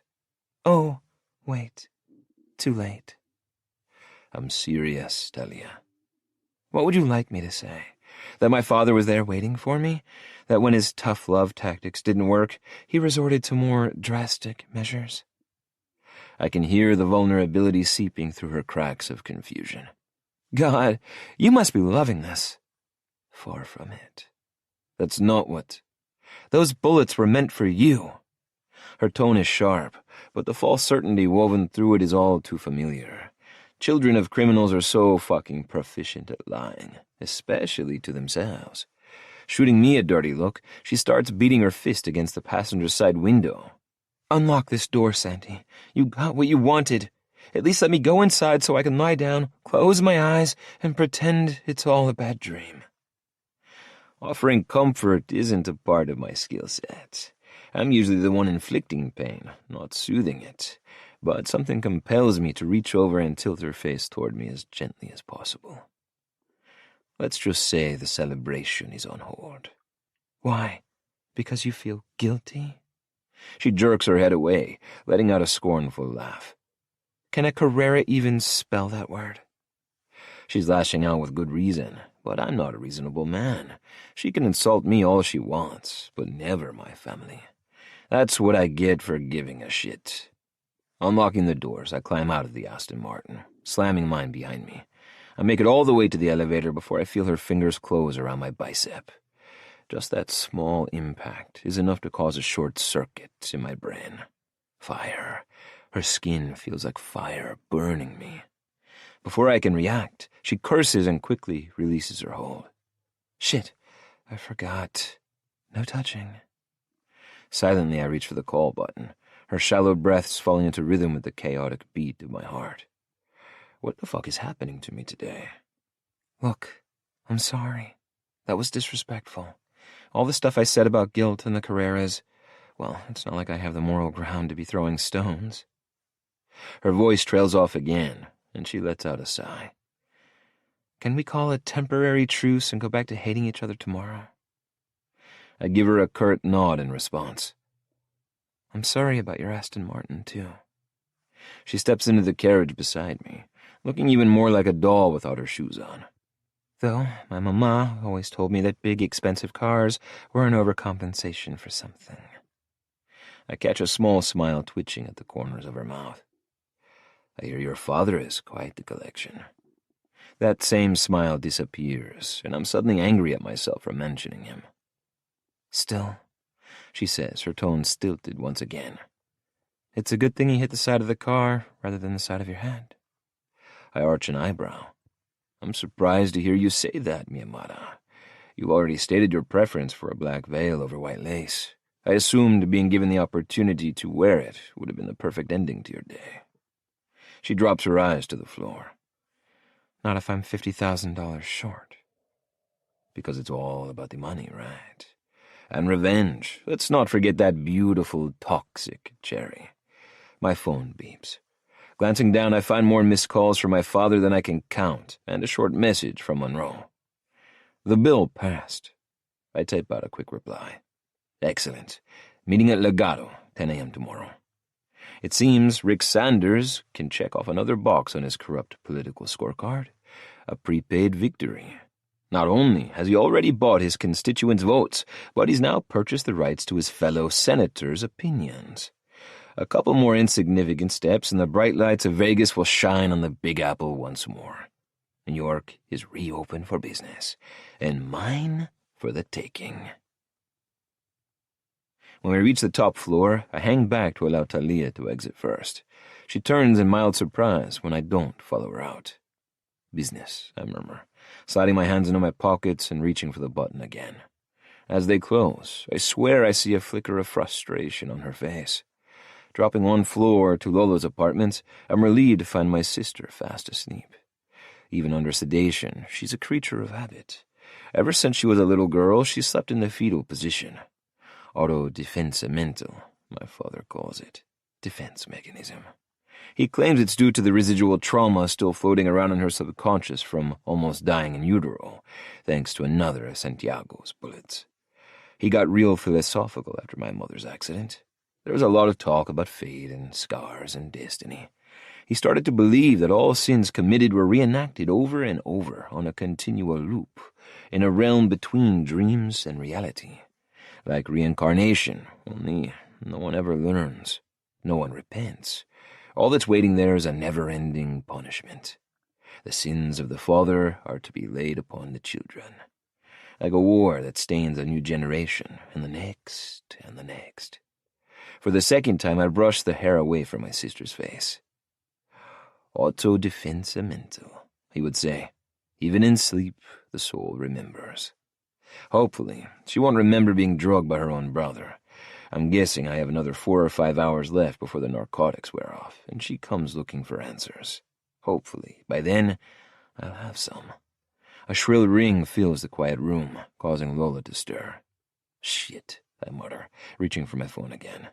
Silencing the ringer, I catch a glimpse of the coded number flashing on the screen. It's another handheld warning flare. His 20th today. I should answer it. Instead, I slide it back into my pocket. There will be repercussions for ignoring Valentin Carrera, but I'm in no mood to deal with my father right now. He's another who will want answers I can't give. Leaving Lola to sleep, I make my way downstairs to the Platinum Bar, where RJ is waiting for me. There's a glass of whiskey in hand, and judgment scrawled across his face. Don't start, I warn, unbuttoning my jacket before collapsing into one of the oversized chairs across from him. Wasn't planning on it. Raising his palm in peace, he nods toward another drink placed on the table between us. I can't pick it up fast enough. Añejo tequila. Straight and strong. I'll need more than one after today. What has our Italian guest below been up to, I ask. Shitting his pants, mostly. I laugh for the first time in what seems like forever. What a dickless fuck. Not that I expected much more out of a man like Marco Bardi. So, am I to assume he's sung like the piece of shit canary he is? Not exactly, he grumbles. He keeps yapping about irrelevant stuff nobody gives a fuck about. The rest of his sentences drowned in 15-year-old Glenn Fittich Special Reserve. Damn it, I assume that idiot would have broken by now. Do we have the tape? He nods. Original, plus 7 copies and a plate of lasagna. At my raised eyebrow, he adds, Nona Bardi was more than cooperative to help her little patatino, and insisted on thanking us with frozen casseroles. I chuckle at the nickname. Her little potato has become a huge liability. Muy bien, I say, lifting my glass in honor of a job well done. RJ frowns, hesitation playing across his face as he pulls his cell from his pocket. A long pause extends between us as he stares down at it. Spit it out, RJ. I'm too tired for mind games. I watched it, he says slowly. So, I think you should too. I shake my head. Hard pass. Not into homemade porn, thanks. I'm serious. He lowers his gaze to his phone, his heavy tone dragging mine along for the ride. You need to see this. My gut churns as I lean forward and take it. The video is already queued up. I know it's the sister on that tape, not Thalia, but something inside me is warning me not to look. Autodefensa mental. Ignoring it, I press play, and quickly see what RJ is so twisted up about. There's a naked girl passed out on a bed. Not just any girl, one with the same heart-shaped face as Thalia's, and the same luscious black hair spilling all around her face like a dark promise. The same way I've imagined the wife I claim to hate would look lying underneath me. We watch in silence as the camera pans this way and that, covering every inch of her tan skin, before Barty is roughly pushing her onto her front and continuing. When he turns her back and starts spreading her legs, I hit the pause button and toss the phone across the table. I've seen enough. What the fuck is he doing to her? Measuring her for a new dress? It's an audition. What? For a sex trafficking auction, I believe. The air comes shooting out of my lungs. For all of my family sins, flesh trade is a barter we don't tolerate.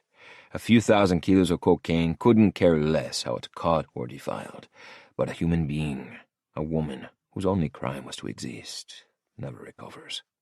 Sex slave trade scars are permanent. Provided she survives the bite of its blade.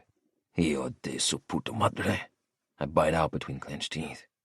He never had any intention of handing this over to Thalia. RJ shakes his head. Can we kill him now? There's murder in his voice, the kind that would give even the hardest of criminals pause. Not until he's served his purpose. He grunts his displeasure. What's the plan, then? To win? Santi. This isn't up for debate, Harcourt. In truth, I need time to formulate a new one after everything that's come to light tonight. Look into the group behind this auction. See what you can find out. There's one other thing, RJ notes, draining his glass. Barty is still claiming to have no knowledge of what happened here the other night. I think it's pretty obvious he's not working for Santiago if he's using a skin flick of one daughter in an attempt to blackmail the other. Raking a frustrated hand through my hair, I dislodge the last remaining remnants of its slick-back style. None of the pieces of this puzzle are fitting together. They're all different sizes and shapes, with entirely separate pictures on the front. Should we put the bar buyout on hold for a while? No. If anything, I want control of New York even more. I have another meeting with Monroe scheduled for tomorrow morning.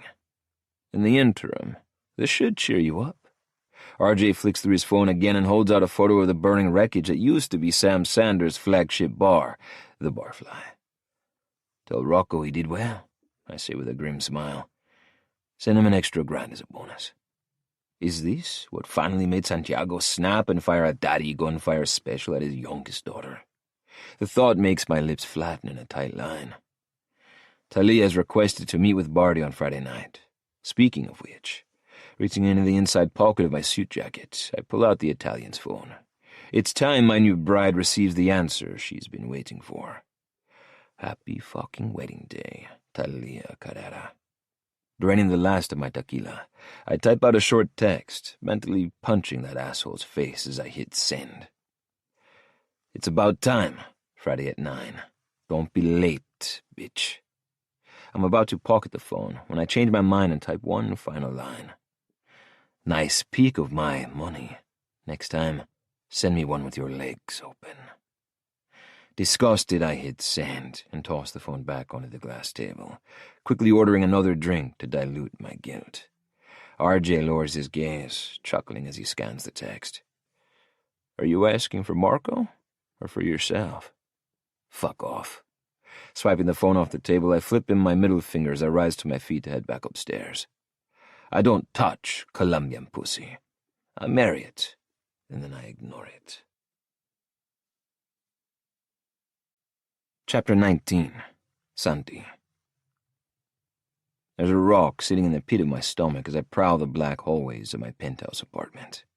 Craving a glass of Gran Patron Bardeos Añejo tequila, I'm irritated as hell when I discover my office bar empty.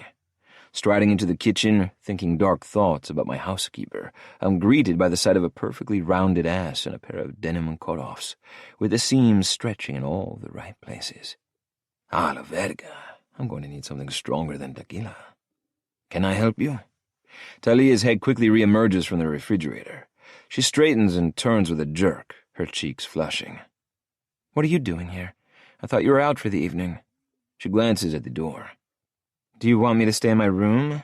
It wasn't locked, so I figured... We're married. Do whatever the fuck you want. You know the rules. Leaning over the kitchen island, I crush my elbows onto the cool surface, pretending to ignore the hurt look on her face. This woman is a goddamned guilt machine. It's all I seem to be feeling today. I'm not telling her I have the tape, though. Barty is my one bargaining chip. I control him, I control her, and I can do a lot of damage to the Santiago cartel in a week with Thalia in my corner. Hell, I already have. Does this mean the hunger strike is officially over? I watch her stirring a saucepan, the fragrant aroma of garlic and tomatoes sweetening the tension between us. Or will I be sliding into bed later, courtesy of another creme brulee floor wax? The stirring stops. I thought you said we had separate bedrooms. Relax. It's a joke, I say, watching her shoulders deflate in relief. What the hell are you eating anyway? I'm sure there's something more refined that my Paris-trained chef has made in the... I like spaghetti and tomato sauce, she says flatly, spinning around to switch the gas off. Suit yourself. I flick through the messages on my phone, overlooking another two from my father, all the while stealing more glances at her. She's wearing a loose white t-shirt tucked into the front of her Dick Tease shorts. It's molding her small breasts into something far more appetizing than dinner. She's also looking every minute of 19 and vulnerable as hell. Do you have anything in particular against French cuisine? I ask her. I'm in need of comfort food tonight. Autodefensimento, I mutter. She cocks her head, her eyebrows drawn tight. Huh? Defense mechanism, I repeat in English.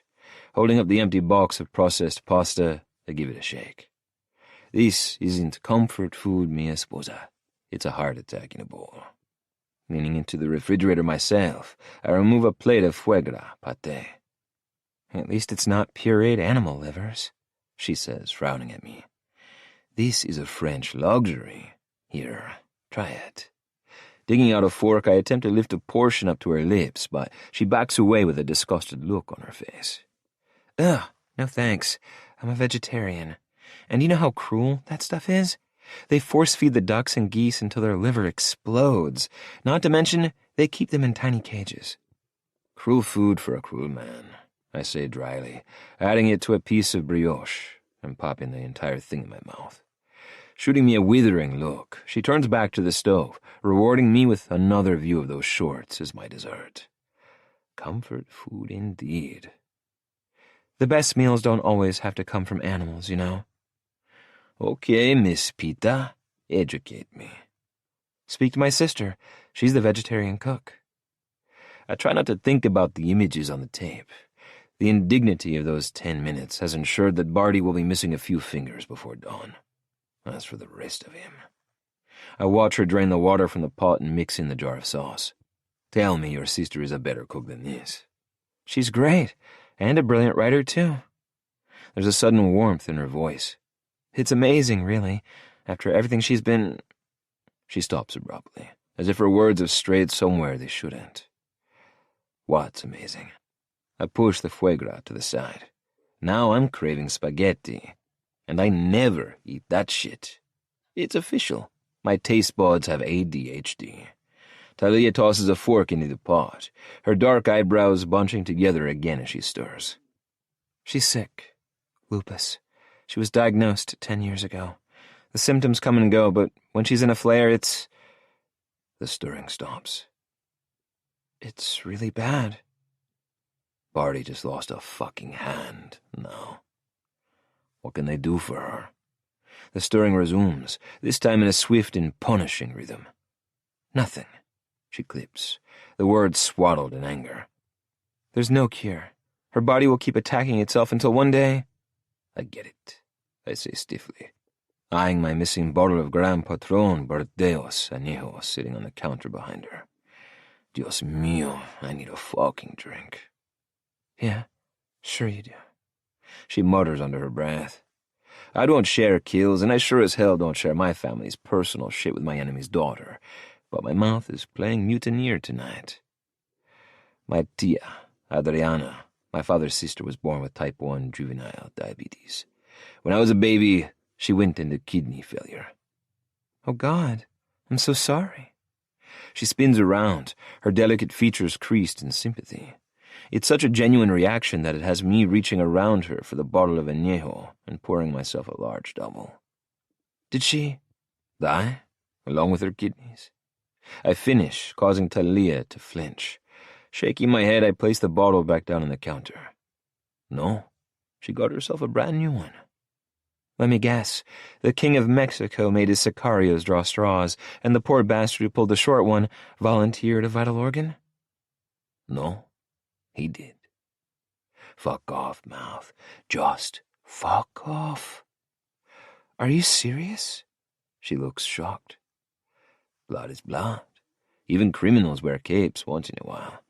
Speaking of which, when did you learn to count cards? I take a swig of my drink, not only savoring the burn, but that blush staining her face. Maybe even more so. There's a pause. Did you have your cameras on me the whole time? My lips turn up in a reluctant smirk.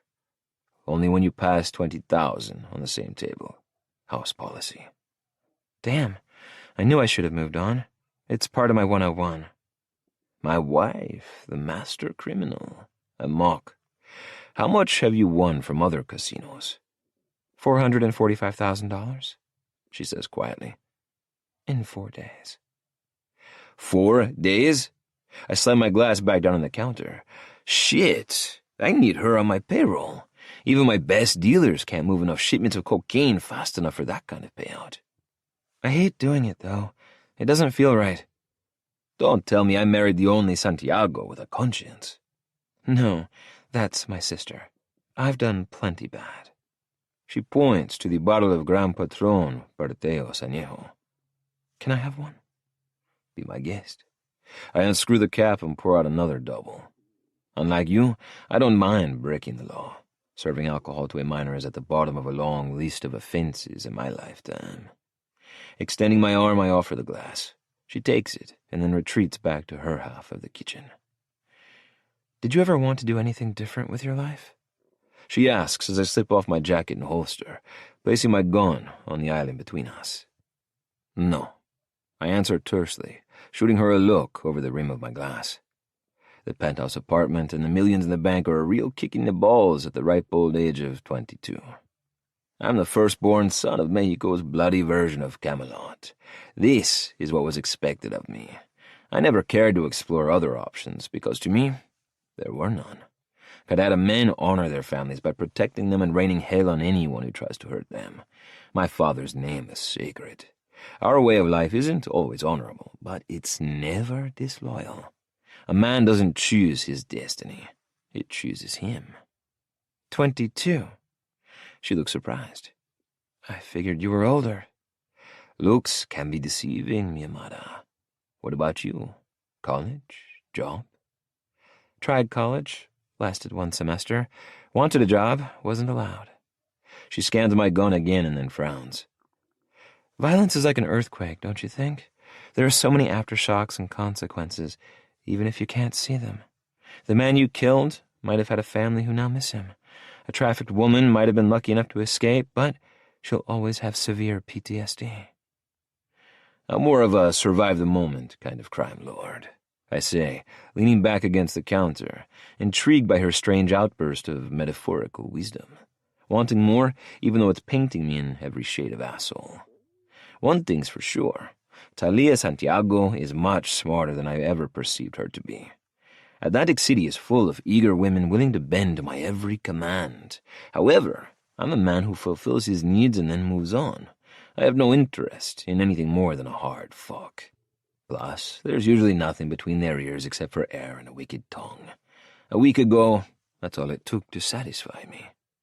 Things change. My new bride doesn't follow rules, and she sure as hell doesn't fit in any pre-made box. She's perceptive and brave and cunning.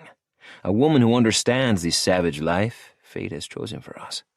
Thalia Santiago Carrera stimulates more than my dick. She challenges my mind, and that turns me on more than I could have ever imagined. Her defiance and intellect, the two attributes that landed her in my clutches, are the same damn things making me want to keep her there. That's some psychological bullshit I don't care to analyze. My friend's mom runs a women's sanctuary in Colombia. She continues, spooning the spaghetti into 2 bowls, taking it upon herself to assume I want one. She supports abuse victims and victims of trafficking. I helped out one summer, and I really enjoyed it. Tactfully done, Thalia. Her so-called friend is my #1 rival, Eddie Grayson. I know all about him and his family's telenovela-worthy drama. I bite my tongue at my own words. You're one to talk, Carrera. Still, it strikes me that our 2 families have something in common, a shared aversion to human trafficking. Neither of our cartels supports it. In fact, we both actively condemn it. Thalia clears her throat. Listen, I'm not saying I'm a saint or anything. Cheating casinos out of $500,000 this week certainly puts you in a gray area. I yank at my tie and loosen the top button of my white dress shirt. Oh, forget it. She scowls, pushing one of the bowls toward me. Here you go, dear. I'm starting to enjoy her acid tongue. Maybe a little too much. Leaning over the island, she takes a bite from her bowl, and the obscene noise she makes hits me straight in the dick. Are you going to tell me what you need the money for? I ask, mimicking her stance. We're barely a couple of feet away from each other now, but I can smell that sweet jasmine perfume as strongly as if we were skin to skin. You have your deal clauses. she says, shaking her head. This is mine. Those dark eyes catch me staring. Are you cartel perving on me again? Can't perv on someone you hate. Her fork clatters back to her bowl. This is officially the worst week of my life, she mutters, and there are still 6 more days to go. As far as she knows. You'll live. I need to breathe, Santi, she pleads. Can't you at least try giving me an inch? I flash a salacious smile. I'd give you all 10, but I doubt you could handle them. God, you're such an arrogant... The next thing I know, I'm wearing a fistful of spaghetti. The tomato sauce spreading like bloodstains all over my Tom Ford dress shirt.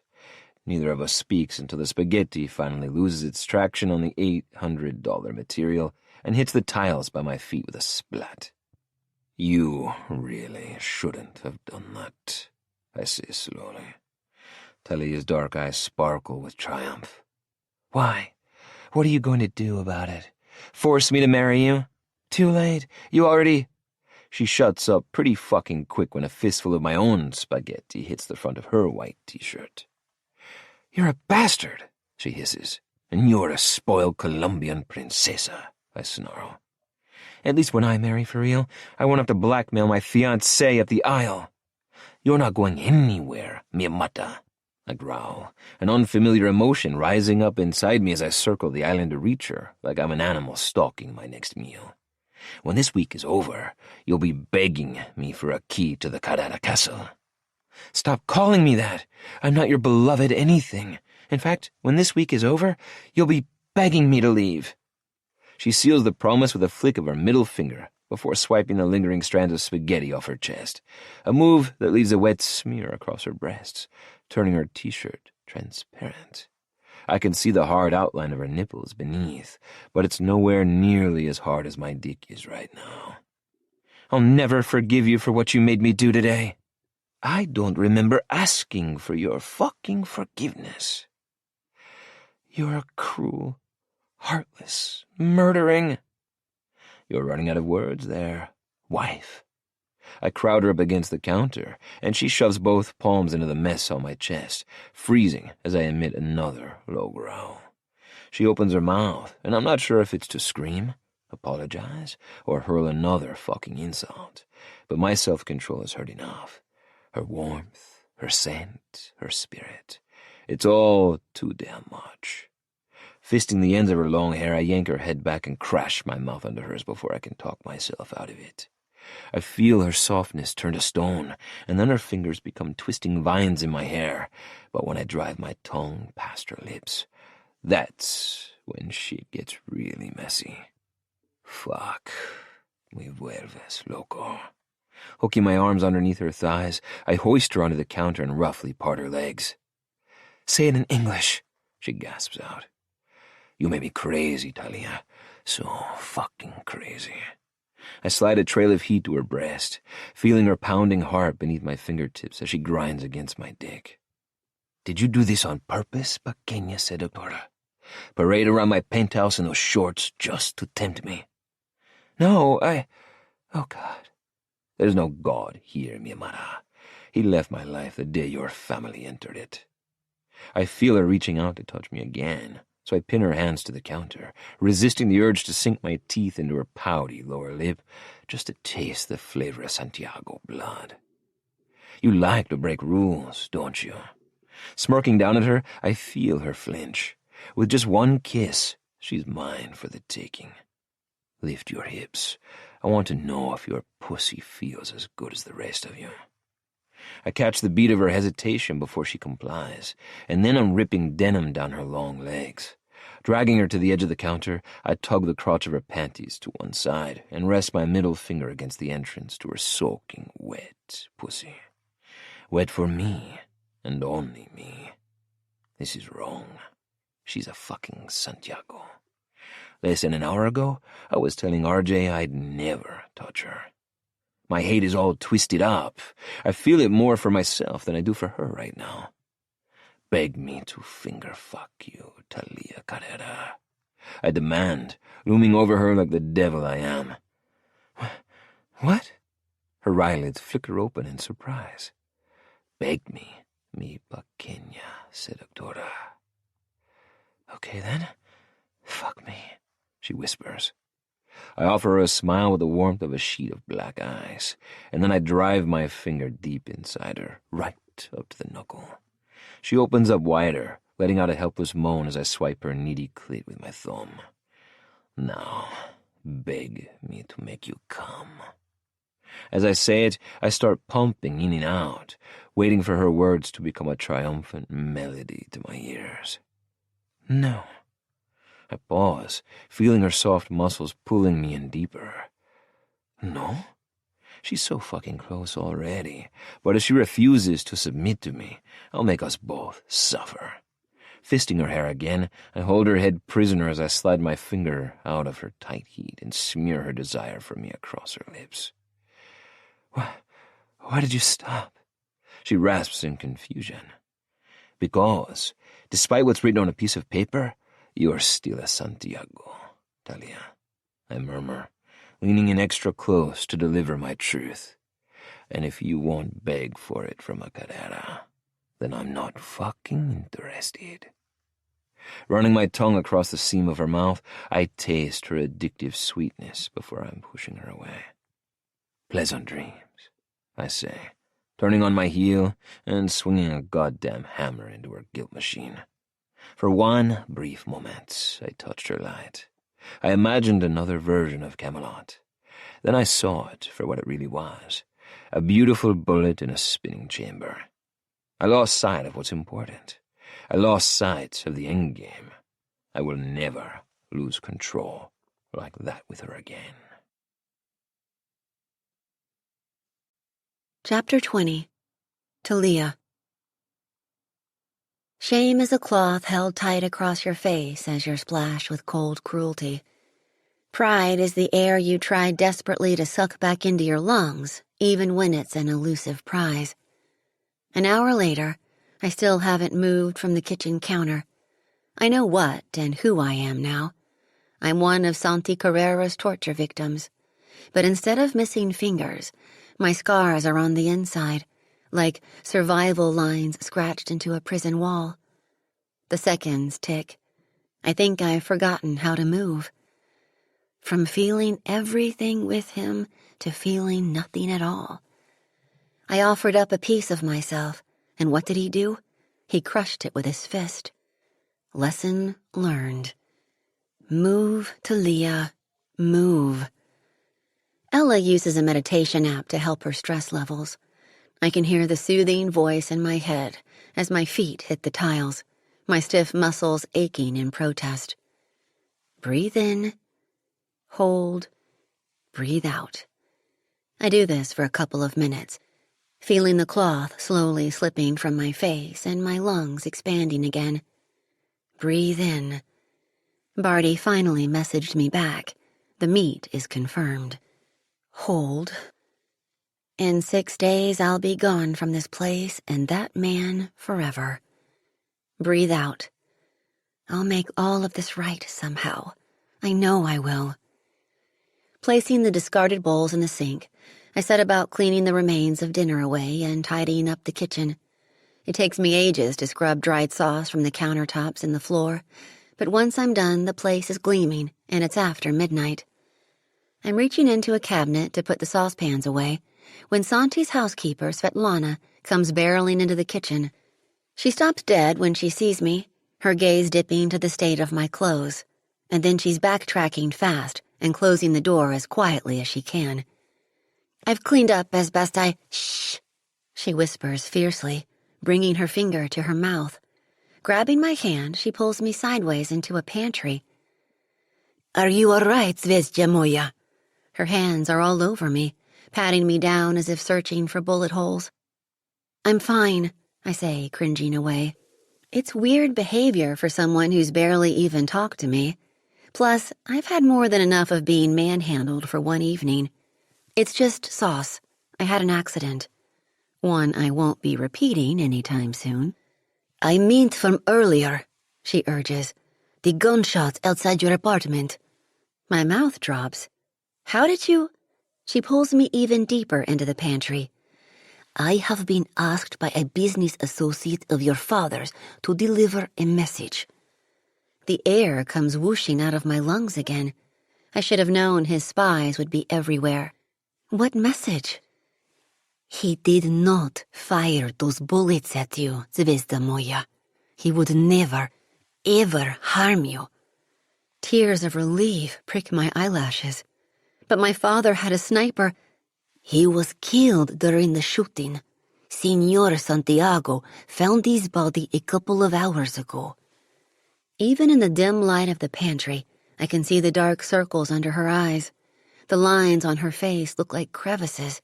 She's risking everything to tell me this. But if it wasn't my father, he does not know who is behind it yet. All he has is a discarded M27 rifle. His men are tracing it now. She glances over her shoulder at the closed door. I must go, Zvezda moja. Senor Carrera would kill me if he knew I was talking to you. He is much more dangerous than you think he is. Wait, I hiss again as she's reaching for the door handle. Can you deliver a message back to my father for me? She nods, her movements jerky and jittery like a frightened mouse. Can you ask him to trust me? Another nod. She turns to leave again. One more thing. She waits impatiently. Tell him I'm sorry. Chapter 21. Santi. Thalia Santiago's pussy is going to send me to an early grave. I slam my bedroom door, unsure if I'm about to put a bullet in the wall or in my own head. I wanted her to beg for me. No, I needed her to beg for me. For my touch, my kiss, my cock. Please. One word and I would have devoured her. I would have made her come with my fingers and then sank my tongue into that greedy pussy until she screamed for mercy. Screamed my fucking name. I can't decide if I'm more furious with myself for letting it get so far, or with her for denying me the pleasure of breaking her. One simple word from those lips, and I would have taken more than her name. The scent of her arousal still coats my fingers as I rip off my tie. It's an infuriating cocktail of jasmine and pussy juice, causing me to tear at my shirt until the buttons pop off. Shrugging it off my shoulders, I break the zipper on my pants in a desperate attempt to free my swollen cock. The moment it curls against my stomach, I turn and drive my fist into the wall. It only hardens my dick even more. Taking a vicious hold at the root, I pump my hand, my cock enduring a savage punishment meant for her. The faster I stroke, the harder my fist pounds into the wall. Pound, pump, pound, pump. Dios mío. Fuck, Thalia. She's all around me, her face in my head, her scent in the air, her taste on my tongue. As my hips thrust into my hand, I imagine it's her cunt I'm driving into, her cunt I'm fucking, her Santiago cunt I'm going to stain with Carrera cum. It's that image that pushes me over the edge. My balls tighten as my rhythmic strokes and punches become frenzied and frantic. Pound, pump, pound, pump, pound, pump. I close my eyes and see her face, cheeks flushed and eyes glazed with desire. My breath comes hard and ragged. In my fantasy, I'm grabbing the back of her neck and pulling her upright off the counter. Look, I rasp, thrusting harder. Watch the moment I own you, Thalia Carrera. Then my mind goes blank, and I roar out my release, like I'm spilling every drop of cum inside her. When the fog clears, I draw air back into my lungs and slowly open my eyes. My clenched fist is encircled by countless dents in a wall, where a few inches below, a trail of cum slowly drips down the dark paint. Pushing away, I step back and stare at it, and decide not to clean it up. Let it stain. Let it be a reminder to us both. She's a little girl playing with a box of matches and a can of gasoline. I forced myself to walk away tonight. But next time, I won't have the control. Next time, I'll fan the flame and toss us both into the fire. I wake to the sound of incessant ringing.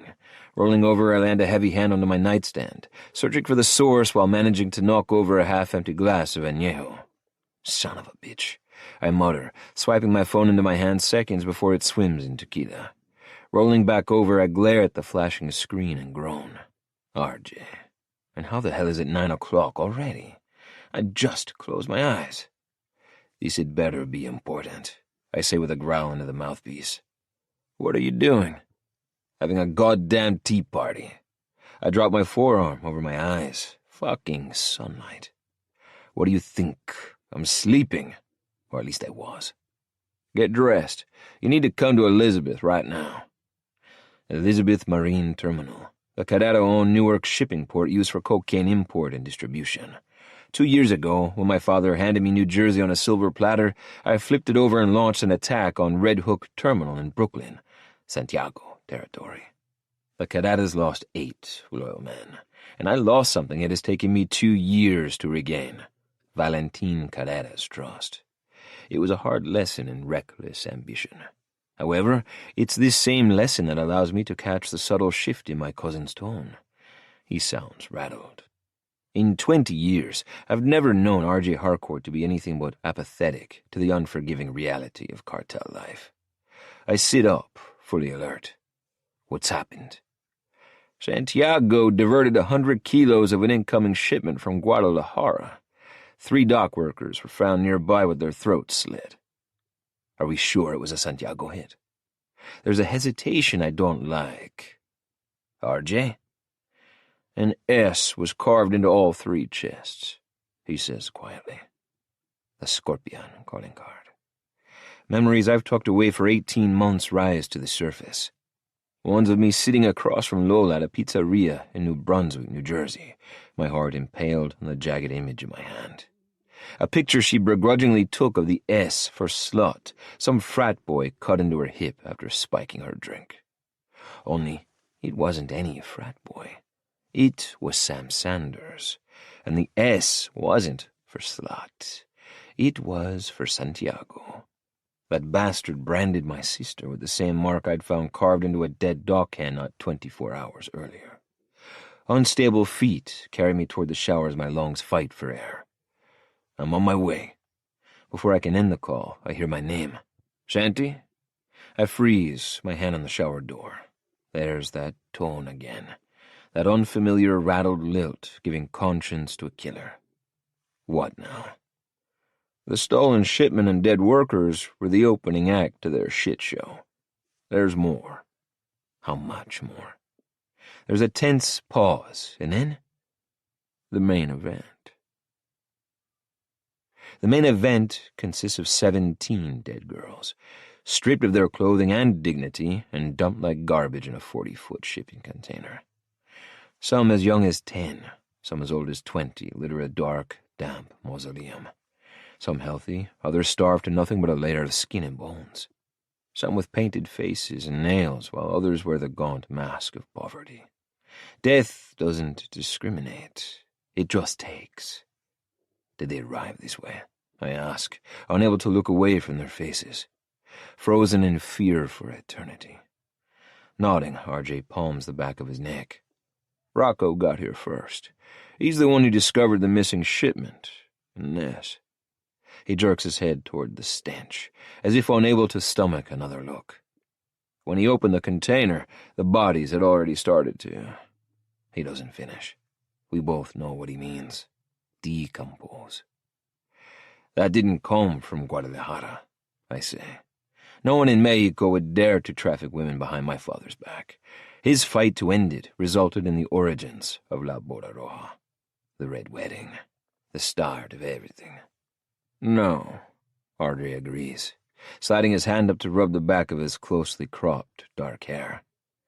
But someone sure as hell wanted it to look that way. My mind flashes back to a conversation 4 floors below Legato's marble surface. No, wait! Barty's tied limbs thrash in the chair. That's not everything. If you kill me, you'll never know what he has planned. He? Eddie or Grayson, he says hesitantly. That's who shot up your casino, right? Son of a bitch.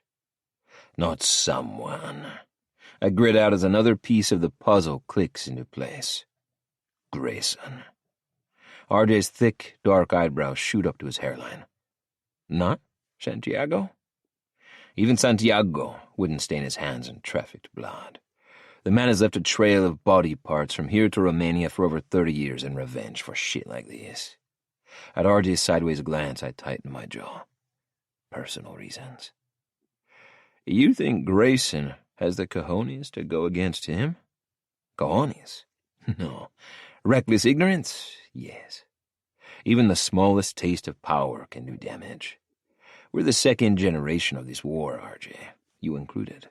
Sometimes as it evolves, so do values. Neither of us speaks again, partly out of anger, but mostly out of respect. 17 innocent girls just became a casualty of a war they knew nothing about. They were someone's daughter, someone's sister, and my final straw. The reverence is shattered by a shrill ring coming from my pocket. I don't bother to pull out my phone and see who's calling. I know who's on the other line. Get a cleanup crew down here immediately, and then see to it that they get a proper burial. With a final glance toward the shipping container, I allow the image to imprint its evil into my mind before turning to walk away. Where are you going? He calls after me. To tie up loose ends. Chapter 22. Thalia. I sleep fitfully, tossing and turning in a strange bed with sheets that are cold, stiff, and unwelcoming. The darkness is weakening my defenses, and bad thoughts keep pouring into my head, like how stupid I was to believe that swapping secrets could bridge two worlds. How I fell for his touch so easily. I wake up feeling even more angry and confused, with sunlight streaming onto my pillow. Dressing in black skinny jeans, a clean white t-shirt, and my favorite leopard print chucks, I check the burner phone to see if Ella's called. I've left her this number repeatedly, and groan in frustration when I'm greeted with another blank screen. I hope she's okay. I hope she's not too mad at me. I hope she's looking after herself. Next, I fire off another message to Barty. For someone who wants his money so badly, he's being unusually cool about the delay. More worry, more blind faith. I'm tempted to storm into my new husband's office and demand he gives me my own phone back. But when I finally pluck up the courage to do so, the room is empty. It still smells of him, though. Rich, woody, masculine, irredeemably cruel. Shutting the door behind me, I take in the expensive furniture, the shelves, the bar in the corner with his beloved Gran Patron Bordeos Añejo tequila. He tasted of it last night, mixed with a persuasive invitation and a heavy dash of sin. Walking over to the bar, I unscrew the lid and take a sip. It's not the most reckless thing I've ever done before breakfast, but it's pretty close. I take another, the flames of the liquor burning away the memory of Santi Carrera's tongue. I take a third to make sure my mouth is cleaned of him forever. And then I'm emptying the rest of a $600 bottle down the sink and filling it up with water. That should serve him right for being such a cold-hearted bastard. You don't get to play with Santiago hearts and expect to celebrate with a drink afterward. There's still no sign of Santi when I leave his office. The hallways are empty. The kitchen, barren. After the Añejo incident, I'm feeling audacious, so I head for the front door, expecting to feel a disapproving hand on my arm at any moment. It never comes. Even the blank-eyed security guards blocking the route from his penthouse to the elevator part to let me through. Exiting on the ground floor, I find myself stepping into a hive of activity. Legato's casino restoration is near completion. A quick peek through the double glass doors reveals a new carpet, new black and gold decor, new pristine green gambling tables. Santi's gambling gladiatorial arena is close to being back in business, and as I pass by a couple construction workers, I overhear them mentioning how the place is on schedule to reopen on Thursday night. A wicked thought steals into my head as I return to the lobby. I could slip Santi a couple of oxy and sneak down here to win the rest of my money while he's passed out and dribbling. But as tempting as it sounds, my plan would necessitate being within 10 feet of him, and right now, I'd rather stick pins in my eyeballs. I follow signs for the Platinum Bar. It's another swanky room with high-domed ceilings and mirrored walls. Fleetwood Mac is playing softly on the stereo. Ella's favorite. It's a musical dart to the heart. 5 days to go, and then we're all free. There's a bartender polishing an already gleaming counter. He glances up and notices me standing in the doorway. "Can I get you something to drink, Mrs. Carrera?" That wipes the smile off my face. "Juice, please," I say, sliding onto one of the stools at the bar. I may as well throw in a mixer with all the añejo tequila lining my stomach. He places a clean coaster and a glass in front of me and then glances up again. "Mr. Spader," he says, not sounding nearly as enthusiastic with that greeting. "Andrew," comes a thin, reedy voice. "The usual, if you will." The stool next to me gets pulled out and unwanted company parks his slight frame with a grunt. "Mrs. Carrera," he says, bowing his thinning head. That's the second time I've been called that in the last 60 seconds. I muse, taking in his blue suit, thick black-rimmed glasses, and drawn appearance. The rat in the suit. "New names can take a little time to get used to," he says, patting my hand. His touch is cold and clammy, like a lizard deprived of sunlight. New names can also be reversed. I withdraw my hand, resisting the temptation to wipe it on my jeans. "You're looking very well." His beady gaze lasers in on my chest. "Married life must be agreeing with you." Who the hell is this guy? He's giving me serious Marco Bardi sleaze vibes. "I take it Santi hasn't mentioned me?" He frowns as I fold my arms on purpose to nix his view. "How remiss of him, when I was invited to your wedding." Santi and I have a language barrier, I state bluntly. He speaks in threats, and I ignore him. The sarcasm is strong in me today. I'm blaming the añejo. The man laughs. At least I think it's a laugh. It sounds more like a hyena on speed. "How amusing. I'm Monroe Spader," he says, as the bartender places a Bloody Mary in front of him. "I'm the gambling commission in this state." "Ah, so you're one of Santi Carrera's minions." "I prefer the term business associate." I get the impression you do more than just issue gambling licenses to my husband, Mr. Spader. He pushes his glasses back up his nose. "I'm afraid I don't know what you mean." I follow his eyes to my crotch and then back to my face. It's creepy and evasive, but it's also oddly methodical, like he's committing my vital statistics to memory. "I'm guessing you've heard the news?" "What news?" "Senator Sanders passed his bill through the state Senate yesterday. Next stop is the Assembly, and then it lands on the good governor's desk." He leans in close. "She won't be a problem. Soon, gambling will be legal in New York again. It's going to open up the gates to all sorts of exciting new business ventures." "Ventures like Carrera-owned casinos, you mean?" I say, catching on fast. The king of loco strikes again. It's madness for Santi to even consider this. Edier would raze any establishment of his to the ground before the doors opened. "Perceptive little thing, aren't you?" Condescending piece of shit, aren't you? Taking a cautious sip of his Bloody Mary, he rises to his feet. "I'm afraid I must leave it there. I have a meeting with your husband in 5 minutes." After his declaration, he's draining the rest of the drink in one gulp, like he's the Jekyll and Hyde of cocktail consumption. "Delicious," he says, smacking his lips together. "Enjoy the rest of your honeymoon."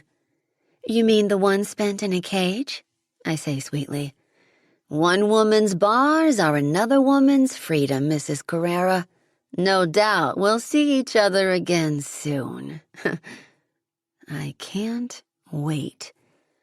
I'm still contemplating his words when there's an exasperated sigh behind me. Andrew, hit me up with something strong and fast. My brother's in a bad mood again. And if he tells me I make a shit cup of coffee one more time, I'm going to throw it at his damn head. A pair of gray crutches and 2 slim elbows hit the counter next to me, followed by a mass of dark, silky hair that's not unlike mine. Hi there. Sorry about the drama. Her words die a death on her lips as she turns to look at me. A beat later, she's staggering back from the counter as if it's burning hot. Hijo de su puta madre. You must be Lola, I say calmly. And you're a Santiago scorpion in chucks, she gasps back. You do know who owns this place, right? When my brother finds out... Oh, he knows. I hold up my hand to show her my ring finger, and her brilliant blue eyes widen to saucers. Andrew, she breathes, sitting down hard on Mr. Spader's recently vacated stool. You better make it a double, and fast. How's your leg? I ask, nodding at her crutches. How's your mental state after agreeing to marry a Carrera? Questionable. She points to her thigh. Hurts. Stitches? 7, not the 37 my brother seemed to think I needed. Your 187 Alma's bullet missed the mark, she adds, aiming a vicious smile at me. It's no less than what I deserve. Sitting here in the center of the Carrera lair with all fingers pointing squarely at me. Edier didn't destroy Legato, Lola. She scoffs. You expect me to believe that? After the hell your father has put my family through? I think you'll find there are 2 hells to every story. You know my 188 Alma and I nearly died that night of the wedding. So did mine. Your father fired first. Not according to him. Her sneer glides effortlessly into a frown. We're just going to have to agree to disagree then, aren't we? Without the guns, though, she adds dryly. Crimson doesn't match my outfit. Mine either, I say, my mouth twitching. I'm beginning to understand how Sam fell so hard for her a year and a half ago. He could have any woman he wanted. God knows he sampled most of them over the years. It was always going to take someone truly spectacular to knock my playboy friend on his ass. A long pause follows, filled with 1,000 possibilities, as Andrew places another juice down on the counter with an apologetic wince. I'm sorry, Miss Carrera. You know that Mr. Carrera won't let you have alcohol at this time of the morning. Controlling fuck, I hear her mutter as she tosses it back and offers out the empty glass for a refill. If you don't mind. Andrew smiles, looking relieved. My pleasure. I catch her glancing at my ring finger again. Now I know why he slipped me those OxyContin last night. He what?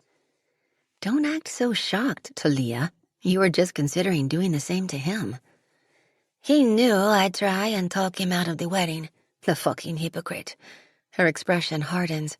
So, tell me, oh, voodoo temptress, how did you go from counting cards in his casino to marrying my brother in 2 days? I was there when he saw the surveillance footage, she confides, seeing my confusion. He went loco. I thought he was going to punch RJ in the face. We, came to an arrangement. That's more beneficial for him, I can imagine. I know my brother well, señorita. She can hide it all she wants, but I see the love behind her brutal mockery of him, too. My name's Thalia. Thalia, she repeats it slowly. So, what's in it for you? Money, I say honestly, staring down at my untouched juice. That's something I didn't expect to hear from a Santiago. It's complicated. The best stories always are. She catches my eye again. How's Sam? Pining. I can tell she's weighing her next words carefully. Did he ever tell you what happened? I shake my head. Not much. It changed him, though. It changed us both. She glances at her phone. Shit. I need to get back up there before Santi detonates another nuclear bomb on me for not answering his phone. He has you working as his secretary? I ask in surprise. The worst kind of penance for daring to love the wrong man, she says, rolling her eyes at me. He won't let me out of his sight after what happened with Sam. He blames himself. It's also to fill a college internship requirement. Lucky me, right? Come, I'll show you around if you like. She picks up her crutches. Let me be your hobbling tour guide for today. By the time we reach his office, I'm wound up to the point of detonation myself. As much as the thought of seeing him after what happened last night makes me want to puke, there's another emotion drawing me here. Curiosity. I knew I was a self-masochist. Coffee? Lola asks as I collapse into the chair in front of her desk. Does it come with a toxic sweetener? I imagine sharing a bed with my brother is toxic enough. She answers with a slow grin. I blush to the roots of my dark hair. We haven't. Of course not, she clips, sensing my discomfort. I've only known you for 5 minutes, and I already know you're not stupid. Just a viper, I say slyly. And desperate? Well, we can't all be perfect. She gives me the ghost of a wink. I'm so far from perfect, it's unreal, I say with a sigh, thinking of Ella. She pauses and starts nibbling on her lower lip. He doesn't hurt you, does he? Not physically. Actually, don't answer that. Tell me about him, I ask, curious again. All my experiences so far haven't exactly been complimentary, she laughs. What did you expect? When it comes to the Santiago cartel, our father taught him to hate first, love never. She wanders back over to me and leans against the side of the desk. Unfortunately, the main thing that drives Santi is family. Considering who your father is, I don't think it bodes well for the success of your marriage. I don't want our marriage to be golden, I tell her. I just want to survive it. Chapter 23. Santi. Leaning back in my chair, I pinch the bridge of my nose in a futile attempt at warding off the headache that's been brewing for the last hour. Instead of taking it as a cue to shut the fuck up, Monroe drapes himself across the opposite end of my desk and lets out a huff. I have to admit, Carrera, I thought you'd be happier about the Senate vote. Glancing up, I stare at him through parted fingers. Type in sleazy politician on any search engine, and Monroe Spader's plastic smile and pockmarked face would pop up like an STD. I have no clue how this idiota got appointed to the Atlantic City Gaming Commission. With his cheap suits, parted and slicked-back brown hair, and black-rimmed glasses that refuse to stay on his face, he looks like he should be hanging out next to a white van passing out candy rather than issuing gaming citations. Then again, good things happen to bad people, especially when their brother is banging the governor. What do you want, Spader? A parade? You didn't fuck up simple instructions. Dropping my hand, I give him a slow clap. Congratulations. Someone's in a bad mood. Settling back into his chair, he reaches inside his suit jacket and pulls a half-eaten bag of peanuts. Shaking a handful into his palm, he tosses one into the air, missing his mouth by a good 6 inches. In case you've forgotten, my casino was shot up the other night. You were there, I believe, until you weren't. I don't stick around for fireworks, Carrera. Tossing another peanut into the air, he curses as it bounces off one of the lenses in his glasses. Speaking of fireworks, how's that new wife of yours treating you? I'm suddenly regretting my choice to have him attend my wedding, even if it was strategic. She's an unhappily married woman, as expected. Gotta admit, that was one hell of an outfit she... Is there a reason you're still here? I ask, cutting him off. I'm not discussing Thalia with him. I don't even want him speaking her name. A second glance at his lecherous smirk almost has me reaching for my gun. I don't want him thinking of her at all. She's mine. Wait, where the fuck did that come from? The only claim I have on Thalia is a legal one. Just because she let me touch her pussy last night, that doesn't mean we'll be getting his and hers monogrammed towels. The new Mrs. Carrera is the least of my concerns, since a shipment of dead women was dropped on my doorstep. A third peanut flies in the air, this time hitting its target. Monroe's eyes widen, and he lets out a hacking cough. I'm not sure if he's choking on the peanut or my revelation. I heard. He clears his throat, tucking what's left of the bag of peanuts back inside his jacket. One of the port terminal operators is an old friend. We talk. John Wentworth, another pendejo on my payroll with his hand out, meaning that the two associates whose asses I own because of the morality I bought have been trading war stories. You know what they say about loose lips, don't you, Monroe? Santy, they sink ships and careers. So I suggest you shut yours. His face pales. I want out. What did you just say? Look, I know who your family is, Sante. I know what they do. He pushes his glasses back onto his nose, swallowing hard as I grip the edge of my desk. I took your deal because it's none of my business if somebody wants to take a line up the nose, but I didn't sign on for dead hookers. They're not hookers, I say, my tone low and deadly. They were trafficked women. He waves his hand. Either way, they're dead, something I don't want to be. I agreed to pull some political strings, but no amount of money is worth this, Carrera, not at the risk of getting caught in the middle of a cartel war. The risk? I bark out a dark laugh. Monroe, there's no risk anymore. You sank balls deep in this shit the minute you walked through my door. There's only one way out of our arrangement, and it leads 6 feet under. But I've done my part. The barfly is nothing but soot and ash. A cold smile slowly parts my lips. You wanted to be business partners, remember? I warned you then if you chose to play in my league, you'd either win big or lose your life. You reached for the brass ring, Monroe. Whether it stays in your hand or gets wrapped around your neck is up to you. I wait a beat or two and let that sink in before nodding toward the door. Now, get out. I have work to do. Within seconds, his chair flies backward, and Monroe Spader becomes nothing more than a department store-suited blur. Once my office door closes behind him, I spin away from my desk and collapse back into my chair.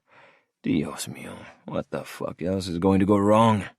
My eyes travel up to the oil painting above my head where my silent challenge is met by the smiling, skull-faced reverence of Santa Muerta herself. Don't answer that, I tell her, and after another glance at her haunting stare, I quickly add, por favor. Even with the weight of the terminal attack weighing heavy on me, my thoughts drift back to Thalia. She let her guard down last night. Not only did she offer me a glimpse behind that iron wall she's always hiding behind, but she also offered me herself. I took what I wanted, and then I broke what was left. Loosening my tie, I unbuttoned the first button on my shirt. Something inside aches.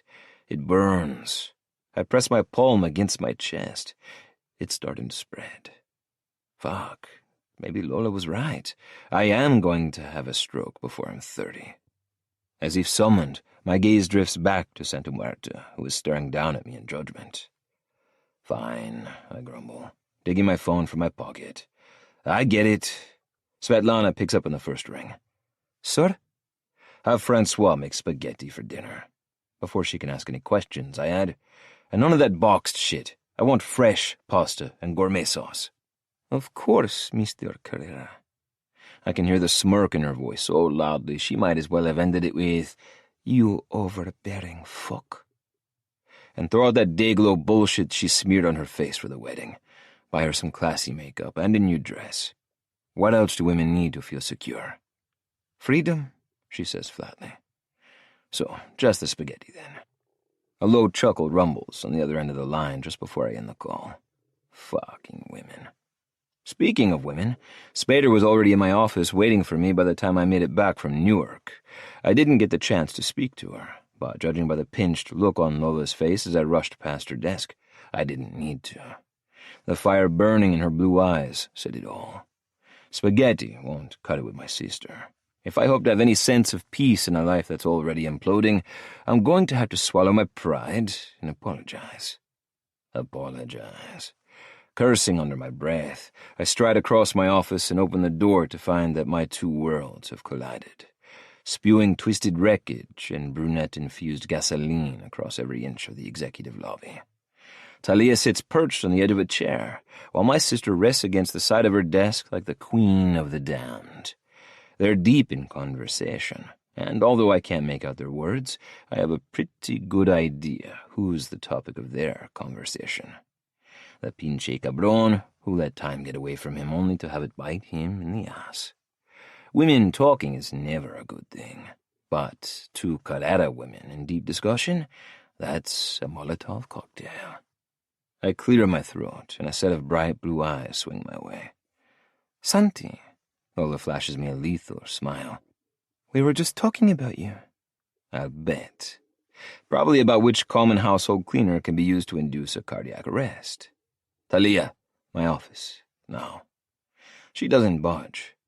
I said, no. Flashing me dagger, she slowly rises to her feet.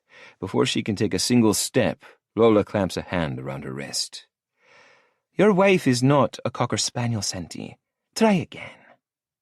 I grit my teeth. Please. I'm going to demote her to toilet attendant after this. Now, that wasn't so hard, was it? Grinning, she releases Thalia's wrist and flops down into her own chair. You two kids have fun? Turning on my heel, I stalk back into my office before I throw something at that grin and knock out a tooth. By the time the door closes behind me, I'm already pacing. I'm pissed, and it's not just because Lola challenged me in front of Thalia. It's because I wouldn't put it past my new wife to try and draw my sister into her corner. What just happened out there was Lola being, well, Lola. I'd planned to tell her about my marriage. Me, her brother. It wasn't Thalia's place to cross that line. Thalia, with her long dark hair piled on top of her head in a messy bun that's somehow classy in its chaos. Thalia, her face fresh and beautiful, with only a hint of color on her lips and lashes. Thalia, in tight black jeans showcasing her long legs and another Dick T's white t-shirt. You don't need to worry, I hear her say. I played my role, but your sister isn't stupid. I had to be honest about us. Us? Pausing mid-pace, I cock an eyebrow at her. In response, she gives me the look of a woman who has spent the last 12 hours plotting my painful demise. Don't worry, husband. Lola already knows her brother is a pinche sangron. My head snaps up. Did you just call me a fucking jerk? I'm half Colombian. You don't think I know Spanish, too? Now, if that's all... Fuck, she's beautiful when she's angry. I grab her arm before she could take a single step. About last night. It was a mistake. On both our parts. I have my agenda and you have yours. As long as we remember that, there will be no more of this. She motions between us with a disgusted look on her face. And what is this? I demand, mimicking her gesture. She smiles sweetly, venom dripping from her lips. Emotional extortion, something I've become depressingly familiar with over the past week. Thalia turns back to the door, and once again, I find myself stopping her with a firm grip on her arm. Her body tenses beneath my fingertips. I've said all I have to say, Santi. Good. Then maybe you'll listen for once.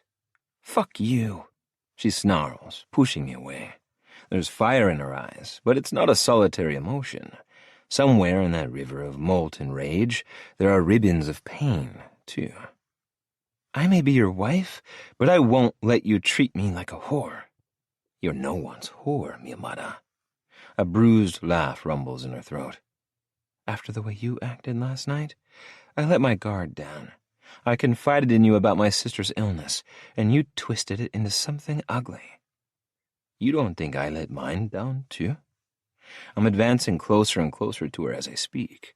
At this rate, we'll both be crashing into that wall. For a second, maybe, she admits reluctantly. Then it shot up pretty goddamn fast again. And with good reason. Damn it. I didn't want to have this conversation, but she's forcing my hand. She doesn't want amends. She wants blood. Fine. I'll slice a vein for her. But what spills out isn't going to be what she expects. I am not a monster. Reaching out, I trail the back of my hand across her rigid jaw. Not all the time, anyway. I'm a man of extremes. If there's a middle ground, I've never found it. The line between hate and lust blurs too easily for me. Once it's crossed, I crave something more. She swallows hard, her throat constricting against my skin. Did you want to hurt me? Yes. That's why you wanted me to beg for it last night, she whispers. Because you knew I wouldn't. The stark truth in her words is something she'll never understand. It's a truth buried deep within the dents peppering my bedroom wall. Her refusing me was the only salvation I could offer her. My cruelty wasn't simple malice. It was a lifeline. I cradled her face in my hands, a tender gesture wrapped in a sharp warning. I am not a gentle man, in or out of bed, and you, mi esposa, are a virgin. She opens her mouth to refute my words, but I press my thumbs over her lips. You have no idea what I do to you, Thalia Carrera. Vile things no virgin should ever know. Silence tucks itself into every corner of the room, waiting, listening. I just want to go home, she says, her lips trembling beneath my touch. Those deep brown wells are brimming with unshed tears. One finally breaks free and trails down her cheek. When it hits my thumb, instead of wiping it away, I smear it into her skin. You and I were born into a nightmare, and will die in one too. This is the hand we've been dealt. But even in nightmares, we can control our own destiny. We can claim what's ours and live by our own rules, our own desires. Her breath catches. What do you desire, Senora Carrera? Holding my gaze, Thalia opens her mouth and wraps her lips around my thumb. There's a skipped heartbeat where we stare at each other, one of us testing boundaries, the other daring them to be crossed. Then she hollows her cheeks and sucks. And once again, my prized control snaps like a dry twig. I drag my thumb from her mouth, only to slam her up against the wall and replace it with my tongue. Diving my fingers in her messy bun, I pull at the strands while grinding against her. Her moans are feeding the monster I warned her about. I fucking warned her. She kisses me back just as hard, taking everything I have to give, but the harder we kiss, the more I know her lips won't be enough to calm this storm. I want more. I want her. I reach for the zipper on her jeans and she stiffens. Santi, stop. Stop! But it's too late. My monster has already consumed me. All I can do is brace my palms against the wall and lock my arms to keep from doing something I can't take back. After a couple of wide-eyed blinks, Thalia ducks under my arm. Pressing her fingertips against her swollen lips, she backs away, her eyes never leaving me. I can't. Not after... Thalia, I'll stay out of your way. She reaches behind her for the door handle. I have to go. I close my eyes, trying to breathe through the thick haze of unsatisfied lust. She did it again. She fucking made me lose control again. This hot and cold seesaw has to stop. I can't destroy someone and hunger for them at the same time. I have to get my shit together. When my head finally clears, I open the door and barrel straight into a 5'3" tornado ready to level me to the ground. Was it worth it? If you're referring to my new bride, you're going to have to be more specific. I go to step around my sister when she hobbles in front of me, blocking my path. While I have no doubt backing her into a corner was the highlight of your year, I'm referring to me. Okay, so we're doing this right now. What egregious sin have I committed this time? I say, crossing my arms over my chest with a sigh. How about drugging me so I couldn't attend my own brother's wedding? I stiffen. The bite in her delivery tells me it's not just an accusation. When Lola is mad, she reacts like a Carrera, methodical and calculating with very little emotion. But when she's hurt, she's vicious. I'm not stupid, Santi. She scowls, shoving a surprisingly powerful jab into my chest. I was roofied, remember? I know what being drugged feels like. The tightness in her face fades, only to be replaced by a devastated frown. But until now, I don't know what it felt like to be drugged by my own brother. Fuck. She went straight for the kill shot.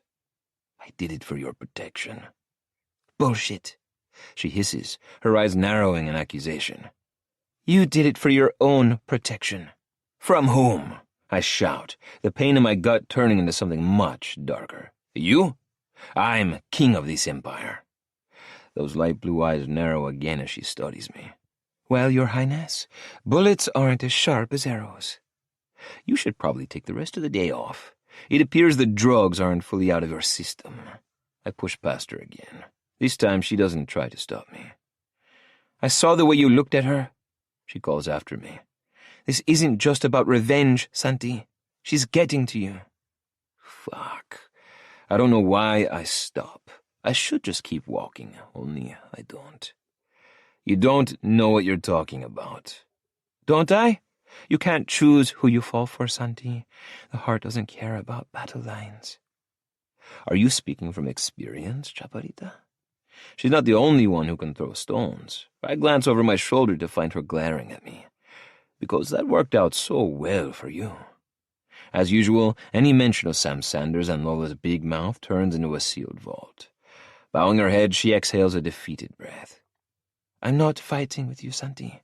I'm on your side. Could have fooled me. From the way things looked when I walked in here, you've already jumped into Thalia's she-ship and set sail. She groans, shaking her head. Just because I feel for the girl, it doesn't mean I don't know how dangerous she can be. I hear her crutches drag across the marble and then still. I tell myself to walk. Just fucking walk away. But once again, I stand there, stock still, as my sister rests her hand on my shoulder before quickly drawing it back. We're Carreras. I understand we have to break rules. Just promise me you won't break her. You really think I'm a bastard, don't you? No. I think you'd do anything to prove your loyalty to Papa and to yourself. Just the mention of his name and my chin slingshots back over my shoulder. What's that supposed to mean? She stares into my eyes, her gaze softening. Loyalty isn't always a straight path, Santi. Sometimes it forks when we least expect it. Chapter 24. Thalia. I don't want to go back upstairs. I don't want to dissect the state of my one-day marriage inside an empty room again. It's a dangerous activity when you're 42 floors up and the sky is within touching distance. If Santi were to wander in unannounced for another round of unresolved sexual hate tension, I might end up pushing him off the balcony. Instead, I find myself back in the Platinum Bar, ordering another orange juice from Andrew that I know I'm not going to drink. Here you go, he says with a wry smile. He knows I'm not going to drink it either, but he's too polite to say anything. I watch him polish the counter for the upteenth time, until I can see my misery reflected back to me in perfect definition. How long have you worked here? 2 years? Do you like it? He laughs. Is that a loaded question? I know who you're married to, Mrs. Carrera, and I value my employment. Fair enough, I say, grinning back at him. I watch him place a box of Johnny Walker Blue on the counter and start unpacking the bottles. He's handsome in an all-American quarterback kind of way, but I know that if I were to ever find myself alone with him, his touches wouldn't sear my skin, and his kisses wouldn't burn like fire. Not like another's. When he touches me, I know I'm already in hell. Damn you, Santi. Why did you have to go and make everything so confusing? Are you a New Jersey native? Born and bred, he says proudly. Tell me a joke, I say suddenly, and then I blush, realizing how forward that sounded. Are you okay? He says, frowning down at me. It's not a come on, I swear, I stammer. When I was a kid, my friends used to try and make me laugh with bad jokes all the time. I shrug helplessly. I guess I could use that right now. He side-eyes me with a slow grin. A joke, huh? Leaning across the counter, he nods and accepts my challenge. Okay, then. 2 guys walk into a bar. The third guy ducks. It's way too stupid to be funny, but I find myself laughing anyway. Or I do until a fist comes flying past my face and slams into Andrew's jaw before he has a chance to duck himself. Get the fuck out of my casino, Santi roars, taking the polished counter like he's Bo Duke from Dukes of Hazzard, sliding across the hood of a car, just as Andrew reels backward into a shelf of vodkas. Santi, stop! I scream, climbing up onto the bar myself to try and haul him away. But it's like trying to calm an angry wasp. The harder I try, the more stings keep raining down on the bartender. Did he touch you? He whirls around suddenly and catches my chin in a vice-like grip. His face is blazing, his touch savage. Oh my God, are you jealous? I gasp out. You're mine, Thalia Carrera, he growls. That fucking ring on your finger proves it. A piece of metal proves nothing. I'm filing for an annulment unless you hire Andrew back right away. First name basis with the staff already. You do move fast, Thalia. In 5 days, I'll be fucking sprinting out of this place. See how fast I move then.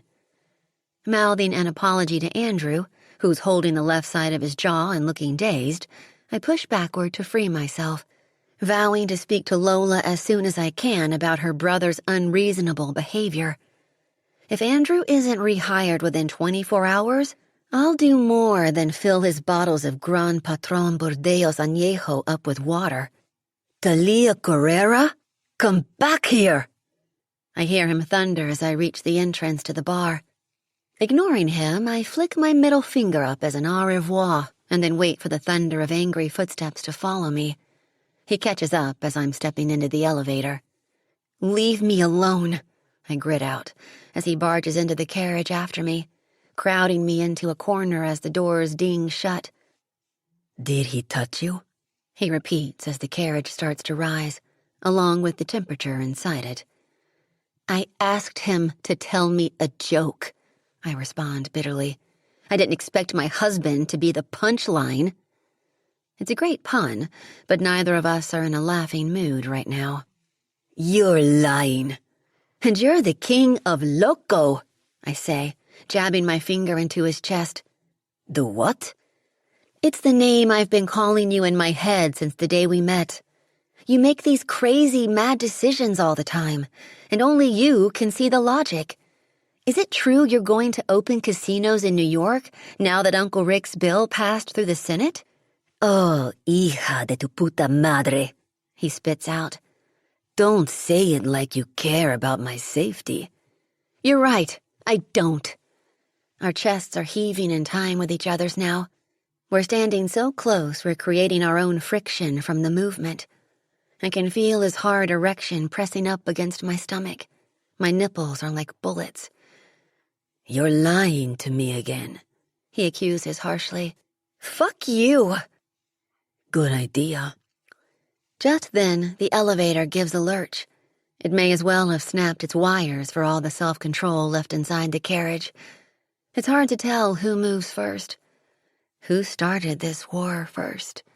But suddenly, I'm full of him again. Possessive, strained kisses that drive his tongue so deep into my mouth, there's no amount of añejo that's going to burn this memory away. In turn, I take my anger out on his body, twisting my fingers into his thick black hair and yanking hard. He groans, spilling Spanish curses and filthy words into our kiss as the heat between my legs ignites into a pulsing inferno. Sliding his hands to my ass, he lifts me up, forcing my legs around his waist, and pins me against the carriage wall. If you ever Kiss. love like that with another man again, Kiss. I will fucking murder him. Kiss. And then I will fucking murder you. Kiss. That's if you can catch me, I rasp, tipping my head back to offer him my throat for the killer finale. Somewhere in the distance, the doors ding open again.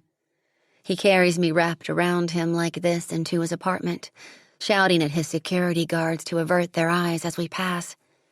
Kicking the door shut, he lays me down on the table in the middle of the hallway, rips at my jeans and panties, and then sinks to his knees between my legs. I thought I was the one who had to beg. I pant, lifting my head. Our gazes meet. Our worlds collide. Oh, you'll beg, mi amada, he says with an evil smile, spreading my legs even wider for him. I won't stop devouring this pussy until you do.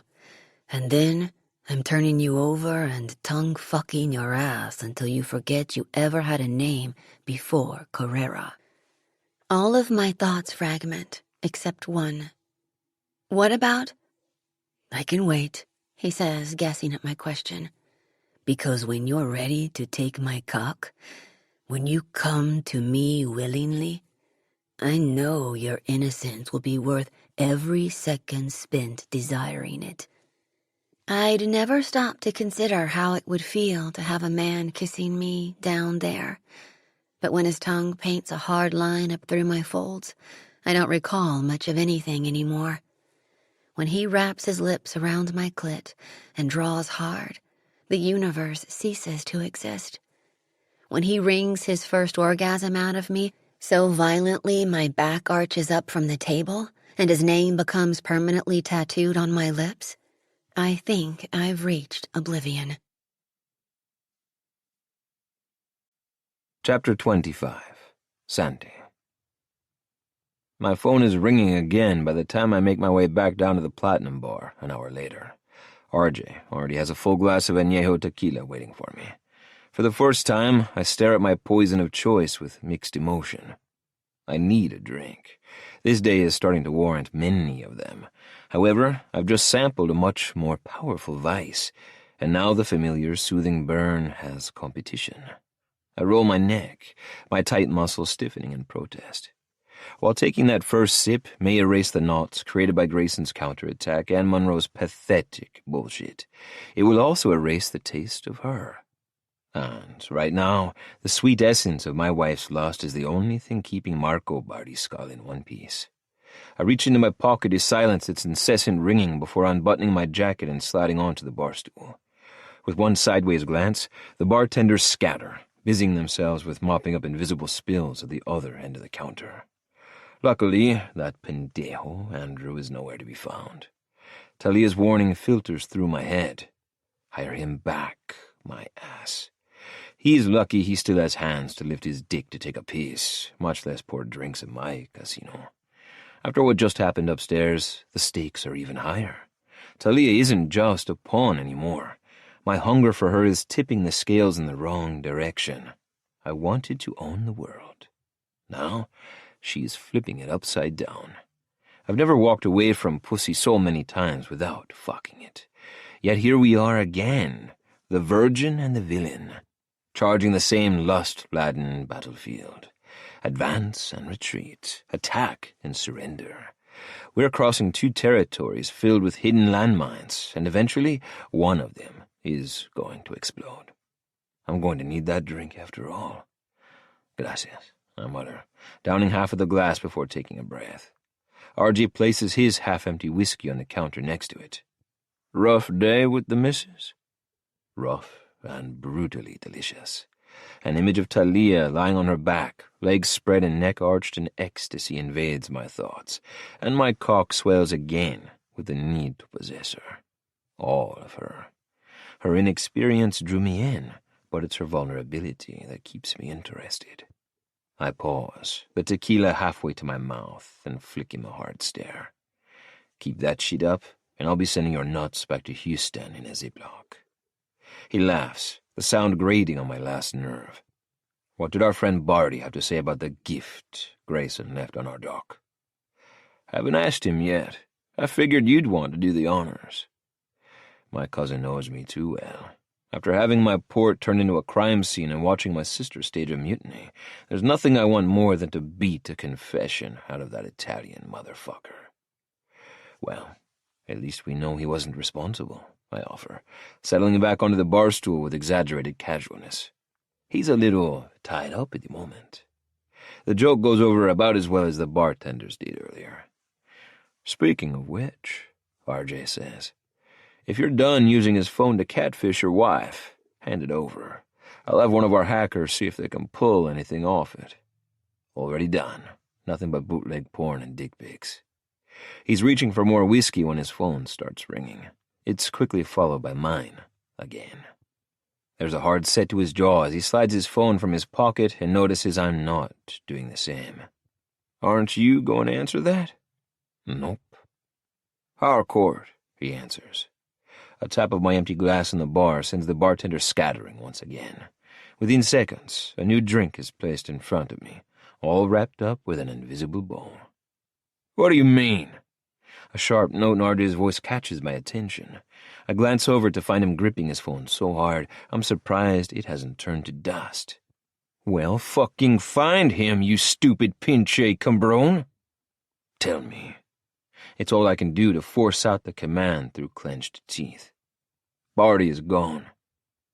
3 words. 3 fucking words, and all my best-laid plans crumble like a house of cards. What do you mean, he's gone? I grit out. Where the fuck could he go? The son of a bitch was tied to a chair in a locked room. RJ stands, raking his fingers through his short hair. I need to find out. Rocco just went down there and the door was open, along with 2 dead Sicarios. No chair, no Barty. My fingers tighten around my glass moments before I'm hurling it across the bar, watching as it shatters the mirrored walls. So what? Did he sprout wings and levitate his way to freedom? Fucking find him, now! Santi, He's cut off by yet another shrill ring, and then I fucking snap. Reaching for my own phone, I silence it before slamming it onto the bar. Don't you know how to leave a fucking message? Yes, but I prefer to deliver them in person. Every muscle in my body tenses as the deep, familiar accent amplifies in surround sound, controlled and deceptively smooth in its delivery. Slowly I turn to find the cold, unforgiving eyes of my father staring back at me. Phone held to his face, murder darkening his eyes. Valentin Carrera doesn't see it. He stands, like Zeus himself, presiding over my office like it's Mount Olympus. He hasn't spoken a word since I closed the door, but to be fair, neither have I. Our chilly reunion drew more than a few stares in the bar, so my only reaction was to suggest we move it elsewhere, somewhere more private, with fewer witnesses who could be called to testify in the event of a murder. I leaned back in my chair, widening my fingers and pressing my fingertips together. Choosing to sit rather than stand was a strategic move. My desk chair is a seat of power, a self-built throne under the watchful eye of Santa Muerta. This isn't Mexico. This is New Jersey, and here I'm king, not him. My phone chimes, alerting me to a recently left voicemail. I'm in no mood to deal with anything else right now, so I toss it onto the desk between us like a grenade. Lowering his eyes, my father gives it a half-interested glance. So, your phone isn't broken after all. I'm also not in the mood for explanation, so I reach for the crystal decanter sitting beside me and pour myself a drink. Help yourself, I murmur. His dark gaze lowers to the decanter and then settles back on me. I don't like to be ignored, Santi. With my glass in hand, I sit back in my chair and mimic his calm, lethal tone. And I don't like to be questioned. You demanded I handle Grayson's attack on Legato, so I did. I wasn't aware my decisions needed a prior authorization. Holding his stare, I take a long drink, letting the challenge hang in the air. I've never been anything but reverent toward my father, so we're both treading in uncharted waters here. Depends on the decision, he says, scanning my office with the same stormy eyes I see in the mirror every day. Dark brown with flickering glints of gold, which means he's barely containing his rage. This is quite a place you have here, son. It's not a compliment, and a flicker is nothing more than an impending fire. Although my father's hands are tucked loosely in the pockets of his black suit pants, it's a dubious stance. Judging by the hard set of his jaw and unwavering stare, I wouldn't be surprised if he drew out a thunderbolt and hurled it at my face. Repairs went well, I see. I nod. The Carrera name has a way of expediting things. You're welcome. My blood pumps a furious rhythm at the insinuation. For what? I ask, struggling to keep my temper under control. You think you did this? You think it's your name they fear in this town? He lets out a dark chuckle. They fear El Muerte. Those 2 words are like a gunshot. The Reaper. A name he's referred to in hushed whispers all across Mexico. On this side of the border, I am El Muerte, I say, baring my teeth and slamming my glass onto the desk. My father's lips curl into a tepid smile. Son of a bitch. He provoked me on purpose. He wanted me to break first. My empty stomach churns on nothing but acid and tequila. You didn't come all this way to talk about building structure, I say idly. I know you have falcons planted up and down the East Coast reporting back to you. You know I have a caged songbird in my penthouse. He doesn't confirm nor deny, but he doesn't have to. We both know I'm right. Legado, he notes, ignoring me, the heavily accented word rolling off his tongue. It's ironic, don't you think? What is? That you'd name your casino after your legacy. His smirk vanishes, the black calm of a cartel kingpin sweeping across his face as his palms smack onto my desk.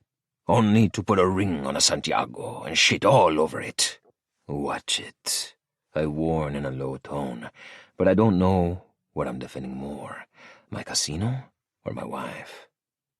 Have you let her pussy poison your brain, Santi? He seethes, his palms curling into tight fists. That woman is not your ally. Have a few days between her legs made you forget everything I've taught you? Everything her father did to your mother. The pain he caused our family. The time he stole from you. That last one was a well-flung dart to the weakest part of me. A dark corner inside my head filled with nothing but scorched hope and unanswered prayers. No, I haven't forgotten. I counter, recapturing my deadly tone, only this time it's sliced paper thin. How could I? You've never let me. What the hell is that supposed to mean? I don't answer him. It's not a conversation I care to have now or ever. Arguing about the past is like spinning circles inside a hamster wheel and expecting to travel in a straight line. 17 dead women washed up in a shipping container in my port this morning, I say flatly, changing the subject. He grinds his teeth. See, I know. Of course he does. This war has escalated to a new level, and now it's resting in my hands, on my fucking shoulders. My casino got shut up. I rake my hand through my hair and tug at the roots. Lola got hurt. Sanders' bar is a pile of ash and stale memories. Santiago used his own daughter as target practice, for Christ's sake. He's quiet for a moment and then cocks his chin, the gold flecks in his eyes turning from a flicker to a spark.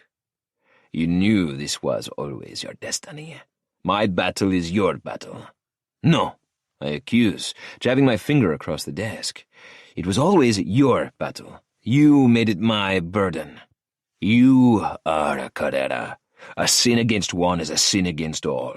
You don't rest until vengeance has been claimed and blood has been spilled. That's your truth. The spark becomes a flame, his knuckles flattening into my desk. And you made it your truth when you took the oath and accepted a seat at Senado. He hits back, his accent thickening as his anger escalates. I may have groomed you to be a king, Santi, but you coveted the crown all on your own. He's right, and I want to hate him for it, only I can't. Valentin Carrera molded me to be his successor, to bloody my hands and absorb his hate as mine. But in the end, I chose this life. As young as 8 years old, I'd sneak out of the house and follow my father and uncles to the one-room building at the far end of the estate. Senado, the Carrera Senate. The only law that exists within those four walls is the law of the cartel. The men inside that room earned their seat. They took an oath. I coveted what they had.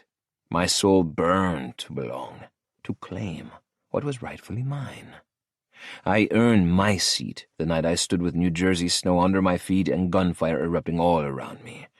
The night I took my first life and faced my first weakness. As I stare at my father, I suddenly realize how much I've become him. Not only physically, it's also there in our mannerisms and words. My office is bathed in darkness, just like his. My Italian suits are made of only the finest silk, black and dark grays, just like his. While his hair is now salt and pepper, and mine is still jet black, they both act as mood barometers. Slicked back when we're in control, and chaotic when we're not. Truth reflection is a bitter pill. Even now, we're both leaned forward on opposite sides of my desk, fists clenched, jaws tight, unrelenting, and stubborn as fuck. Mirror images, mirror sins, the sins of the father.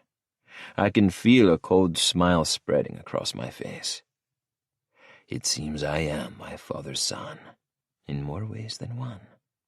He cocks a dark eyebrow. Meaning? Thalia Santiago came here to win money to protect her sister from an Italian piece of shit who was blackmailing her.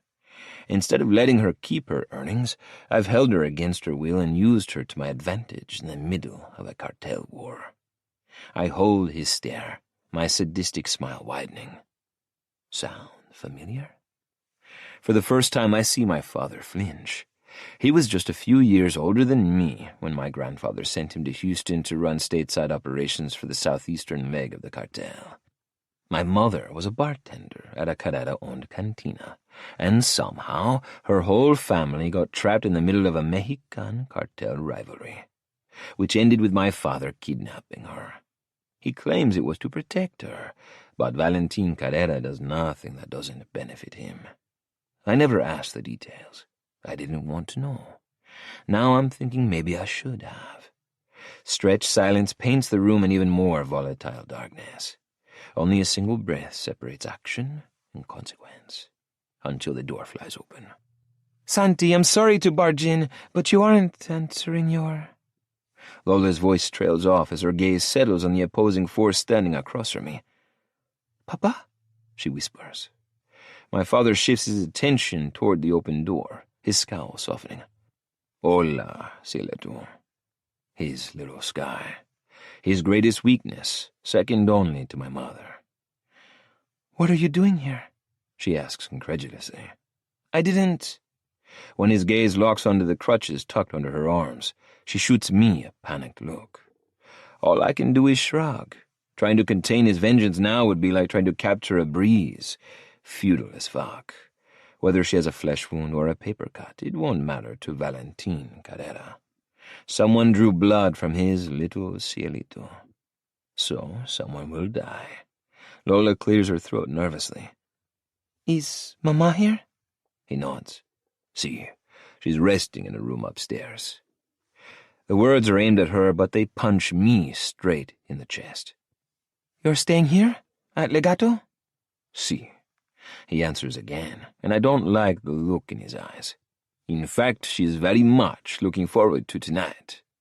Lola gasps. Tonight? My father strides across the office, gently cupping her cheek. Didn't Santi tell you?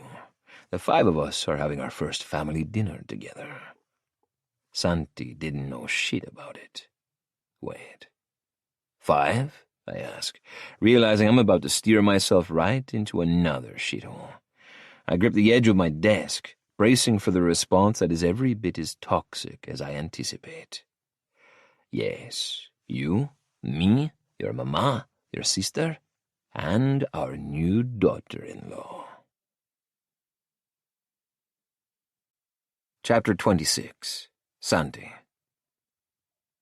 My father glares down at his plate in disgust. What the fuck is this? The waiter becomes a wax statue, his face frozen in terror as he glances across the table at me for guidance. Unfortunately, I can't pull him from this fire. I'm the one who lit the match. Legato's Cellar Bistro is a world-renowned 5-star restaurant occupying a large portion of the 8th floor. The food is high-end and eclectic, which, besides being completely empty due to renovations, is one of the main reasons I chose it for tonight's festivities. My father is a product of his environment and a creature of habit. Valentin Carrera will charge into enemy territory with nothing more than a vendetta and a steak knife. But when it comes to his food, he rarely strays outside his comfort zone. If his plate doesn't have Mexican roots or come with a hefty side of Texan nostalgia, he isn't interested. So I may have enjoyed it a little too much when the waiter set a plate of sautéed baby octopus in front of him. Bon appetitus. My mother, however, isn't so amused. Or at all. In fact, if looks could kill, I'd have 8 baby octopus legs tied in knots around my neck. It's jikumigai, sir. It's a Korean delicacy. The man can't form a sentence without stuttering, and instead of reveling in it, I find myself feeling sorry for the idiota. This newfound guilt Thalia has shoved down my throat is putting a damper on my fun. Flashing the waiter a gracious smile, Mama leans in close to my father. That looks delicious. Val, do you mind? Without missing a beat, she switches plates, placing her roasted duck in front of him while taking the octopus for herself. Delicious, my ass. She's full of shit, but no one dares argue with her. Crisis averted, for now. Mama glares across the table at me, her red lips pursing in that familiar, disapproving way, the one that always hits in the same raw places, the same scars. But it's her eyes that wipe all traces of smugness from my face, narrow slits of blue, identical to Lola's but much less innocent. Eyes that have always held an endless well of devotion and the deepest source of pain, for both of us. She hasn't changed much in 2 years, even in her late 40s. Eden Lachey Carrera is still striking. The long cherry-red hair I used to grasp as a young boy now dusts her shoulders, but it's still just as vibrant.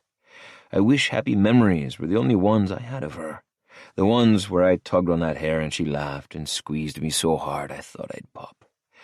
But they're not, and I have Thalia Santiago to thank for that. Thankfully, the view to my right helps.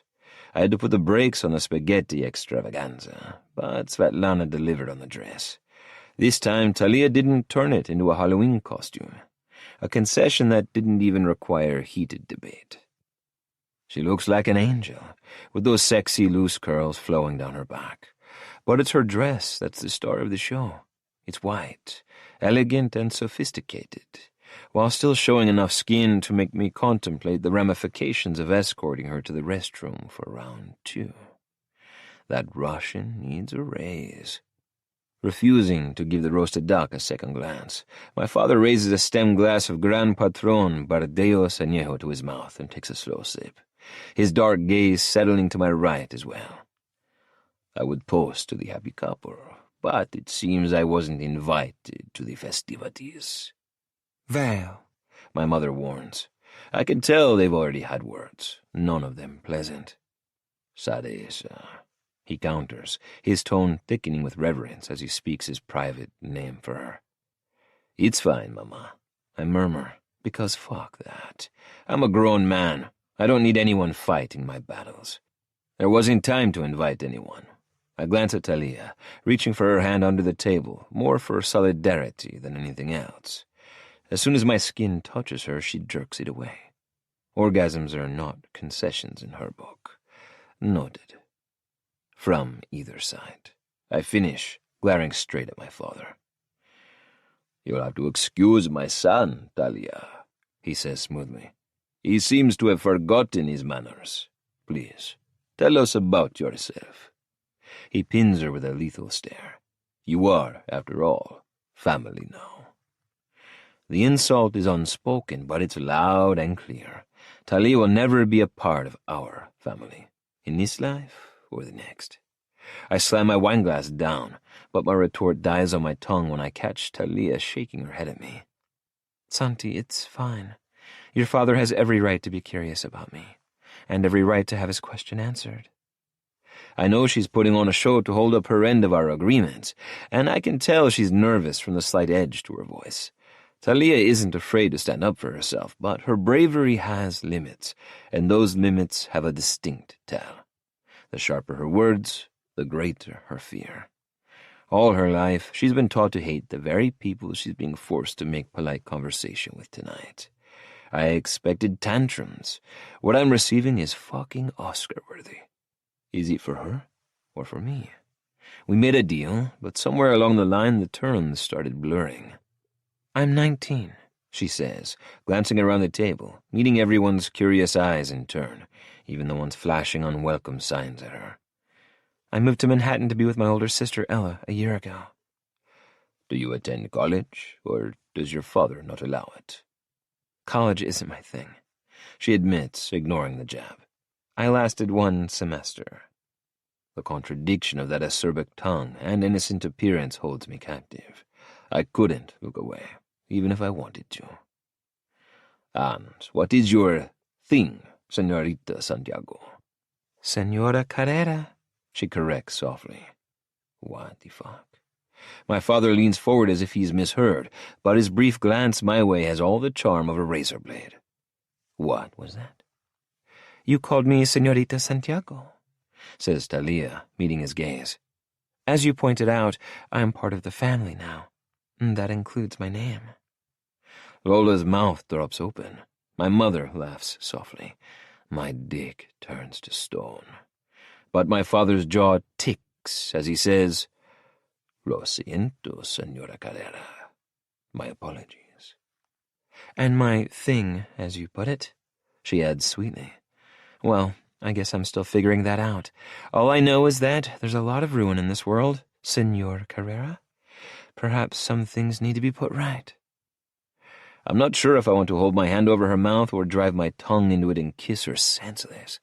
Other than my mother and my aunts, I have never seen any woman dare to stand up to my father like this. She's fucking fearless. I wait for the explosion, but instead, my father indulges in a long, slow drink, studying every facet of her face as he does. I'm surprised to hear that, Senora. You sound more philanthropic than ambitious. I thought charity was one of the Santiago's deadly sins. Boom. There it is.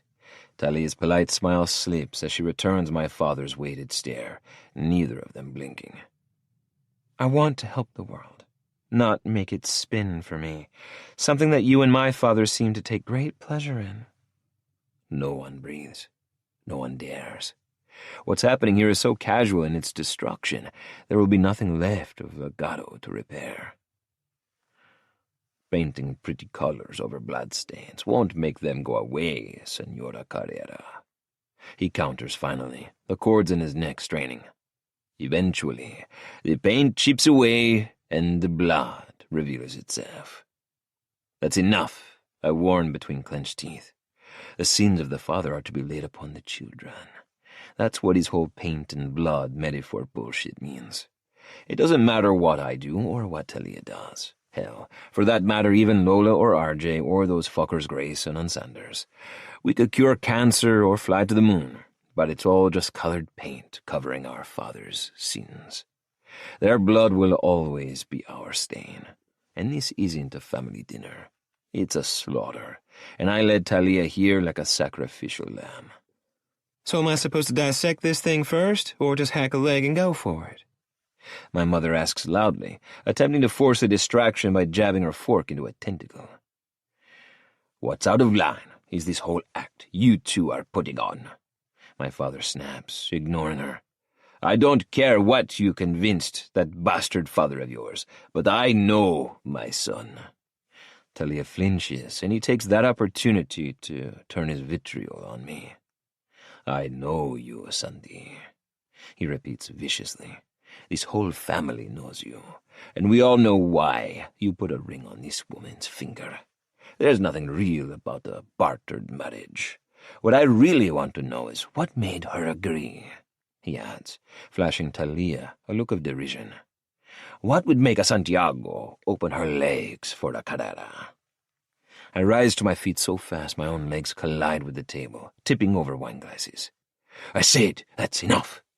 A roar, not giving a fuck who hears me. You're my father.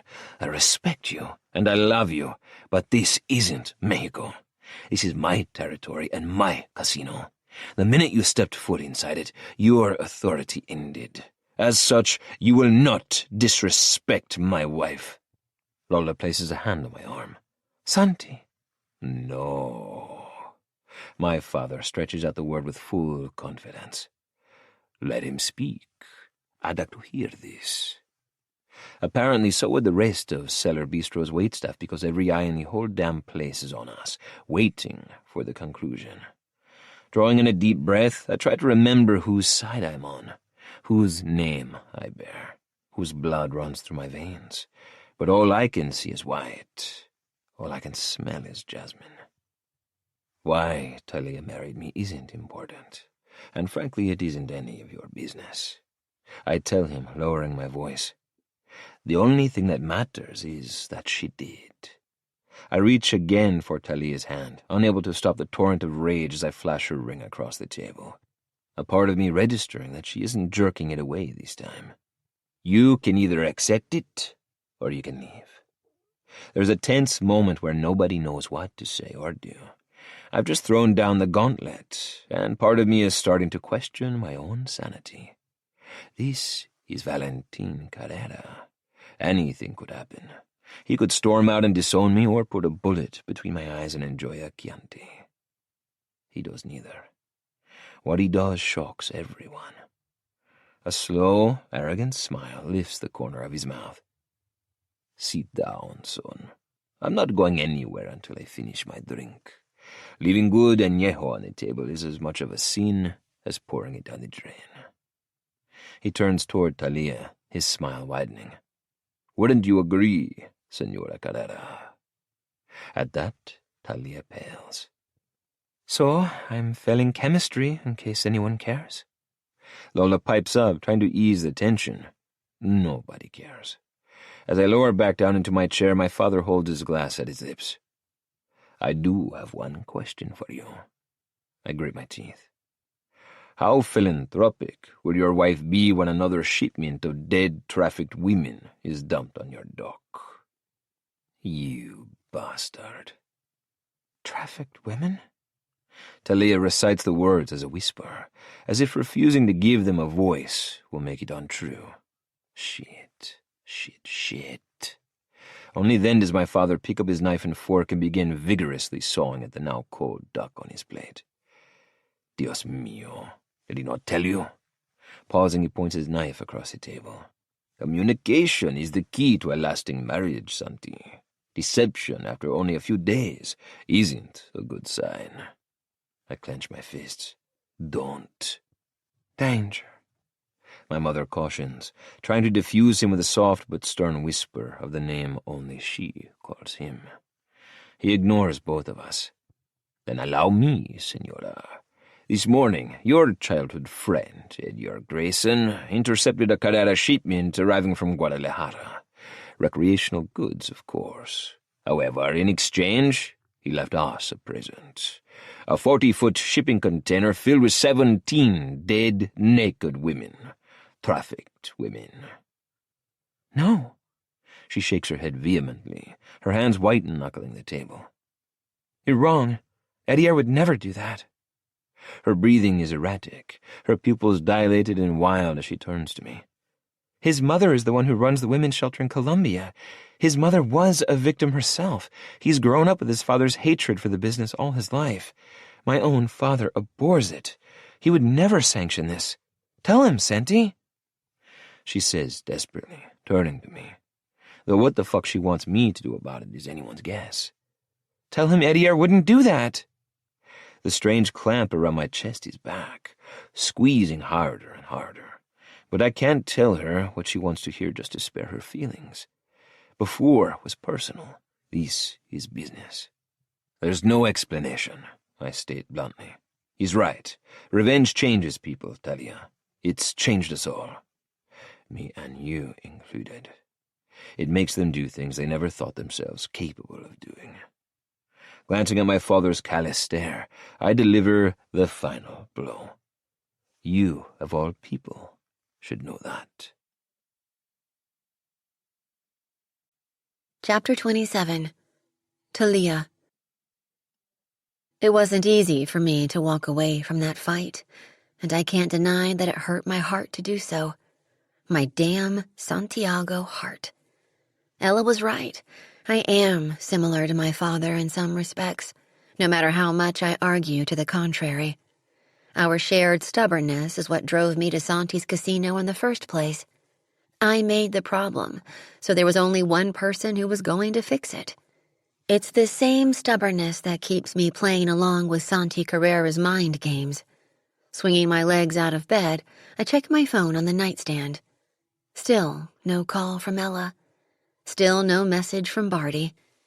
Still no closer to morning. 3 a.m. is a dead time. The worst time. Shipwrecked between night and dawn. Still, I need a drink of water and a pee, so another day in captivity is going to have to start extra early for me today. Pulling a hoodie over my old gray sleeping t-shirt, I follow a long black hallway all the way to the kitchen. Part of me hopes that I'll run into Svetlana again, just in case she has another message from my father. But when I hit the lights, the place is sterile and empty. I pour myself a chilled glass from the bottle in the fridge and lean against the island to survey the scene of our food fight explosion the other night. Turns out it was just the beginning, because we haven't stopped exploding since. Every day, every minute, every hour brings with it a new bomb, the latest being the Table of Doom last night. I came straight back to the penthouse after the meal. I didn't expect him to come and find me because he'd made his feelings clear. When all is said and done, Santi will never trust me. I will always be the enemy. My words and opinions mean less than nothing to him. I shouldn't care, but I do. Finishing up my glass of water, I place the empty back in the sink and head for the door. I see us for what we are now. We're a war within a war, fighting for ascendancy on a slippery slope.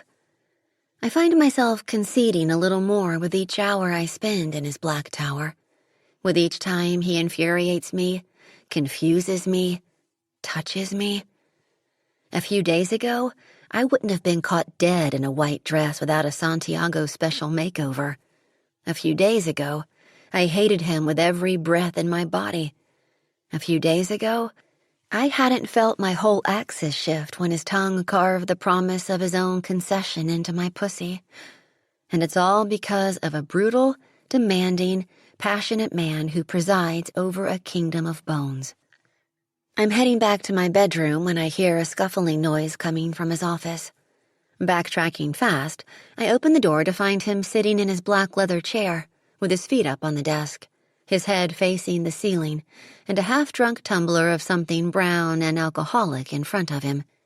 For a man who prides himself on his appearance, he didn't get the memo today. His gray tie is a coiling snake across his chest. The 2 top buttons of his crumpled white dress shirt are wide open, and both sleeves have been rolled up to the elbows. He's a silent statue until the door clicks shut behind me. The sound echoes like gunfire. He drops his head and pins me with his hard brown eyes, looking stupidly angry and stupidly handsome and very, very drunk. "You're up early." Never went to bed. Blowing out a sigh, he slides his tumbler across the table in my direction. Care to join me? It's your father's favorite. He's clumsy with his movements, and the whole thing starts to topple. I hold my breath before it miraculously rights itself. "I don't like bourbon," I confess, curling up in the chair opposite. It reminds me of family parties invariably cut short when he went off to murder someone. He grunts and doesn't comment. His hair is a disheveled, furious mess like the rest of him, and I'm aching to run my fingers through it. I was looking forward to my bottle of añejo until some fucking liver liberator sneaked in here and swapped it out for water. I blush beet red. Guess she was, libertarian, I say, wincing slightly. Never knew you cared. He gestures toward the bourbon. Thought I'd try drinking alongside the enemy for a change instead of trying to bury him. How did your father know it was me who poured out your bottle? I ask, curious all of a sudden. His palms flex into fists as he slides them behind his head. My father knows everything. Sounds familiar, I say, hugging my knees to my chest. It's not fun, is it, mi amada? He drops his fists again. Getting born into chaos and spending your whole life trying to make sense of it. I think you've done okay, I say, glancing around his office. You built your own empire of sin. You say it like it's a very bad thing.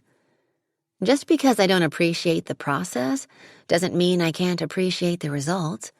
It couldn't have been easy to step out of Valentin Carrera's shadow. I'm still learning to step out of my father's own. Cut the bullshit, he says, narrowing his eyes at me. You'll only be happy when my head is on a spike. Likewise, I say, trying not to smile. I'd rather see it in my bed, attached to the rest of you. He's only saying it because he's drunk. With a shaking hand, I pick up the bourbon and take a sip. He chuckles when I make a face and put it straight back down again. God, that's disgusting. There's a Coke in the refrigerator if you'd prefer.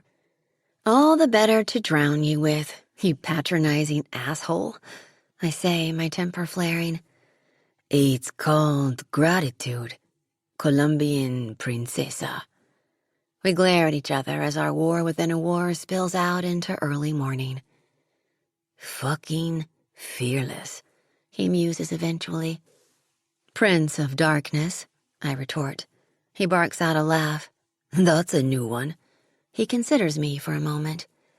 You have a fire inside you, Thalia Carrera, and it's too goddamn distracting. Was this your plan all along? To infiltrate my kingdom and implode it?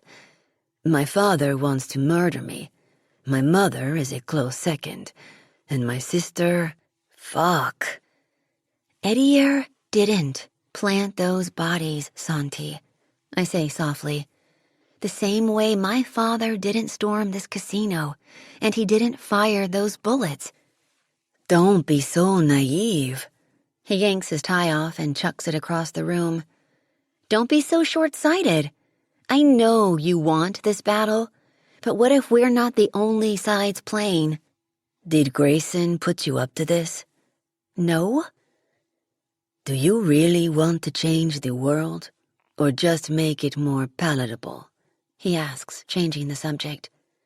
Is that a serious question? I liked it when you came on my face earlier.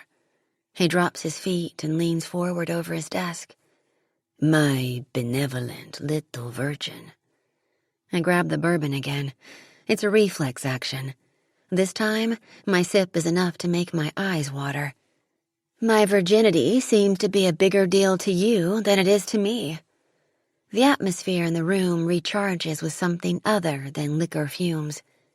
That's because I'm going to be the one to break you. My wife. My pussy. I blush again. You can't claim ownership of everything, Santi. Says the woman who hasn't fucked me yet. I roll my eyes in mock disgust. How does your ego even fit in the door? Turns out, I have a big penthouse. I watch him pull out a sheet of white paper from his drawer and a pen. New Deal terms, he announces, and I watch him write a sentence in a jagged, inelegant scrawl. Let's expedite this shit. One night with me, and you get your fucking money in the morning. That's not fair, I whisper, the blood draining from my face. You'd be an even crueler man than I thought if you made me make that choice. A beat later, he's balling up the paper and throwing it in the trash. You're right. Stupid idea. He looks like he wants to say something else, but he stops himself in time. You could just give me the money now, I say hopefully. And have a chorus of slammed doors 10 seconds later as you hightail it back to New York? Something in his voice makes me pause. Is that why you're dragging your feet, Santi? I say slowly. Do you not want me to make that decision? To leave as soon as my locks turn? You could have given me that money from the start, but you made me wait a week, even though the maximum damage you could inflict on my family was made the moment I said I do. The rest was just cartel posturing. A blown-up bar here, a political hit there, a crate full of dead women down on my fucking dockside. He leans back in his chair again to study me. Are you saying you wouldn't leave if I gave you the 50,000? You and I could never work, Santi, I say with a sigh. Even if we wanted it, there's too much bloodshed under the bridge. What we have is hate lust. Hate, fascination. It's toxic and it's beautiful and it only ends one way. I remove the rings from my finger and place them on the desk between us. I'm not going to sleep with you because I want your money, or because I'm your wife and it's my duty. I'm going to sleep with you simply because I want to, because it's something that's mine to give, without threats or coercion. You say that you're this big, terrible man, so come on, show me your worst. Destroy your enemy's daughter's innocence. Deliver that killer blow to my father, or deliver that killer blow to me if you refuse. Rising to my feet, my heart pounding, I slip my hoodie from my shoulders and pull my gray tee over my head. His eyes darken, but he doesn't move a muscle as I climb across his desk in my black panties. I'm halfway there when his willpower snaps, and he's pulling me the rest of the way into his arms. You have no idea what you're offering me, he warns, settling me astride him. But my dick can't handle the way you just pussy-crawled across my desk like that. Good thing I can handle it, I whisper, digging my fingers into his hair like I've been wanting to do since I first entered his office. So young. So fucking delusional. Kiss me. Make me forget. He tastes of bourbon and temptation, the devil's favorite cocktail. I can't get enough of it. I can't get enough of him. Fucking fearless, he repeats, placing a hand over my heart. And then he's pushing me off him and rising from his chair. There's a primal look on his face that's both scaring and thrilling me. Spinning me around, he bends me over his desk, thrusting against my ass so violently that I'm forced to lock my fingertips around the edges for purchase. Shit! Firebird. He covers me with his body, crushing my breasts against the cool glass surface. My beautiful, fearless Firebird. I'm not capable of being gentle on a good day, but when I'm half a bottle of bourbon down, I am goddamn vicious. Taking a step back, he flips me over again and drags my panties down my thighs. Open up, he orders, ripping at the buttons of his shirt. I know you're going to feel as good as you taste. His body is to die for. Broad, tan, bullet-scarred, tattooed, perfect, with a wall of muscle behind a trail of black hair. Pretend I'm not a Santiago, I say, groaning as he trails a hand down the center of my naked body, while the other rips at his belt and zipper. Pretend? No pretending. He pinches my nipple between his fingers, sending another bolt of desire shooting through my pelvis. Not tonight. His clenched fist comes crashing down next to my head as he leans over me to trail that same wicked finger up through my soaking wet folds. This pussy, He groans, shaking his head at me. this fucking pussy. He doesn't ease me in with a finger. The smooth head of his cock is already pressing against my entrance. Like everything else with us, we're pushing boundaries, breaking rules. Look at me. My eyes snap open. You're right. I'm going to destroy this cunt, He says savagely. I'm going to fucking mold it to me. Is this the part where I have to beg for it? I whisper, feeling the heat and fullness of him and wanting more. So much more. No, mi amada. He says, his fingers tracing my 666 pendant. This is where I do some of the begging for once. Because if you don't let me inside you, if you don't let me fill you up, I won't be held responsible for the carnage I'll be causing to this office. Beg for it then, Carrera. I whisper, pushing back on him, feeling him slide in slowly until he hits resistance. Beg for pleasure from your Santiago wife. He slides in a little deeper, and the first bite of pain makes me groan with pleasure. Fuck, you're tight. Santi. His fingers find the hollow of my neck. I can feel the warmth of his palm wrapping around my skin, pressing, squeezing. On second thought, I'll ask for your permission instead. Good enough. It's yours. His hand tightens around my neck. Another inch. Like you had any fucking choice in the matter. His next thrust buries his cock so deep inside me. His name on my lips is a scream and a prayer. He curses. Santi! There's nothing tender about the way he fucks. He means to shatter me. Pain turns to pleasure as he forces every inch inside me with every thrust. His hands are on my breasts, my ass, my mouth. There's nowhere that doesn't bear his delicious scars.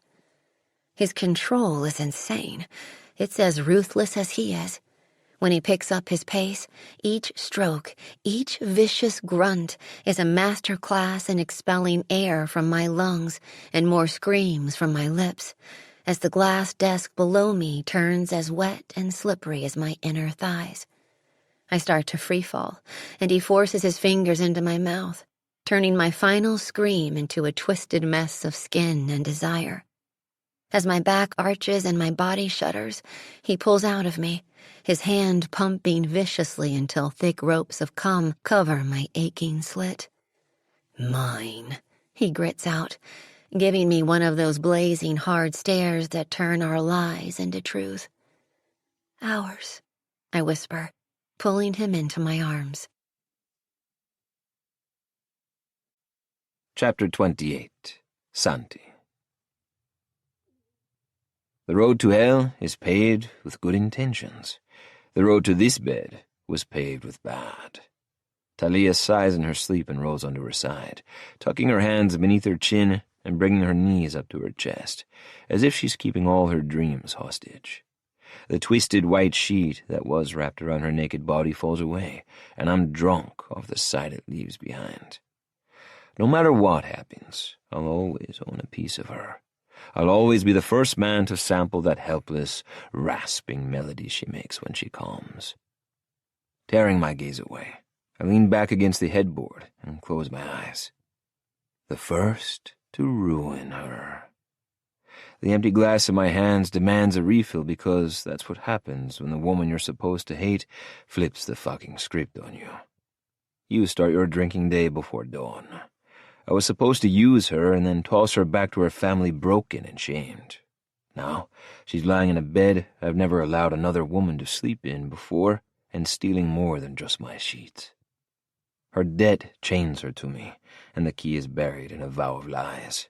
But Barty is gone, along with all my fucking leverage, so there's no reason to keep her here. So why can't I let her go? Placing the glass on the nightstand, I lean over and brush a lock of her dark hair away from her face. So beautiful, so dangerous. She calls me the Prince of Darkness, but after last night, after she broke in my arms, I'm now the Prince of Deception. Chapter 29, Santi. 3 days later, and the truth is still hanging around my neck like a noose. Each time we touch, I can feel it tightening more and more. And there's still no fucking sign of Barty. Are you sure this isn't some kind of trick? I scan down the length of Thalia's outfit. Jeans and a t-shirt again. Her style leaves a lot to be desired, but it's growing on me. Are you going to elaborate, or do I have to read between the lines of your skepticism? I say, straightening my tie. You're allowing me to leave Legato to go shopping. Her eyes narrow to sharp slits as she adds, alone. You'll have an escort. She rises to her feet. Your sister? That's your security guard? Yes. I lie, as if I'd leave Thalia and Lola unprotected for a moment. Are we talking about the same person? 5'3", 100 pounds, likes to push her buttons and make that vain? She waves her finger at my forehead. Swell as big as your... She trails off, her cheeks staining red again. Once upon a time, that mouth drove me to hold a loaded gun to her head. Now, it makes me want to defile her even more. My what, mi amira? I say, my voice dangerously low. Closing the distance between us, my fingers stray a little too close to her heart. Say it. Your cock, she rasps. I claim that dirty fucking mouth with a kiss. You'll come back today, mi amira. Give me one reason why I should. I'll give you 50,000 of them. At that, a shadow crosses her face. It passes a mirror image across my chest. Did I interrupt something? An amused voice comes from the doorway. Perfect timing as ever, Lola. Nope, says Thalia, ducking out of my embrace. Santi was just giving me his credit card. I arch an eyebrow at her. Opening my wallet, I hand her my Amex Black. With a preset 10 grand limit, I add, icily. Her smile falters as she finally sees this domestic illusion for what it is. I still don't trust her. I don't even trust myself. As the door closes behind them, my phone rings. I answer, ready to lay into RJ for giving me radio silence all day when he cuts me off before I can say a word. Come to the control room. There's something you need to say. I stare at the black and white screen, every instinct of mine straining to put a bullet through it. You told me the security footage was hacked and erased. It was. RJ pauses the video. But Legato's previous owner installed backup servers. It took us a day to hack, and we weren't able to recover all of it, but I think this is enough to determine we have a problem. Play it again. He starts the surveillance footage from the beginning. We watch as a large man, dressed in similar black fatigues to the bastards who destroyed my casino, enters the basement. A beat later, he's firing 2 bullets at my sicarios that they never saw coming. Stepping over one body, he grabs the corpse's wrist and wrenches it upward, pressing the dead man's thumb against the access pad. This wasn't an accident. This was intel. I remain silent as the man approaches Barty, who's sitting slumped and bound to the chair. He keeps his back to the camera, but the look on Barty's face when he sees him tells me all I need to know. Recognition. I watch the relief washing over that bastard's face. Is there sound on this? RJ shakes his head. Just images. From there, it's the same flurry of motion as during the last 2 times I've watched it. The man pulls a knife from his pocket, slices through Barty's restraints, and then the 2 of them exit the camera's line of vision. Here, take a look at this. RJ backs the tape up to the moment right before the man pulls out a switchblade to free Barty. There, he says, pointing at the screen. Look familiar? I lean closer. The image is grainy, but those harsh black outlines cut through the static. The tattoo on the side of his neck is blazing, black and ugly, like a beacon. Is that an axe? We exchange glances. RJ grits his teeth. The New York Italian Mafia insignia. Ricci. The name burns as it passes my lips. That's an unwelcome blast from the past. 20 years ago, Don Ricci ran New York's cocaine distribution, a billion-dollar baton handed over by Rick Sanders when he stepped into the political arena. Don Ricci, the same man who turned state's witness against his own syndicate, inciting an underworld civil war and leaving New York ripe for the taking, a territory both my father and Thalia Santiago were determined to control. What the hell is a dead man doing back in the fucking picture? Thalia was right. This isn't just an East Coast rivalry anymore. There are more seats at this table than we thought. Find out who that man is and how he got into my casino. RJ scrubs a hand across his unshaven face and nods. Until you have an ID on whoever has picked up Ricci's reins and find intel on how Barty's involved, we keep this between us. Comprendes? Yeah, I got it. Fucking Ricci. Even from the grave, he's still waging war against us. I'm pulling out my phone as I exit the control room. Rocco, it's me. Are you still telling them? Yup. Step it up and be vigilant. Call for backup. He doesn't ask questions. The tone of my voice is warning enough. Until I know how deeply the remains of Ricci's fractured syndicate were involved in this, all Carreras are in danger. And, as my wife, that includes Thalia. 4 hours. That's how long it's been since I met with RJ and everything went sideways. I once read that the art of war was to know your enemy better than you know yourself, but it's not that fucking simple when one of them is a ghost from the past who started haunting our cartel again. Why him? Why now? Fixing the collar of my tuxedo, I fire off another message to my second in command. If someone so much as breathes the wrong way tonight, we'll know about it. There are more armed men surrounding this casino than guests, but there's a storm coming from an undisclosed direction, and we need to be prepared. Thalia, I call out, checking my watch again as I'm hit with a jarring sense of déjà vu. Get down here. We're going to be late. These were my exact words 6 days ago, right before she appeared looking like a carnival sideshow act. Okay, I'm coming. Expecting black jeans, well, maybe a clean t-shirt if I'm lucky, the vision standing at the bottom of the spiral staircase drop-kicks my preconceived notions right out of the penthouse door. She does a long, slow twirl that has all of my attention. The floor-length, crimson halter dress exposes curves in all the right places. Her dark hair is styled in a low bun at her nape, exposing a stretch of flawless tan skin that's begging for my mouth. Red, I muse, the corners of my mouth tipping. Giving me a coy shrug, she runs a hand down the delicate beaded fabric. What can I say? I was feeling nostalgic. Nostalgic or vindictive? Her seductive smile hits a straight line to my cock. To quote my husband, the line between nostalgia and vindictiveness blurs too easily. I believe that referred to hate and lust. You have your interpretation. I have mine. You're playing a dangerous game, Yamada. I warn, stalking up to her. That sultry insolence is severing what little control I have left. Are you trying to provoke me? She lifts her chin and holds my gaze. What if I am? Don't ask questions you don't want the answers to. Trailing my hand down her spine, I feel her shiver as I lean in to whisper a dark promise in her ear. Oh, I'm sure I'll think of something for your retribution. Do your worst. She whispers back, her brown eyes sparkling. You only have 12 hours to corrupt me. Spoken like a true Carrera. Legato shines like a diamond tonight, the jewel in my empire of sin. As we make our way through the crowds towards the Platinum Lounge, I lean in and graze Thalia's ear with a heated promise. I've decided to take another of your firsts later. She stops and turns, a question forming in her eyes.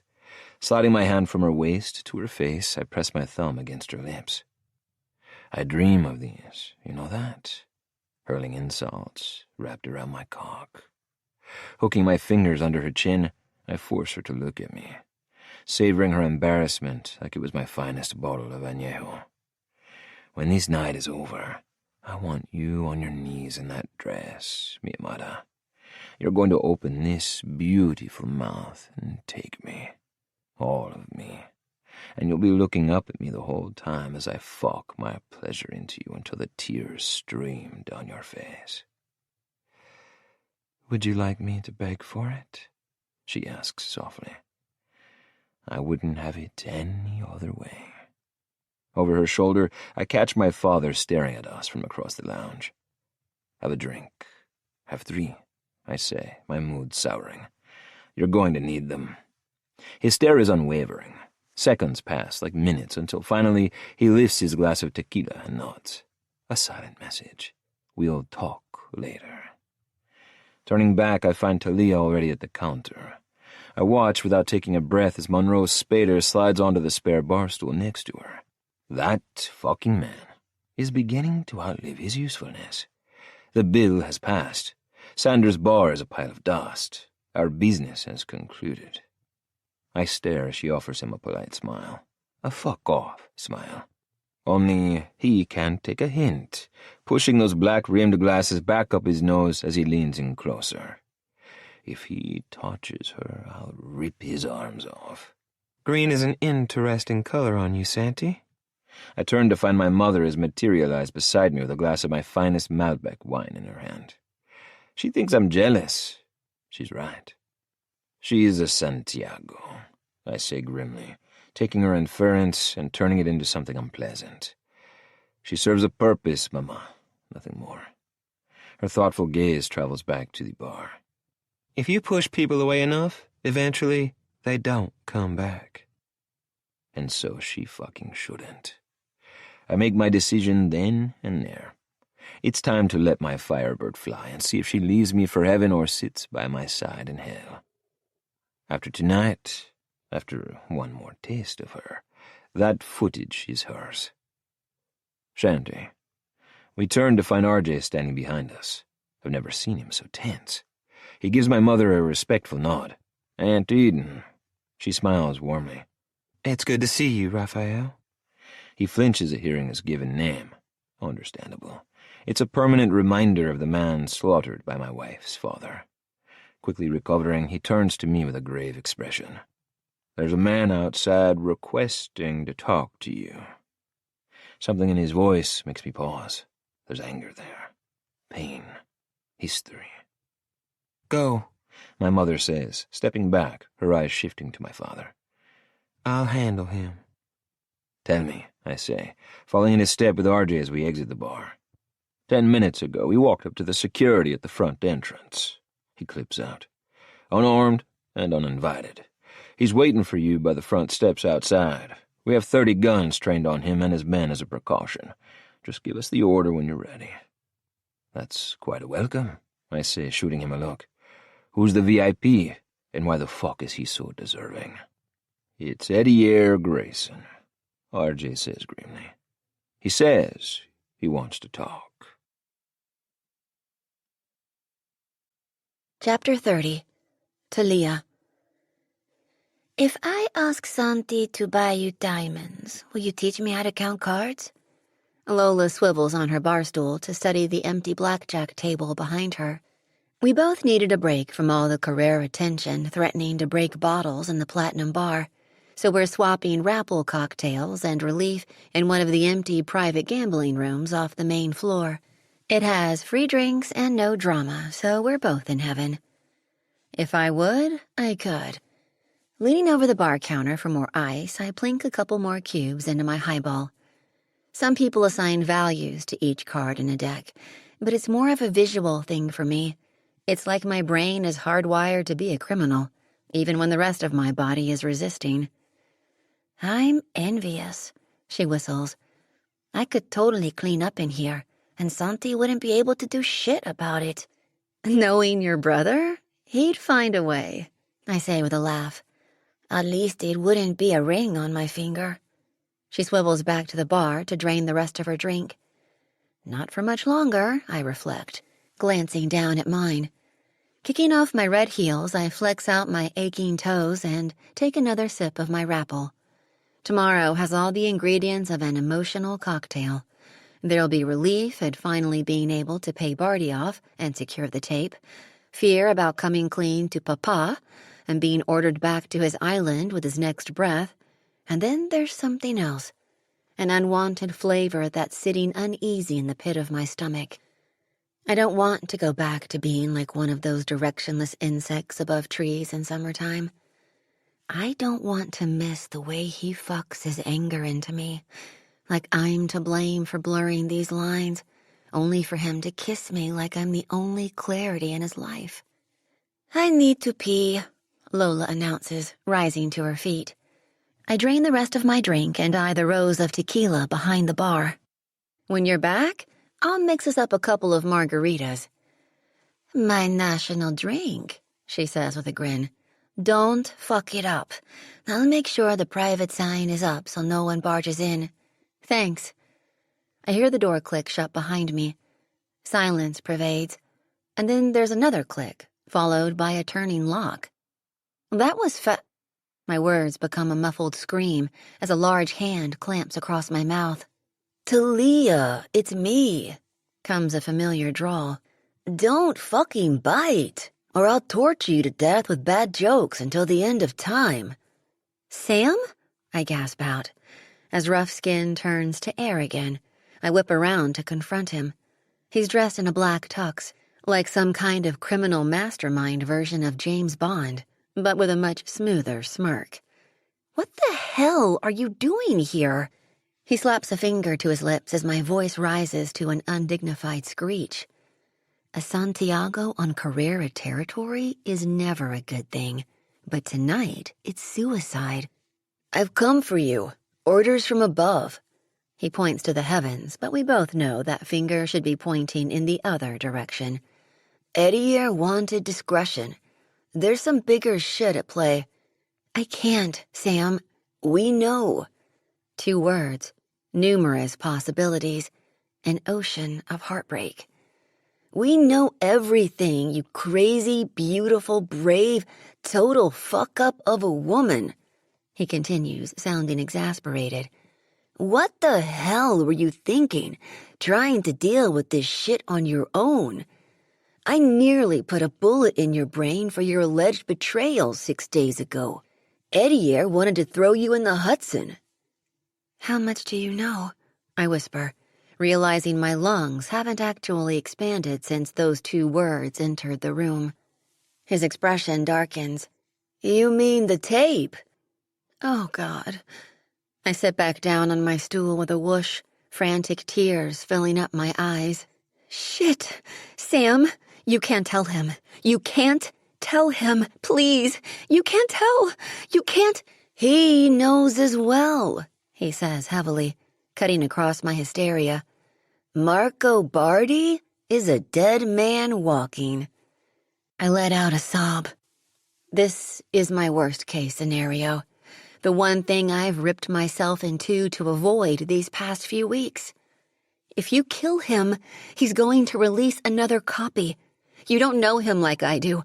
He'll find a way. Ella is fine, he says soothingly, wiping the tears away from my cheeks.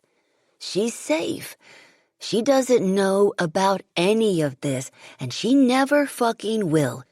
Edier is bartering for the last remaining copies now. He'll kill everyone in America before he walks away empty-handed. He can protest it until his blue balls fall off, but we all know how he feels about her. My hand flies to my mouth, pressing hard to stem 1,000 different emotions for spilling out. I start to sway on my bar stool. Jesus! Sam grabs my arm to steady me, before sliding it around my shoulder and pulling me in for a hug that smells of sandalwood and cast-iron guarantees. You're free, Thalia, he murmurs into my hair. Chuck your rings over the side of the bridge when we cross it doing 190 later. The divorce lawyers are on standby. You're walking out of Atlantic City tonight, sweetheart, and you're never coming back. You hear?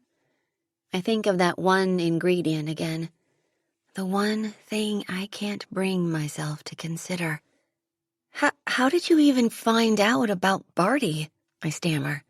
We caught him trying to blow up one of our shipment warehouses down at Red Hook Terminal yesterday. Eddie followed a trail of fuckery, which led us to a very sweet old lady in Queens, who was more than happy to give up her grandson.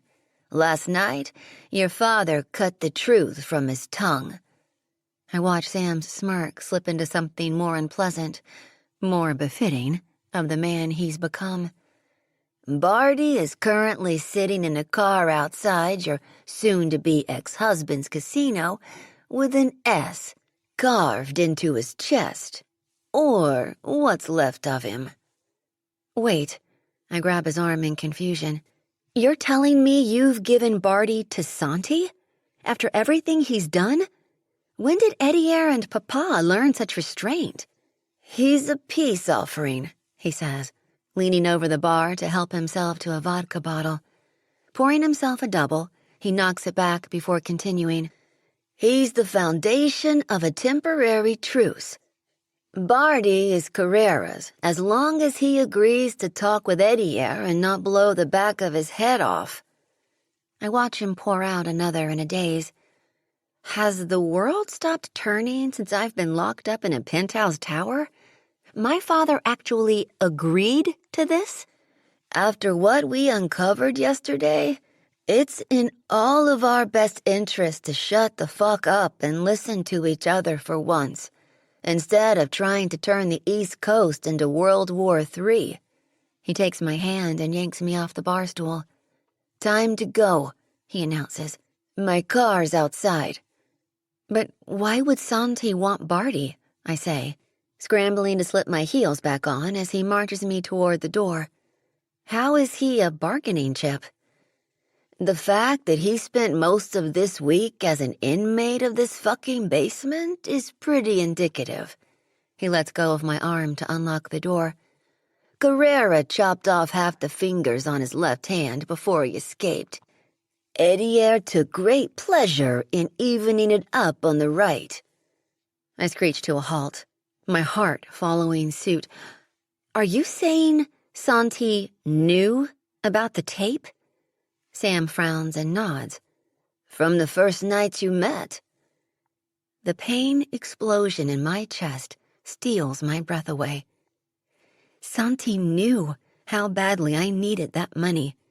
Instead, he chose to use that knowledge to turn every kiss, every touch, every fuck into a lie. Barty was the one blackmailing me, I gasp out. I needed 50 grand, but I never told Santi what it was for. All he ever cared about was winning jabs in a war he never even started in the first place. Take me home, Sam, I whisper. I'm done with Atlantic City. Chapter 31. Santi. In the end, the storm came from the northeast, bringing with it a dangerous man from New York, wearing cold curiosity in black, with 10 men arranged in a semicircle behind him. They're not pointing their guns. They're still concealed. But their threat lingers over the Porte du Cocchiere, like a bad secret waiting to be shared. Loosening my bow tie, I leave the silk strands hanging as I slow to a stop right outside Legato's tinted front doors. I slide my hands into my pockets, keeping my cool on the outside even when I'm raging behind my mask. It's my first tactical move of this meeting. 5 marble front steps separate us, and guess who has the height advantage? Eddie Grayson stands like a statue in front of me, his hands clasped in front of him, wearing the same uniform as his men. On them, they look like soldiers. With Grayson, he looks like a motherfucking assassin. He's a suave bastard, as tall as me, with a Colombian heritage that shows in his features, and an adopted upbringing that has sharpened them into the ultimate weapon. His stillness is unnerving, his dark gaze unswerving. I sense RJ falling in beside me, his hand hovering over his gun, but this is the last place I need bullets to fly. We're already giving my guests a free show. Stealing my jaw, I glance over at Rocco, who's hovering a few steps behind. Secure the entrance. I don't want anyone walking through those doors. Got it? He offers a curt nod before retreating inside. You brought our war back to my casino, Grayson, I say idly, turning to my uninvited guest and breaking our standoff with a casual accusation. Are you here to piss on my walls this time, instead of shoot them? His face darkens. Finally, a reaction. You know that wasn't us, Carrera. If that was the play, I would have aimed a scorpion bullet at your head, not the wall. He's right. Grayson would consider it a waste of time and good artillery. If he aims to kill, which is why his presence is like a downed power line. Calm exterior but filled with enough voltage to light up a man with a single word. I'm surprised you have the balls to cross that bridge. You're gate-crashing my big night. He doesn't react. Not one damn smirk cracks that facade. I'm sure I would have enjoyed myself immensely, but my invitation got lost in the mail. Yet here you are, and you brought friends.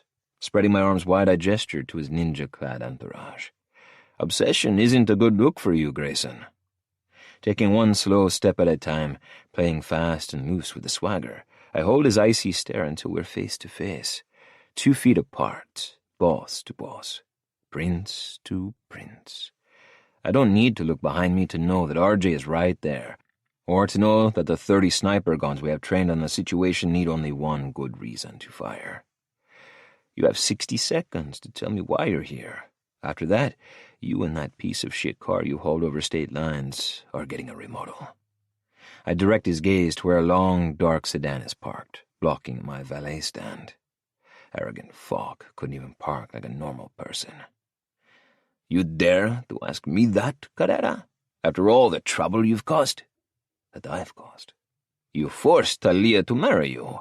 You made her look her father in the face and lie. That's the kind of shit Santiago remembers. His own mask is slipping, and I want nothing more than to rip it off and shove it down his throat.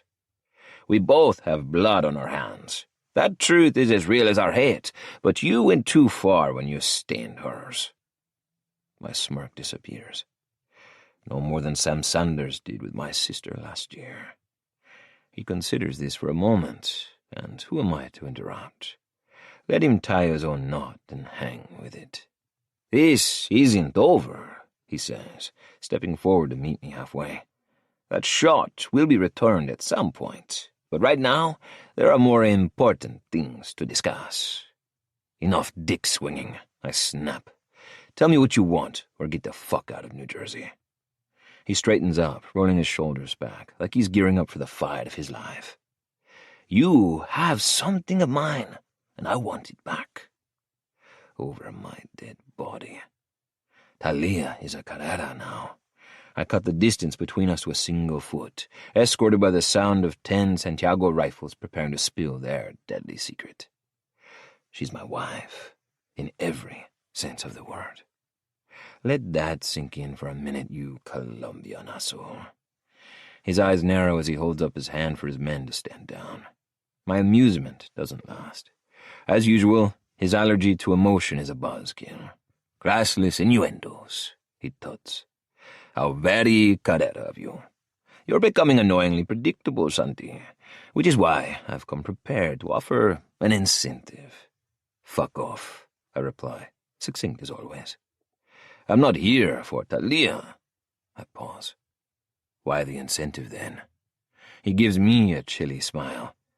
Hear me out, before your snipers. He gestures to the windows of the casino behind me. Decide to ruin everything. Spit it out, Grayson. I bore easily. His jaw flexes. I'm pushing him closer and closer to the edge. You give me what I want, and I'll give you something you've been looking for. He nods to one of his men, who turns and opens the rear passenger's side door of the sedan. I'm not sure what I'm seeing at first, and then it hits me. Barty. He's slumped over in the back seat with what's left of his hands bound in front of him. I thought he looked like shit the last time I saw him, but shit is a step up from what's staring back at me. His face is a goddamn color parade. At least, the parts I recognize. Most of it is a canvas of bloody gashes and open flesh. He's still struggling, though, but it's a waste of everyone's time and energy. Unless he plans to log-roll his way down the Atlantic City Expressway, he's fucked. I don't care why he's here. I care about how. How the fuck do you know Barty? I demand, forcing down a visceral reaction to put a bullet in both of them. You have no idea what he's done to Thalia. Dios mío, to Ella! Her name is a cracked whip, and suddenly all the monsters here are dancing. Of course we know what he did, Grayson snarls. Why the hell do you think I'm here? Cocktails are for pussies and poker is a cunt's game. You caught Barty at Red Hook Terminal with a bag of napalm and a smile, attempting to blow up a shipment of ours all the way back to Barranquilla. He tosses a disgusted look at him. Goddamn idiot nearly blew his nuts off. What has this Italian idiot gotten himself involved in? You're telling me he was trying to sabotage a Santiago import?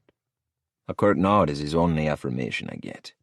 Our Sicarios brought him back to the warehouse, and we had ourselves a messy conversation. I'd planned to remove a finger for every 10 minutes he kept his mouth shut. Something like a smirk threatens to tilt his lips. Then I saw you, and I like to have the same fun. He motions to Barty's 3 remaining fingers.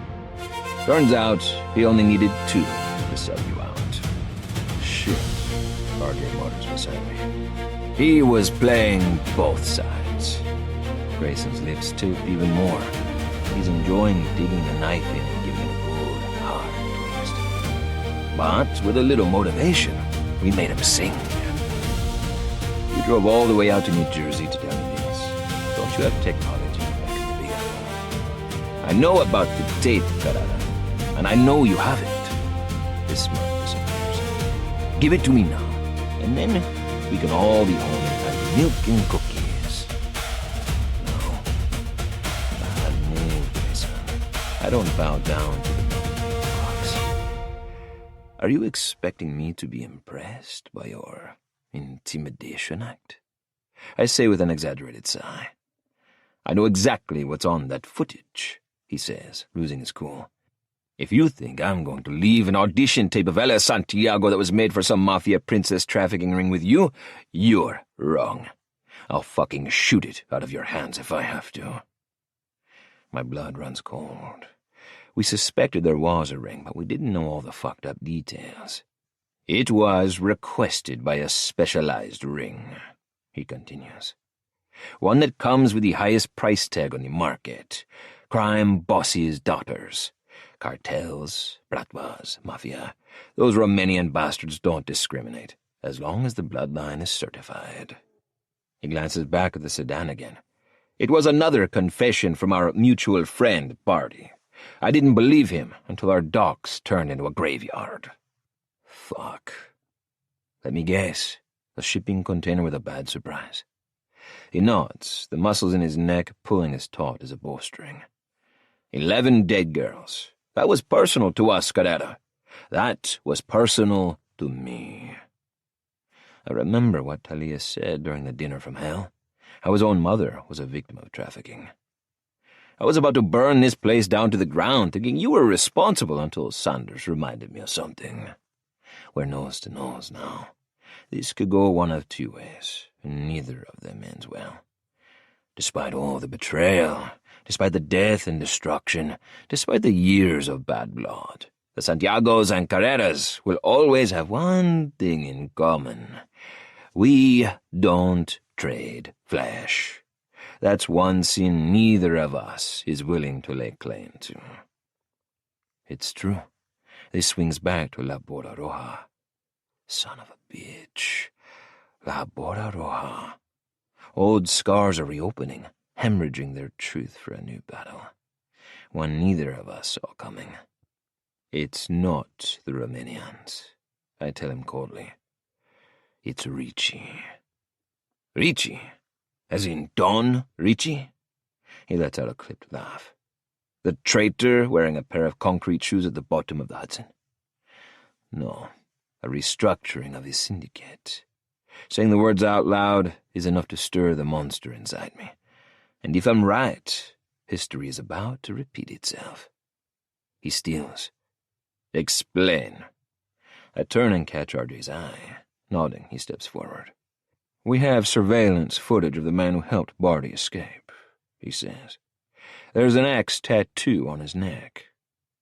Grayson's fury swings back to me, and he jabs a finger into my chest. If I find out you're lying about this, Carrera. He's riding that edge again. He fucked with my business, I snarl, shoving his finger away. He was wearing the same fatigues as the man who destroyed my casino 6 days ago. Now, why do you suppose they'd shoot scorpions into my wall? He doesn't hesitate. To make it look like a Santiago attack and ensure a retaliation. War is starting again with the Italians just like it did 20 years ago. Only this time, we've brought it to American soil, and they have the home advantage. They're behind this Mafia princess ring, not the Romanians. Sidestepping Grayson, I glare at Barty. He lied to hold on to the one card he had left. A fact proven by the frantic screams now coming from the black sedan. I half expect my enemy to level the barrel of his gun to the back of my head. Instead, he moves to stand beside me, and I know we both feel something shift. Standing toe-to-toe, talking instead of killing. If Barty is working with the Italians, why hold the tape over Thalia's head? Why blackmail her with it? He didn't, I grit out. Barty was never planning to make the tape public. He counted on Thalia's love for her sister outweighing everything. He played on her worst fears and used it to pad his own pocket. The blackmail was a side venture, to go along with the main event. There's a flicker of respect in his eyes. How can you be so sure? Thalia told me about her sister's illness. I catch a muttered curse under his breath. To the man Barty works for, she's damaged goods. She won't fetch the same price. I stiffen as the final piece clicks into place. Not like Thalia will. He didn't bring her here that night to collect a debt. He brought her here to deliver one. It was prearranged. Swap out one sister for the other. Even better when they look like twins. RJ exhales a weighted breath. If I hadn't caught her counting cards, she'd be theirs already. Motherfucker! Grayson roars, causing all 10 guards to aim their guns at my head again. Thalia is safe, I grit out. And your sister? A beat later, the barrel of my Glock is being introduced to his forehead. Are you questioning my abilities to keep them safe, Grayson? In his defense, he doesn't even blink. If history is repeating itself, it's up to us to change the outcome. I'm listening, with my gun still cocked and loaded. 20 years ago, Dante and your father agreed to a temporary truce in order to bring down a common enemy. Let's make this come full circle. We blow up this ring, we stop trying to kill each other, and we end these bastards once and for all. Because that went so well last time, I drawl. He lets out a dark chuckle. Don't get me wrong. This changes nothing. My emphasis is on the temporary here. When all of this is over, I'm still putting a bullet in the back of your skull and smiling while doing it. Not if I have that pleasure first. Considering I'm holding a gun to your head right now, I'm fucking calling it. Lower it, Carrera. I came here with a show of good faith. Give me the tape, and you get Barty's severed head as a new wall mount, and we both stop dead girls from turning up on our docks. Common sense tells me this is a bad idea. Never trust a Santiago. The past doesn't lend itself to a happy outcome. But the alternative, fuck, I can't even think about that. There's one copy of the footage on RJ's phone. You can watch him. Lowering my gun, I turn toward my stunned, looking set. Call Rocco. Have him bring the other copies out. It's official. Hell is freezing over. Grayson holds my gaze for a beat before nodding at his men. 2 of them lower their guns to drag Barty from the car, forcing his frantically twisting body to his knees in front of us. He's all yours. Usually I like to fuck with my prey before I kill them, but not today. Lifting my gun, I am right between his eyes. For Thalia, I murmur, refusing to consider the alternatives. If that red dress hadn't strutted into my office and fired her own calling card at me, if my fearless firebird had fallen into the hands of monsters who are even worse than I am, for my wife. When I fire, the bullet is dried ink on a truce we just made in blood. Temporarily, of course. Tucking my gun back in its holster, I glance at Grayson. Take him back to New York. I don't want that kind of shit stain on my doorstep. There's a flurry of motion behind me as Rocco appears with the footage and hands it over to Grayson. Watch your back, Carrera, he murmurs as I turn to leave. We both have traitors in our midst for this carnage to have been orchestrated this smoothly. My thoughts exactly. One last thing. Pausing halfway up the steps, I watch the Colombian lean against the side of the car and cross his arms, while his men throw the piece of dead meat into the sedan's trunk. Something in his casual stance makes my trigger finger itchy again. I have a confession to make. From the look on his face, he's not sorry about it either. Considering my state's newly reinstated gaming laws, I was intrigued by the competition. Tonight, Sanders has been inside your casino, taking notes and catching up with old friends. He should be long gone by now, though. As soon as I hear that pendejo's name again, I freeze. Lola. God damn it. Lola was in there. He had strict instructions to avoid your sister, he assures me. This time, anyway. Truth is, we missed Thalia. We wanted to bring her up to speed with the fact you've had Barty's tape all along. We thought it might help with her lucidity toward the true state of her marriage. I watch in mounting fury as he opens the passenger door and slides into the seat, calm as fuck, as if he didn't just pull the trigger on me after all. She's coming home with us, Carrera, he says, reaching for the handle, and then rolling down the window to continue his backhanding clusterfuck. Santiagos don't belong on this side of the East Coast. You know that as well as I do. But firebirds do. They can fly anywhere. I thought we weren't fucking each other over, I snarl. The bomb I'd planned for another of Sanders' bars is about to get predated. Starting now, he calls out in mock apology, rapping his knuckles on the roof of the car. You know, all this could have been avoided if I just shot you that night outside the church. You're lucky I'd never aim a bullet near her. I stand there long after the taillights disappear into the night, in the ruins of a 10-year-old grenade he just tossed at my feet. The girl outside the church. The one I risked everything to protect. The one who haunts my dreams. Thalia. Chapter 32. Thalia. Hurt is a hammer designed to break you apart. Pain is what happens on impact. I'm feeling the brutal effects of both as Sam leads me through Legato's back entrance and out into the deserted parking lot. At any other time, this would be at full capacity, but tonight was by invitation only for a select few. A night of celebration, a night of last memories, a night of betrayal. Don't look back, I tell myself, as my heels spark misery off the asphalt. Our future isn't written in the stars. It's scrawled on a note passed back and forth between enemy lines. And then he was caught. And now I hate him more than I ever did.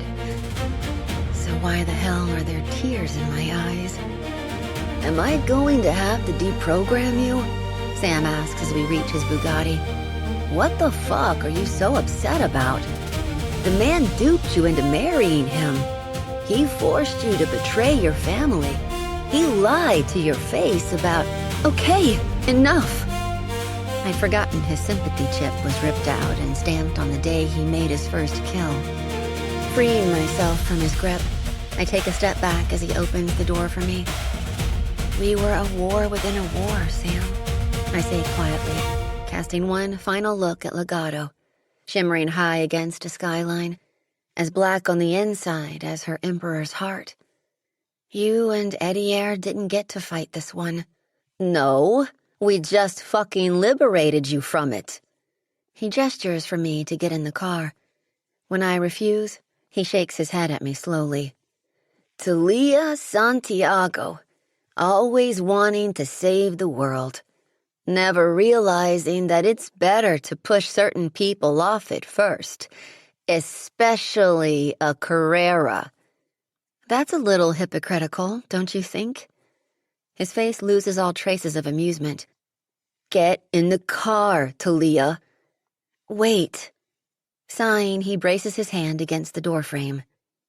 How did you do it? Do what? I hesitate. How did you stop feeling for Lola?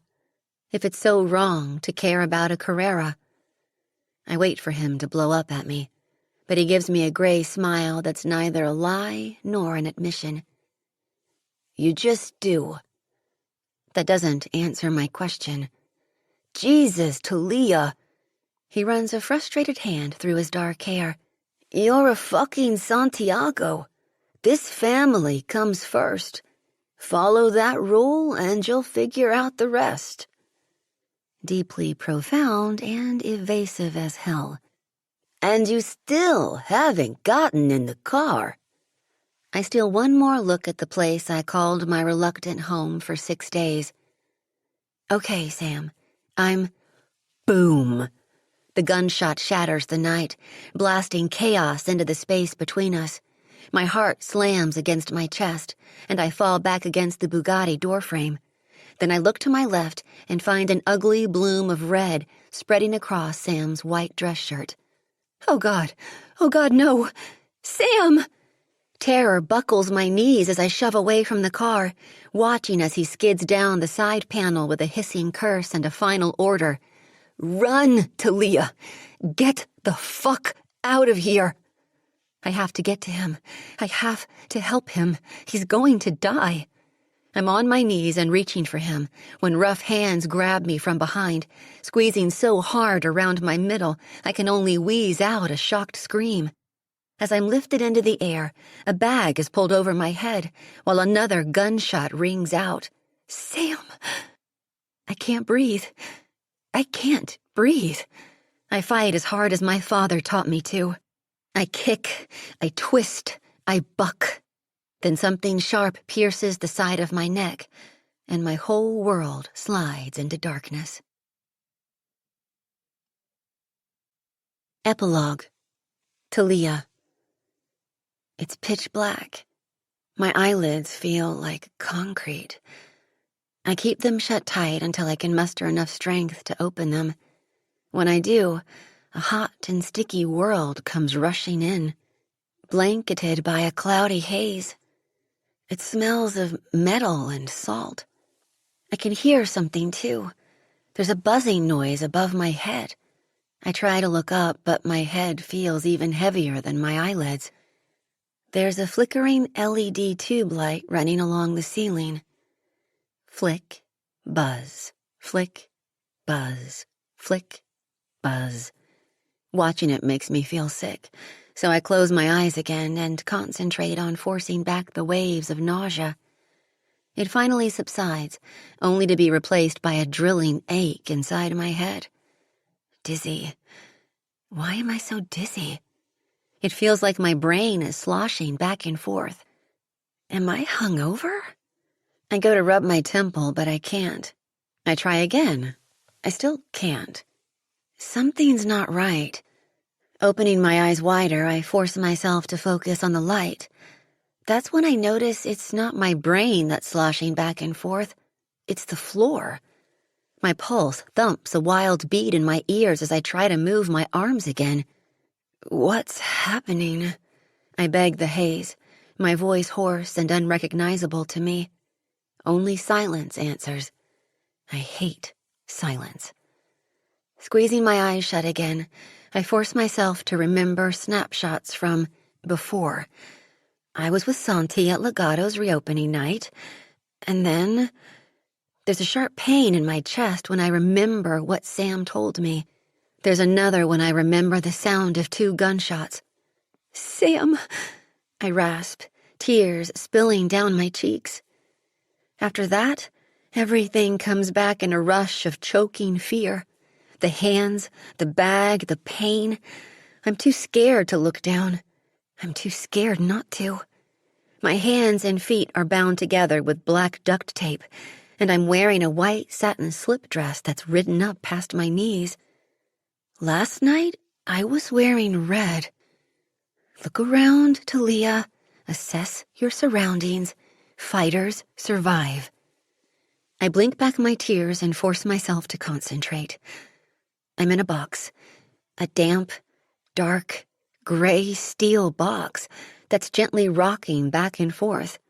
There are no markings on the corrugated walls, and no signs to tell me where I am or who has taken me. That's when I hear soft crying. Frantic, I scan the darkness again, and then I see her. There's another woman in here, wearing the same white dress as me. She's slumped in the corner, her head pitched into her knees, her long dark hair a messy contrast to her tan and bruised skin. I'm about to call out for help when the crying stops. "Perdona nuestras ofensas, como también nosotros perdonamos a los que nos ofenden." Forgive our offenses as we also forgive those who offend us. "No nos dejes caer en tentación, y líbranos del mal." Do not allow us to fall into temptation, and deliver us from evil. I know those words. They're the ending verse of the Lord's Prayer, whispered in Spanish. I know that voice, too. "Lola!" I hiss. She lifts her forehead from her knees, tears matting her hair to her cheeks. No, no, no, no, no. As we stare at each other, Valentin Carrera's words come rushing back, soaking me in their dark candor. Shipping container. Dead women. Trafficked women. We weren't just kidnapped. We're being sold. They say that when you're desperate, your mind swings a pendulum back and forth between survival and comfort. In this moment, I only see him. Brutal, demanding, passionate him. "Find us, Santi," I whisper to our new hell. "Find us both." Thank you for listening to Bad Blood, Corrupt Gods Duet Book 1, written by Cora Kenborn and Catherine Wiltcher. Performed by Aaron Shedlock and Stephanie Nemeth Parker. Copyright 2021 by Twisted Publishing. Production copyright 2021 by Pink Flamingo Productions.